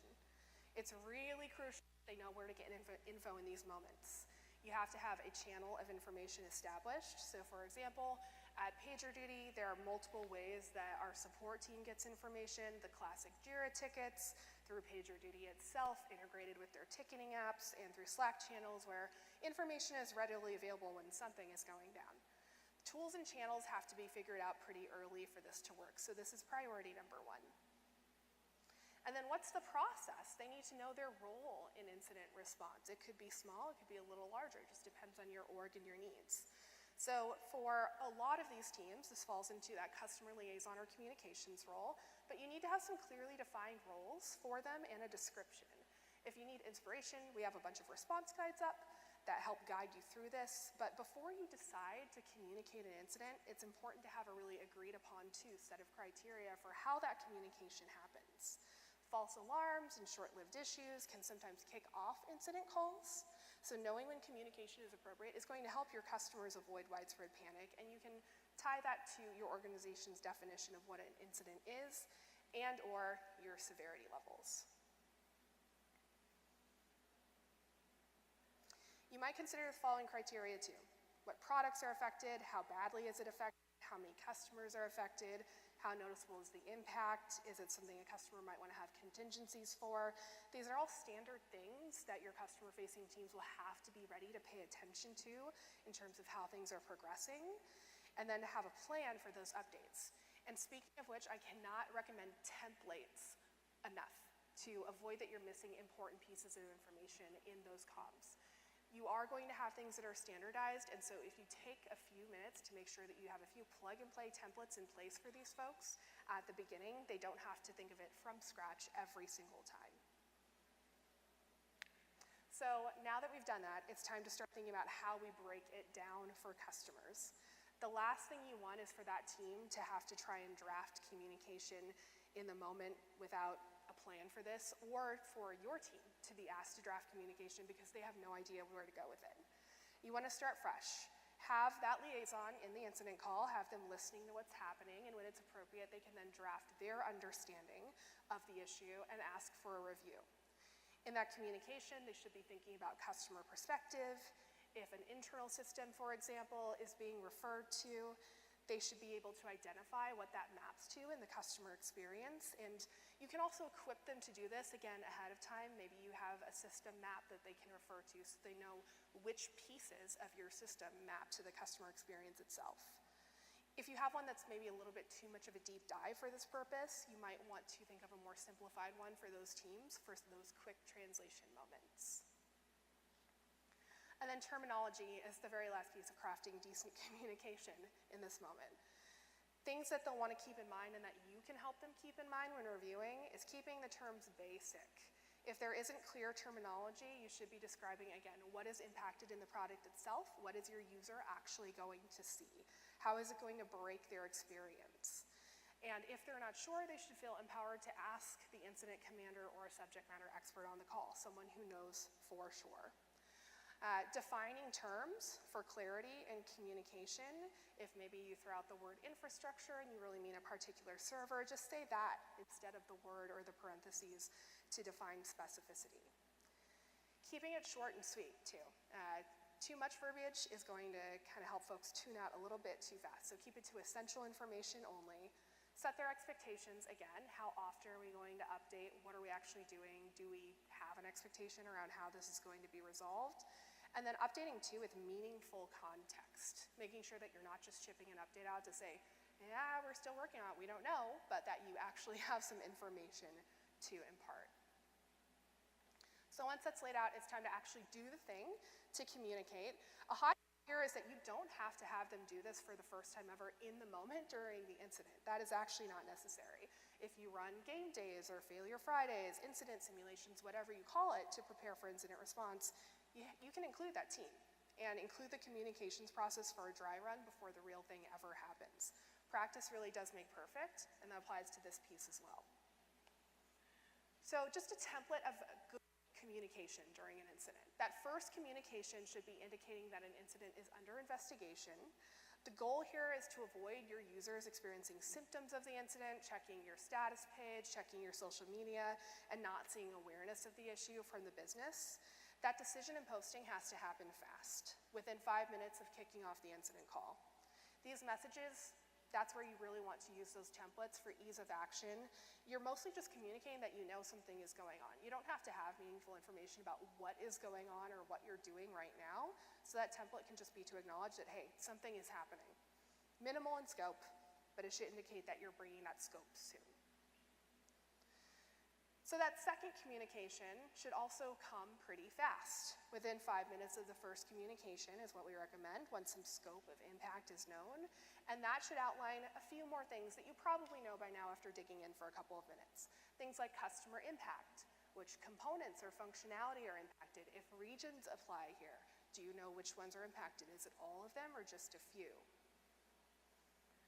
And then depending on the length of your incident, you're going to have to push out some periodic updates. Every 20 minutes from the scoping update is a good recommendation to start with during the first 2 hours or so of the incident. And after those 2 hours, you might choose to update with reduced frequency. You may even bring in a long-standing incident communication model if you know this is going to keep going for a while at that point. Regardless of expected frequency, when the degree of impact is meaningfully changing, updates should be posted. They should, again, indicate any change in impact or scope, indicate if you think you may have shifted into recovery or mitigation, provide expectations, when are updates going to be posted, and you should also consider that there are going to be a few customers who may have, for example, special contracts. Maybe they have worked with your success or support teams for a premium support plan or something of that nature, where they have expectations around how you're going to communicate as a business when something happens that are a little bit above just what's happening on the status page. They may need to get communication of impact delivered individually, whether it's through, again, that liaison and their account team. So just be aware that you may be asked for help providing context to those updates. I mentioned long incidents a moment ago, so anything a little bit longer than 2 hours is where you should start considering that, hey, this may be a long-running incident, and you'll have some different communication procedures as a result. When we know an incident is going to be extended, you have to set your customer expectations appropriately, and customer notification fatigue due to contentless updates should be avoided. When in doubt, just make sure you're notifying at the frequency which keeps those updates, again, meaningful. You can't also determine that it's going to be a long-running incident within the first hour, for example. So for incidents where you do know that you have a long-running recovery, just indicate that in an update when you do know it. It might be at that 2-hour mark, it might be just a little bit past. And if you're planning to reduce that frequency, keep providing expectations of when the next update is going to be posted. When you get to recovery, there's finally a light at the end of the tunnel. That's when your final communication in the moment of the incident is going to go out. You're going to have to make sure that that team knows to wait for the incident commander to confirm that you're actually at recovery, not that you're just talking about or you think you might be close. But that update, when you know for sure, can include some confirmation of full recovery. Make it very, very clear to your user that you are recovered. Don't leave it ambiguous. Any clear indication about data loss or lingering corruption or anything of that nature that they may see. And if there are no lingering impacts, clearly note this in an update. Then that liaison is going to get to close out the status page item. They can get ready for a few follow-up steps. And most importantly, this is probably the biggest takeaway, I think, of the whole moment, get some rest. Remember to breathe. You really do want to make sure, especially if you had one of those long-running incidents, that that person takes a breather. It can be really stressful to field all of those communication requests across the org in a moment, because not only are they in the incident call trying to draft those status page updates, but they're getting requests from sales, from your customer success, from their peers on the support team, if that's who's filling this role. And it is exhausting to constantly be that fountain of knowledge for what's going on or how to communicate. So make sure they do take a beat, and even if they have more follow-up tests to do, if they're getting ready for the incident review, that they just take that moment to kind of get back into what's happening. So this has really been just covering how to start. Once you have these steps in place, you can go a little bit further in maturity too. You can develop templates for that customer liaison team when they're writing those status updates for customers, like I mentioned earlier. Both in their own ticketing systems, you can work with them on what that looks like, and in your status tool. Those templates should definitely be available for common issues. I have some recommendations too if you need them on where to start, so feel free to find me later if that's something you're thinking about. Also, regular hygiene check-ins. How is that process working? What isn't? This goes hand in hand with having that team participate in things like incident reviews or postmortems. It's really important to communicate what worked and didn't with customer comms as much as the technical detail of the incident. I mentioned game day practice earlier, and that's a really great time too to check in and update those processes for hygiene purposes. So make sure that they're also part of that. And then you can also consider formalizing the role a little bit. Whether it's a percentage of maybe someone's role, or if it's a separate role under your org, the percentage thing can be hard to figure out. I've talked to a lot of support leaders who are just like, I don't know how that works and how we make it make sense. But bringing those folks into maybe an on-call rotation, for example, having a sense of the incident rate, things like that, will help there. If you have a tool like PagerDuty, obviously it can help you collect this data, but you can get this information from so many different sources. This can even be an option for career development, something they can grow into, or a role from which they can grow into something else they're pursuing. You do have to be creative about this, and most importantly, your support leaders have to be creative about this, but it's really worth working with them to figure out what's right for your org and what's possible with both teams. And then a couple of things that I didn't mention too in that incident review, I realized that I want to just talk through. You want to make sure that they're also talking about not just what worked and didn't work. Were there things that happened, like, for example, an executive coming in, trying to dictate communication? Was there information they needed that wasn't available at a critical moment? Was there maybe someone in another team who worked particularly well and deserves a shout out? Those things are all important to consider in that iteration process too. So again, my LinkedIn QR code is there. I mentioned our response docs. That's at that URL, response.pagerduty.com, where I'd recommend if you're trying to kind of just get into some of these concepts, or if you have some of them implemented and you just want to refine a little bit, that you jump into those spaces. And then two, if you want to connect with other folks using PagerDuty or other folks just thinking about incident response or any of these processes, my team maintains our community forums, which are called PagerDuty Commons. The QR code there is the sign up. So if you're thinking about these things, if you want to bounce ideas off of other folks, that's what we're trying to encourage in that space. There are kind of a lot of buzzwords on this slide, so let's set those aside for a moment. But that's really what we're looking to do, to just foster some community across folks who we know are all thinking about these same things, both our users and folks who are not, and make sure that everyone is able to just connect there and figure out how to make these things easier, because it's a moment where it's high stress, just naturally, and we should be able to reduce a little bit of the adrenaline rush around that if we have the right process implemented. That's all I have, so thank you so much. I think we have a few minutes if there are questions. Yes.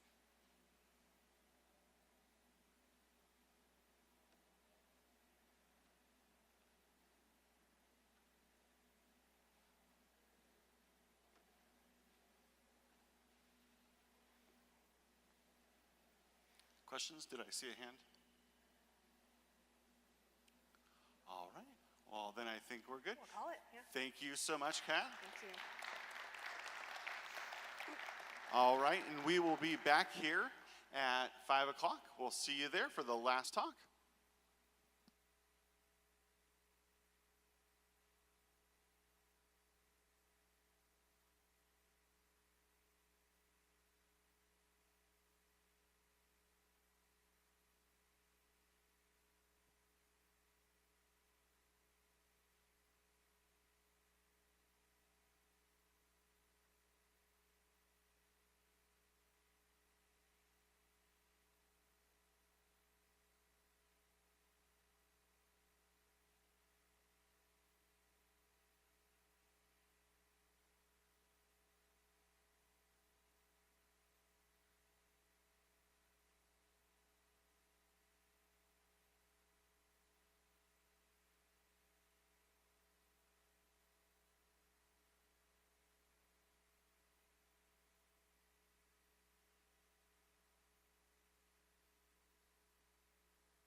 Yep. Thanks, man.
All right, ladies and gentlemen, we're going to get started in just about 5 minutes. If you want to start making your way to your seats, we'll get started in just about 5 minutes.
There we go. It had a green light a minute ago. Yeah, maybe the batteries got a little dislodged or something. Happens. Oop. Check, check. Check, check. Cool. All right.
Matt, can you put us on podium?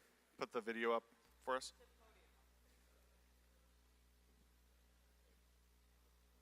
Other one. There we go.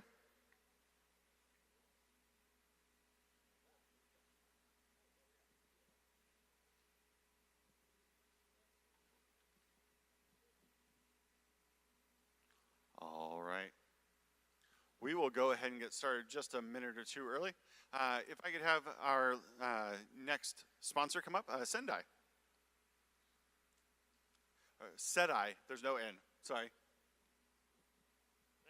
Thank you. Good evening, everyone. Hello, DevOps folks. I'm assuming we are all tired of 3 a.m. alerts and ever-escalating cloud cost. So my name is Nikhil Korup. I'm the VP of Engineering at SEDAI, and our mission in life is to help solve that problem. So SEDAI is a truly autonomous cloud management platform. Our mission is to build a platform to not just give you recommendations for optimization, but also to act and execute on them autonomously. And the way we do that is by learning your application's behavior, by identifying issues before they happen, and then remediating and fixing it autonomously. So imagine Kubernetes scaling, VM right-sizing, CPU optimizations, everything happening automatically. That's what SEDAI does. So today, our customers such as Expedia, Palo Alto Networks, GSK, they save thousands of man-hours in toil in managing their environment and millions of dollars in cloud costs by using SEDAI.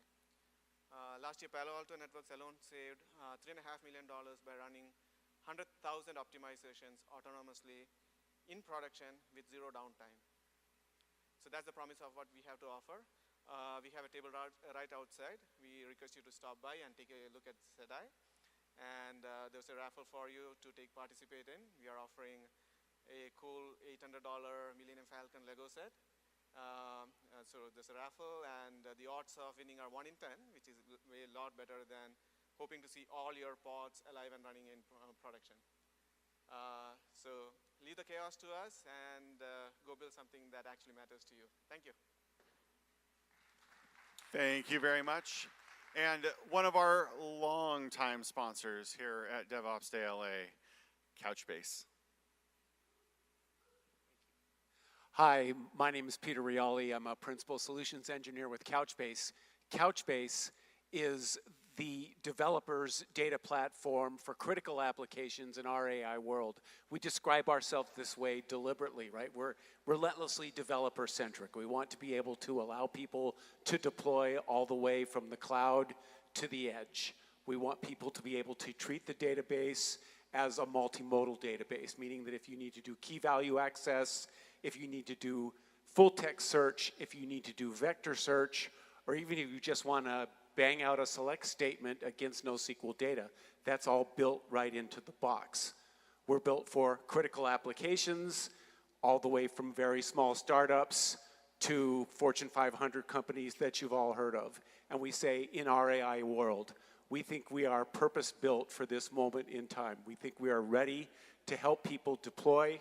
We've got services that will allow you to manage, chunk and parse unstructured data, host and manage your models, vectorize your data, manage your data in our vector index, and even manage the prompts and the users with guardrails to make sure that the AI doesn't go out into the woods with hallucinations when you get it out into the wild. Our table is just over there to the right as you leave, and we really hope you'll stop by and talk to us. All right. Thank you so much to all of our sponsors. And to take us home and finish off this amazing conference, Scott Bly, why don't you come on up? And he's going to tell us a little bit about some API security. Thank you very much, and it is all yours. Thanks a lot. Can you all hear me?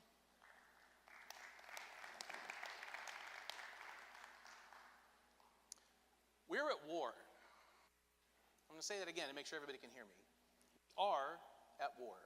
Cyber breaches currently are an active part of armed conflict, if not a leading indicator of physical warfare. Russia's first cyber attack on Ukraine took place in December of 2015. That's fully 7 years before the invasion.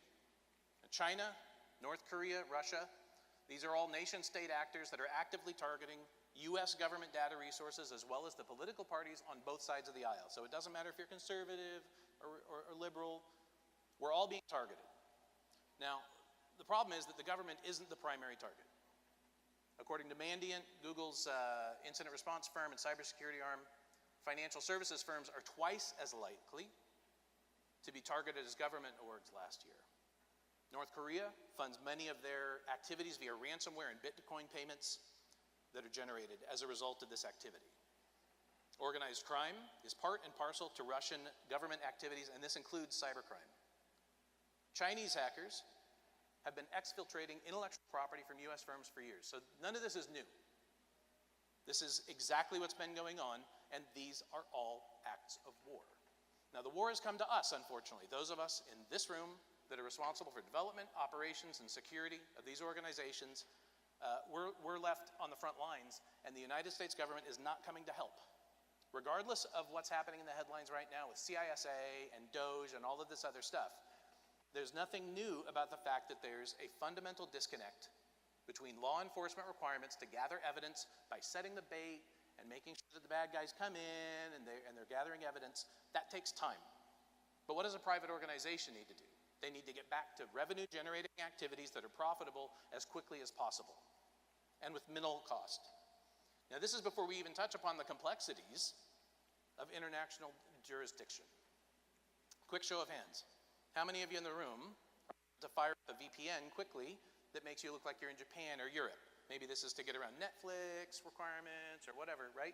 So if you can do that in a matter of seconds, how is law enforcement supposed to keep up? They can, but it takes time. And that's the exact opposite of what we need in business, which is speed.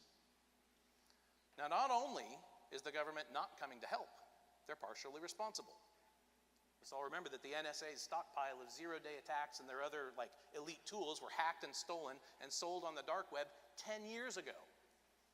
So this is part of the reason why we're seeing attacks rise. If it seems like we're seeing more headlines, it's because we are. This is what's happening. This is the world we live in. This isn't marketing fluff. So unfortunately, the bad guys now have access to the same capabilities as the good guys, including all of the AI that's being hyped. The bad guys only have to succeed one time.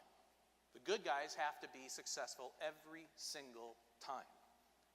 Cybercrime now costs $10 trillion annually, and according to IBM, the average cost of a data breach is now about $4.9 million. But that breach brings with it costs not just from remediation, not just the direct costs, fines, consulting fees, but there's also indirect costs like business impact, reputational impact, lost intellectual property, lost trust. Each one of these things has a cost. Oh, and I almost forgot. There's also a cost for all of the free identity protection that we're getting 8 to 10 times a year, right? So all of that has a cost, and your organization is the one that has to bear that cost. Large firms face greater financial risk in the aggregate because the volume of attacks against them, because there's a nice juicy pot of gold at the end of the attack thread, they may face that larger financial risk directly, but smaller firms face a greater risk potentially. SMBs are hit more often by total volume because there's so many more of them, and if they're hit, they have a direct impact that has a bigger impact on their bottom line. IBM or Target, these large organizations, they can all withstand a breach. They're going to take a hit, but they can make it. Smaller org, bankruptcy is not off the table. There was an organization in London recently, I think it was in London, certainly in England, $100 million revenue hit by ransomware, wiped them out. They couldn't recover because the bad guys also took out the backups. That's $100 million in revenue, and that's not enough to recover. How much revenue is necessary in order to be able to recover from an impact like that? Those of us in the room are left holding the bag as a result of all of this. Our code, our applications, our infrastructure are the front lines in an economic war that is very, very real, and every new innovation we put out there is a weapon that can be used against us. As he said, my name is Scott Bly. I'm the Director of Security Technologies for SIS, Systems Integration Solutions, former No Name Security. That's where I learned a lot about API security. I was at AWS where I ran the Security Improvement Program from Enterprise Support. Thank you all for coming out. I'm going to move very fast because there's a lot to cover, and I'm the last thing standing between you and beer. So I don't want to be that guy. So we're going to move quickly. Agenda. We just talked about the stakes are. I'm going to give that periodically. Introduction, I already covered that. Why API security? I want to cover up some misconceptions between DevOps and DevSecOps. And any technology solution requires three things: technology, people, and processes. I'm going to cover all those, but I'm mainly going to focus on technology. And last but not least, how do you get a hold of me? Because I want to talk to every one of you if you have anything to ask about. Now, why API security? Why does this matter? 85% of web attacks are now API attacks. So if you've got a web app that's out there, odds are good that instead of seeing a traditional web app attack, what you're seeing now are API threats. Why is this? Main reason, I mean, we could say it's greed, right? Gordon Gekko in the movie said greed is good, right? Well, what everyone's trying to do is take advantage of the fact that data is the new gold. If you're writing applications, you're putting it out there, your organization wants to take advantage of the data that you have made available, and the best way to do that is through APIs, because APIs have direct connectivity into your data resource, whether it's transforming the data, accessing it, you're loading it in, whatever it is, an API is the way to do that at scale. That's why we all have jobs, that's why the pace of innovation has been so fantastic. Now, we're here at DevOps Day. DevOps has been wildly successful over the last 10 years. We now have the ability to get code to market as fast as the marketing guys want, and we're able to do it repeatably, and we're able to do it reliably. Your talk today was fantastic and was about how do we make sure that we have reliability while being able to ensure that our engineers aren't losing their minds. Important, and DevOps is part of the way that that's been able to happen. But the problem is that pace of innovation has also left the security guys in the dust because they can't keep up. A little bit down below, I mentioned that there's a 1,200 to 1 ratio of developers to AppSec engineers. How do the security teams keep up with that pace of innovation? There's a problem. As a result of that disparity, you have increased vulnerabilities on your web apps, on your APIs, and there are also interdependent vulnerabilities. A breach to one API, because of your business relationships with partners that are consuming those APIs, you have the ability to impact not only your own as a result of a breach, but you also impact your partner organization's data. That's a big problem. One of the other things that I see people say very frequently is, I've got APIs, we've just launched this great product. How are you handling API security? You need to worry about that. Because our APIs are internal. Good. At least your network firewall is going to protect you. At least your phishing campaign is going to protect you. Because ransomware never is effective, right? That never happens. All of our network firewalls are doing a great job of protecting that. And your phishing emails aren't actually making their way to the end users and nobody clicks on them, so there's no problem with your perimeter, right? So just because your APIs are internal doesn't mean that they're safe. If a breach can come through and impact a network resource that has data that can be ransomwared, or a malware can be implanted on something that's behind your firewall, that doesn't mean your APIs either. Did that come out right? I think you get the point. I may have said it backwards, but you know what I'm getting at. So the way to fix this, as we all know, is to fix it in dev before it makes its way to production, because it's exponentially less expensive to resolve these problems before they make it to prod, and less risky, less downtime. As I mentioned, 1,200 to 1 ratio of developers to AppSec engineers. It's really hard to make this happen at scale. Now, the last thing I want to leave you with before I move on and start getting into the specifics here is that this is a monumental, gigantic thing to take on, but it shouldn't be a burden.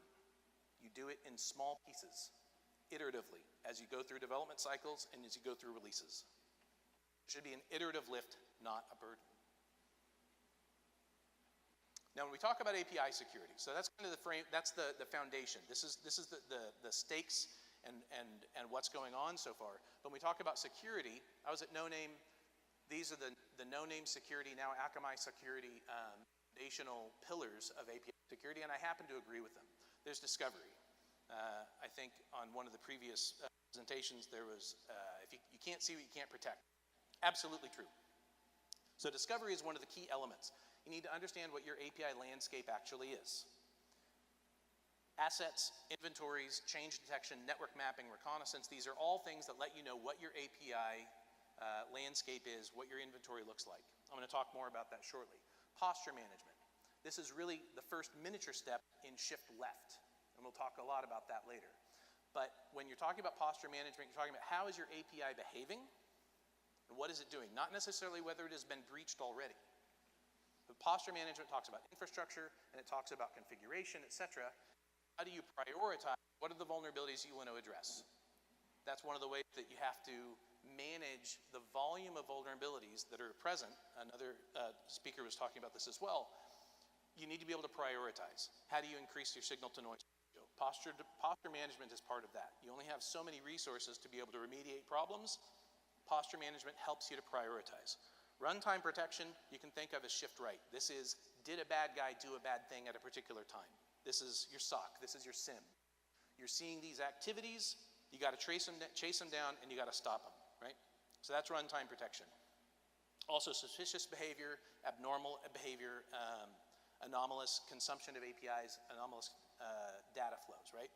And the last piece of the puzzle is, in the no-name world, it's called testing. I'm gonna reference no-name because I know it the best, but testing is about shift left. It's about testing your code, testing your APIs before you have your code running in production environments. So that's an important piece of the puzzle as well. Now, DevOps, it's DevOps Day, so presumably we all understand DevOps, but also I know for a lot of your organizations, even if you're employed, even if you have DevOps in your title, your organization may not really understand DevOps. A lot of them may only stop at a software factory, which is what's represented here. All of my graphics here, by the way, are from the Department of Defense DevSecOps strategy guide. You can Google it. It's a really fantastic resource, but kind of foundational, right? This is, you've got code, it's gonna go to a repo, you've got your different environments, you've got your pipelines, you're gonna test, you're gonna integrate your code across your application, and then you're gonna release it. Once upon a time, that was on a CD. Nowadays, it's day if you're Google or whomever. Is my audio cutting out pretty bad? All right, so whoever's listening online, sorry about that. Can you hear me when it does cut out? I tend to be pretty loud. So this is great. This is the foundation of DevOps. You can get code out, you can do it reliably. Infrastructure as code, you can even blow out an entire environment and replace the whole thing, right? The cloud, very, very powerful capability. Even if you're doing it on-prem, you can do it with software composed resources. Now, DevSecOps, a lot of times we talk to customers. They say, oh yeah, we have DevSecOps because we're doing this. We have DevOps pipelines, we have CI/CD pipelines, we've got sneaking, yeah, we did it. This is good. This is very, very good. But it's not enough. It's not the full picture. I'm gonna show you how the DoD represents DevSecOps, and it's not this. This is just one piece of the puzzle. Technically, I think it's three. DoD represents it this way. Now when you're talking about DevOps, you have your various stages. Planning, develop, build, test, release, deliver, deploy, operate, monitor, feedback. It's a continual cycle. You may be running in your dev cycle for a little while. See if I can get my little clicker to work. Is it gonna do it? Yeah, so it's gonna go do. You're gonna be on the development cycle for a little while, and then you're gonna release code, and then you're gonna be in the operation cycle for a while. Right? You're gonna go round and round and round. Do you like the sound effects? Round and round and round, and you're gonna kick it back. We discovered problems that we need to fix. We got a new feature, whatever it is. You're gonna learn from the previous mistakes, and you're gonna feed that into your development cycle again. And you're gonna release more code. Notice that each one of the red shields around this diagram are a security phase that wraps your entire DevOps process. It's not just in your IDE. It's not just at build. It's not just in your pipeline. It's the whole thing. So what I'm gonna do is quickly make my way around here. How am I doing on time? I forgot to set my timer. On the planning phase, is this helpful, or can you guys read it without me trying to struggle with the little magnifying glass? Is it big enough without this? It's all right? Okay, so I won't do that. So at the top, you have threat modeling. Threat modeling is at the planning stage. You're considering writing a thing, so before you write the thing, you map it out, and you see, where are my problems? I'm gonna publish a web page. I forgot HTTPS. I remediate that by using standard operations to be able to get HTTPS, so I'm encrypting my web traffic. That's threat modeling before you've written any code. Next up is secure coding, right? Does your organization have secure coding practices, approved libraries, etc.? Do you have tools in your IDE that gets into security as code so that you have the ability to make sure you're using best practices during the process? And then this is the thing most people think about is SAST, right? Static application security testing, right? Sneak is a very prevalent example. There are many, many others. What these tools do is they look at your code in your repo or in your IDE or in your build stage to determine, are you using libraries that are approved, or are you doing things that are inappropriate, etc.? Are there problems with your code the way that it was written? The next step around the cycle is DAST. That's dynamic application security testing. Notice that it takes place later in the stage, in the progression. It's because for DAST to work, you have to have an environment that it runs in. SAST can just look at your code. DAST has to be in a running environment. This makes it harder. This makes it more complex, especially when you start talking about modern software application architectures like microservices. DAST works really well on a monolithic app. You have a certain number of endpoints, it's going to do stuff, and you're going to get output. When you take that and multiply it across 150 different services, it gets really hard to accomplish this. So DAST is an important piece of the puzzle in your security profile, in your posture, but it's hard to do. So it gets skipped sometimes. It's more difficult to accomplish and it's more expensive. Next up, we all know about pen testing. It's an important piece of the puzzle as well. Is it on? Digital signatures for your code as it's being released. Get over there. I'm going to stop worrying about the magnifying glass. Digitally signing your code is important to make sure that you're proving that you're the one who released the code and that someone's not consuming inappropriate code or code that's been manipulated. Next up, as we get back up to the right-hand side, once we're on the operations side, we have secure transfer. Think Microsoft Update. This is a good example. They've got a whole platform that's designed to make sure that you are getting updates for code securely, that you're getting delivery that they're intending. Your configuration in your deployment. This has to do perhaps with cryptographic agility, using declarative security instead of imperative security, where your security controls are, instead of being built into your application, they're in the wrappers around your application. Maybe they're configuration files, maybe they're infrastructure components, maybe you've abstracted that out completely to infrastructure that runs, but the security configuration can happen separately from your development, right? When you separate those two, you have more ability to control that. Cryptographic agility, a good example is you can't use certain crypto suites in certain countries, right? So you don't want to rewrite your application every time. You want to be able to just strip out the US-based crypto and put in something different, right? So that's cryptographic agility. It's an example of secure configuration and having that abstracted away. Security scanning. I think of this primarily as vulnerability management. You have an environment that's running, and you've got your data center or your cloud environment where you've got AWS Inspector or any other tools out there that accomplish this for you, and you're scanning. Next up is patching. This is related to the previous example of secure transfer with Microsoft Update, right? Patch Tuesdays, you update it, you got to get it out there. The entire time that your code is live and it's running in the in the operations side, you have to have patching take place so that you have security updates or feature updates. Whatever it is, it's still a patch because your code's live. Until the day that it's dead and gone and dormant and archived your data, you have code that's running. Next up is audit. We all know about auditors. Please don't think of audit as the bad guy. The auditors are there to help you do a good job. The auditors are there to check to make sure you've accomplished the baseline, which is the requirement of compliance, right? But guess what? Those are table stakes. The audit is an opportunity for you to partner with people that have an objective view of how things should be going, and the best auditors can be viewed as an outsourced CISO that's just there temporarily to look at your environment and provide you with an honest assessment of how you've done in the security that you say you're doing, right? Be friends with them, work with them.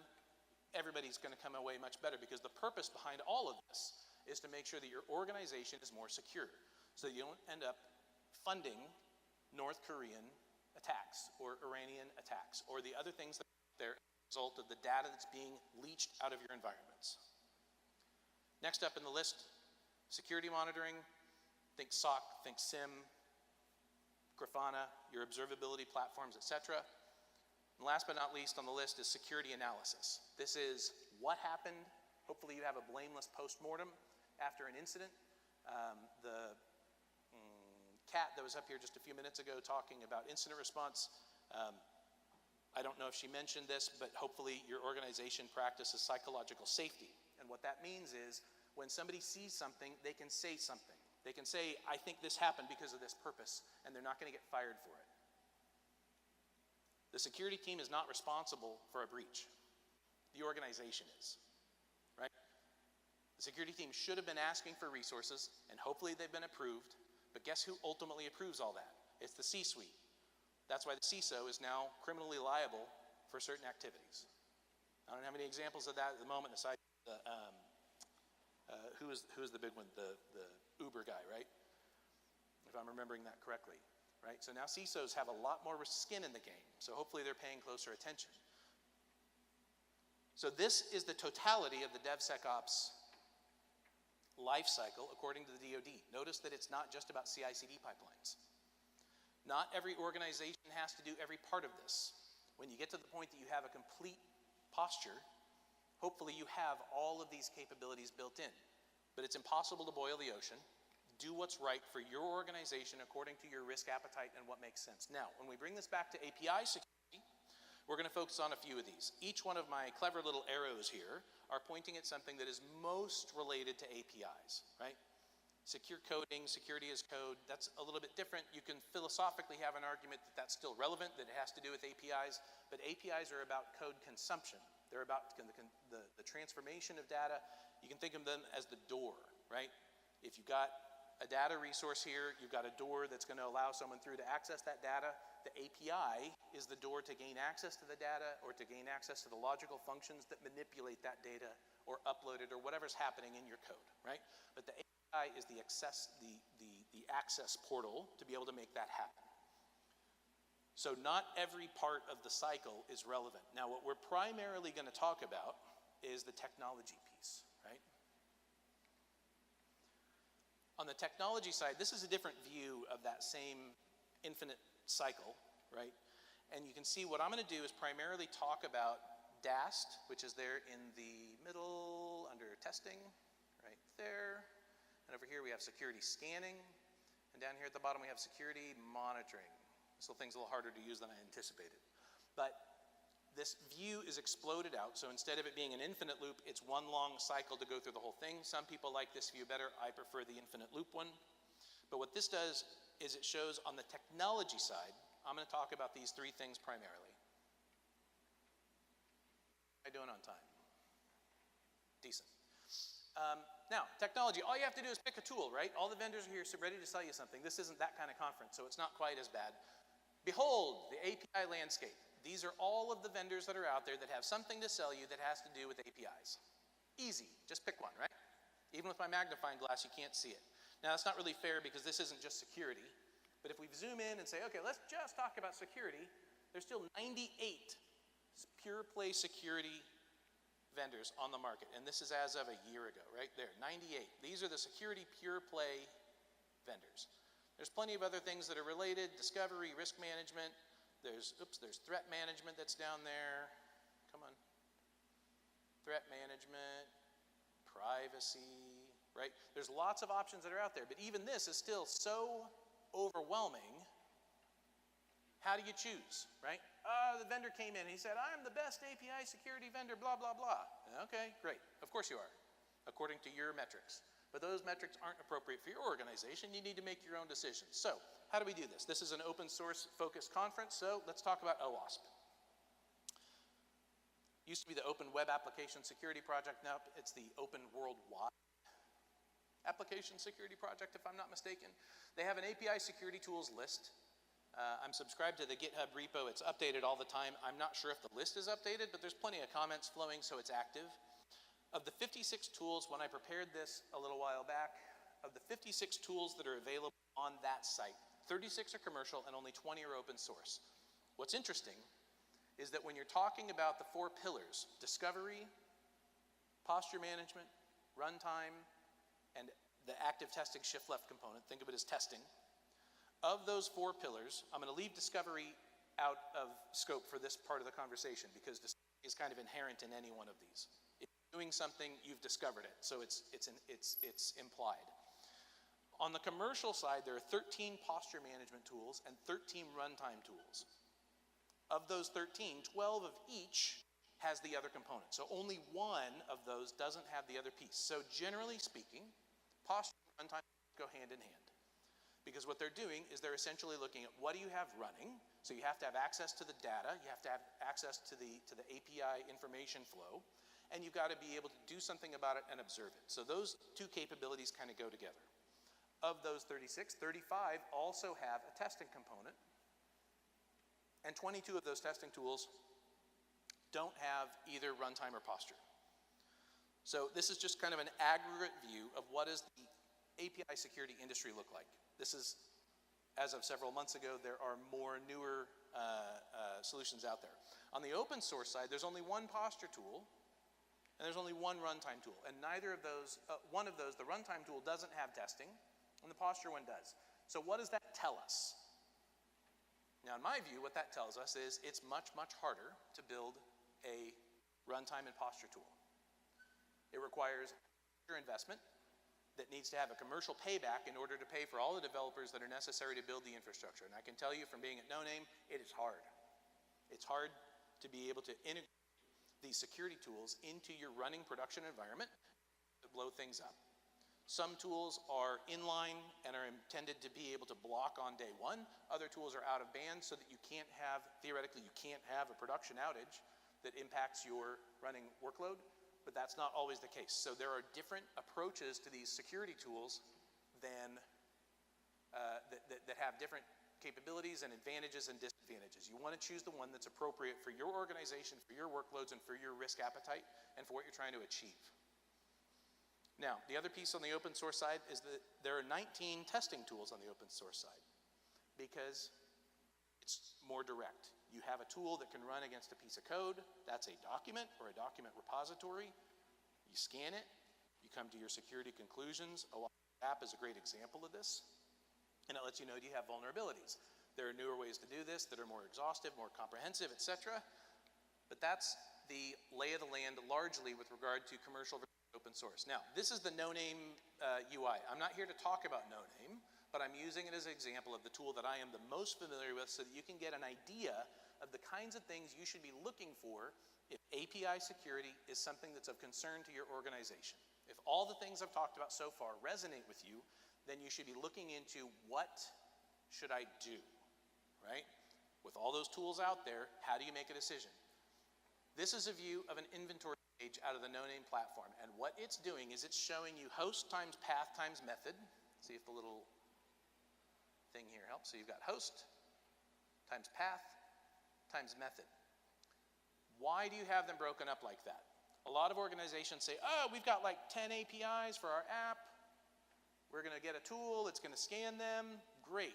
They fire it up, and they have 1,000 APIs, and they're stunned. They're like, whoa, whoa, whoa, what do you mean I have 1,000 APIs? That's crazy. I only have 10. No, you don't. You have 10 applications.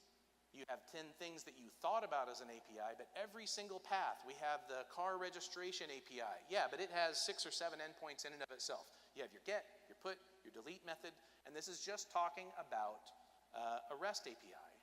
When you're talking about GraphQL, it's a whole other beast.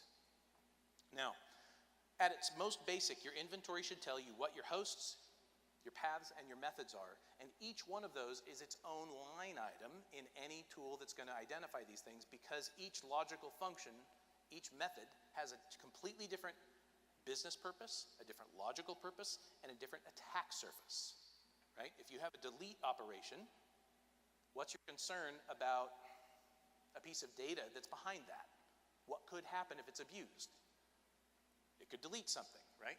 Whereas a put or an update or a get, you're not as worried about that being manipulated to delete data because it's different, right?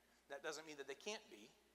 It just means that that's the business function, the logical function of that method is different.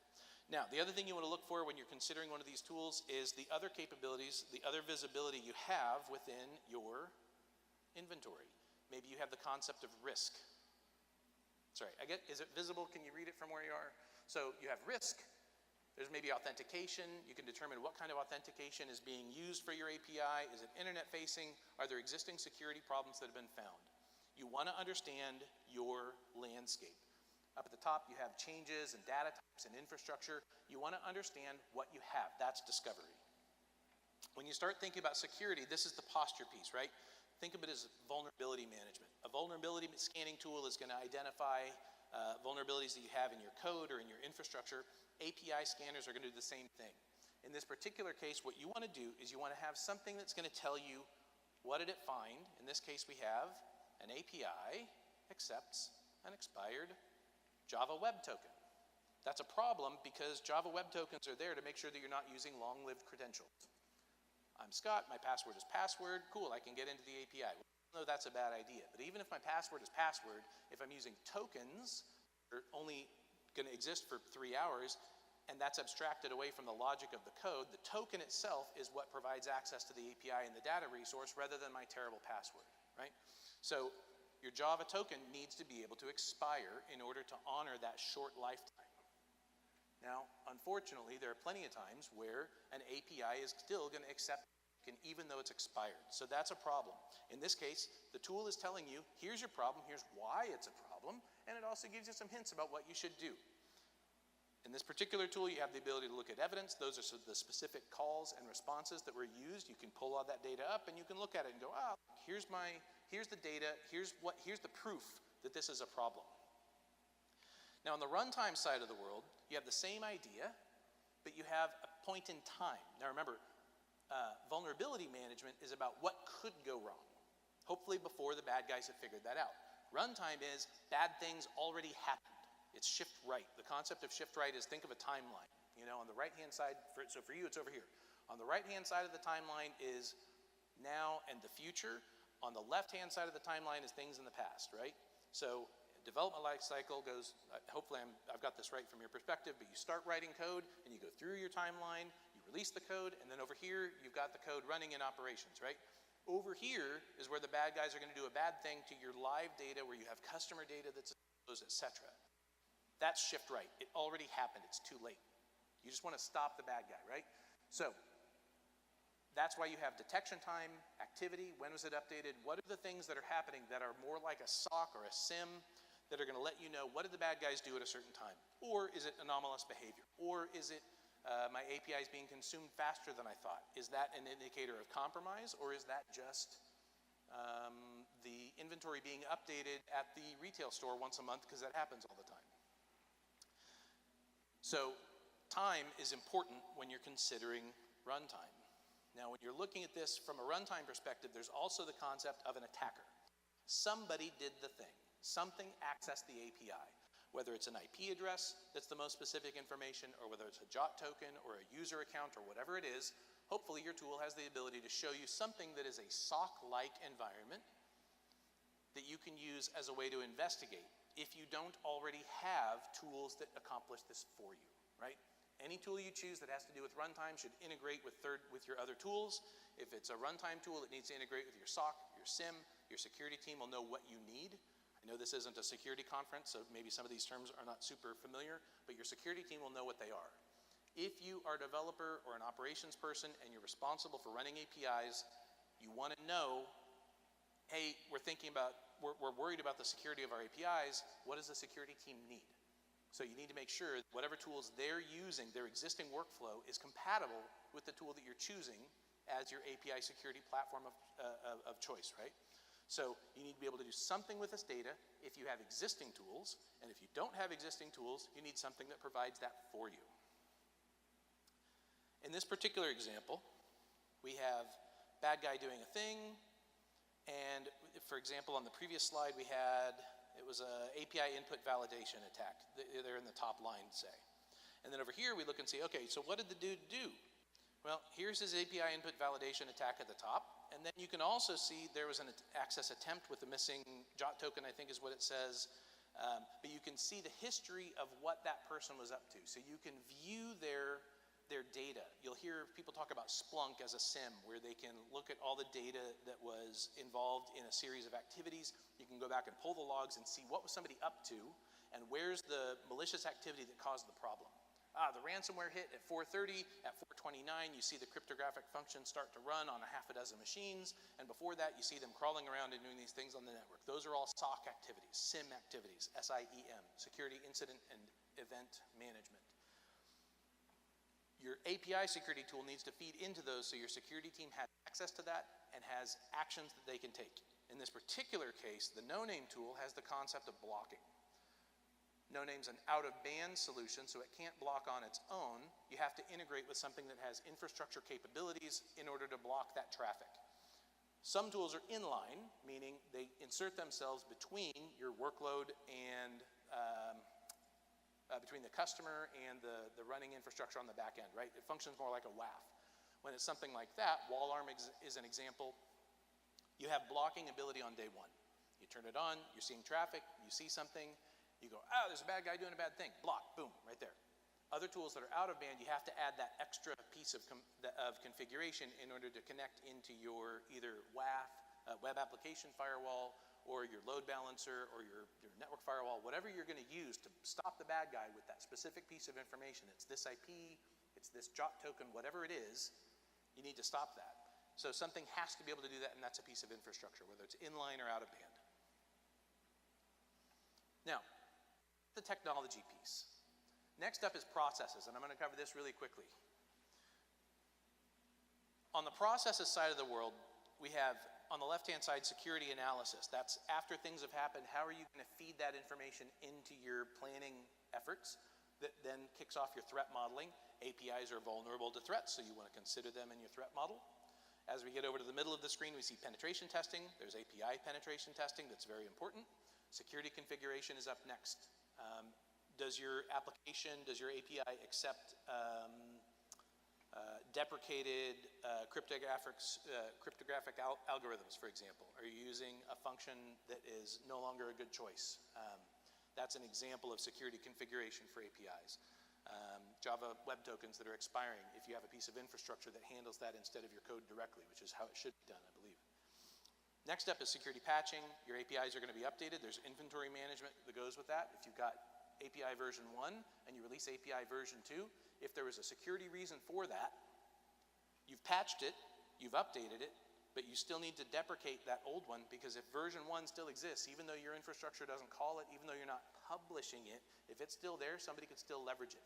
You just go into the URL, change change V2 to V1, and all of a sudden, perhaps, you're still able to use the deprecated, insecure endpoint that did exist. If you haven't gotten rid of it, it may still be there. So that's a problem that can come about as a result of patching that you need to do. But that becomes an inventory management problem. And last, security audit. Again, your audit should be able to verify that you've done the security things that you think you're supposed to do. Now, when we're talking about audit, PCI compliance is important. Anybody here responsible for PCI workloads? Yeah. So PCI, as of, I believe it was March, so this month, you now have PCI version 4 as an API security requirement. So guess what? You're on the hook for everything that I'm talking about. Your auditors will tell you what you need to do. Obviously, the punchline for all of this is if you need help with any of this, call us, right? Now, the last piece of the puzzle, and this is why what I told you about earlier, is the people part of this. This is the most important part. As she said in her excellent talk this morning, people are the ones that do all of this. The machines aren't doing it automatically. It's people, it's engineers. But what we have with Dev, Sec, and Ops is 3 teams, developers, operations teams, and security teams that are all incentivized differently. They all are organized differently. They all have different priorities that are competing. If you're a developer and you get a call from the security guys, what do? What's about to happen? Am I in trouble? Right? Does that sound familiar? I've seen it. We go review API findings for vulnerabilities, and the developer comes in, here's my workload, we ran it in the test, and how did I do? And the next guy comes in and goes, how did I do compared to the guys before me? And it's not about that. Remember the concept of psychological safety? When you're reviewing these things, it should be a safe place. And you do that by breaking down the silos and getting it to where your security people and your developers and your operations people know each other. They work together. But you also need to have places for developers to learn from the security people, and for the security people to learn from the developers, right? So A way to start that process is with a DevOps or a DevSecOps Center of Excellence. Some organizations go as specific as having an API Security Center of Excellence. Maybe that's too specific. But start with DevSecOps Center of Excellence, a repo that's there for people to be able to put all the best practices, your standards, your practices, get them into one place so that people know where to look, so that it's not a mystery. They know how to get a hold of your security people. In the best case scenario, you have an Amazon style, I was at AWS, I mentioned, they have this concept of a two-pizza, which is microservices architecture applied to business function. What that means is each team is responsible for their own work output. Developing a product, supporting that product, securing that product, updating it, etc.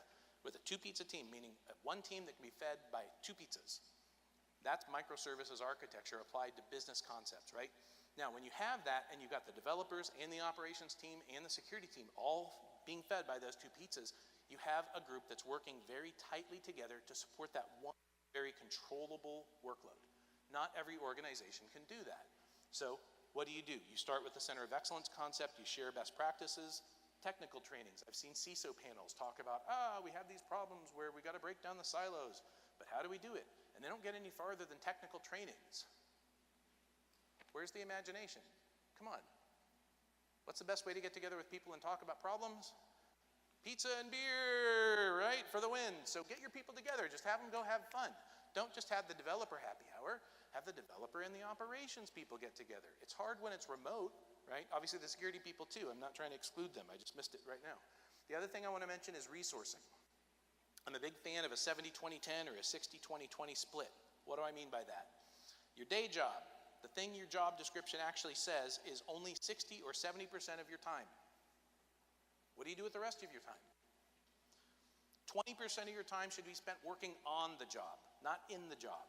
Identifying ways to improve the process of the work that you do. This is how you accelerate the flywheel of how the work gets done. If you just keep doing the day job, you will never get ahead.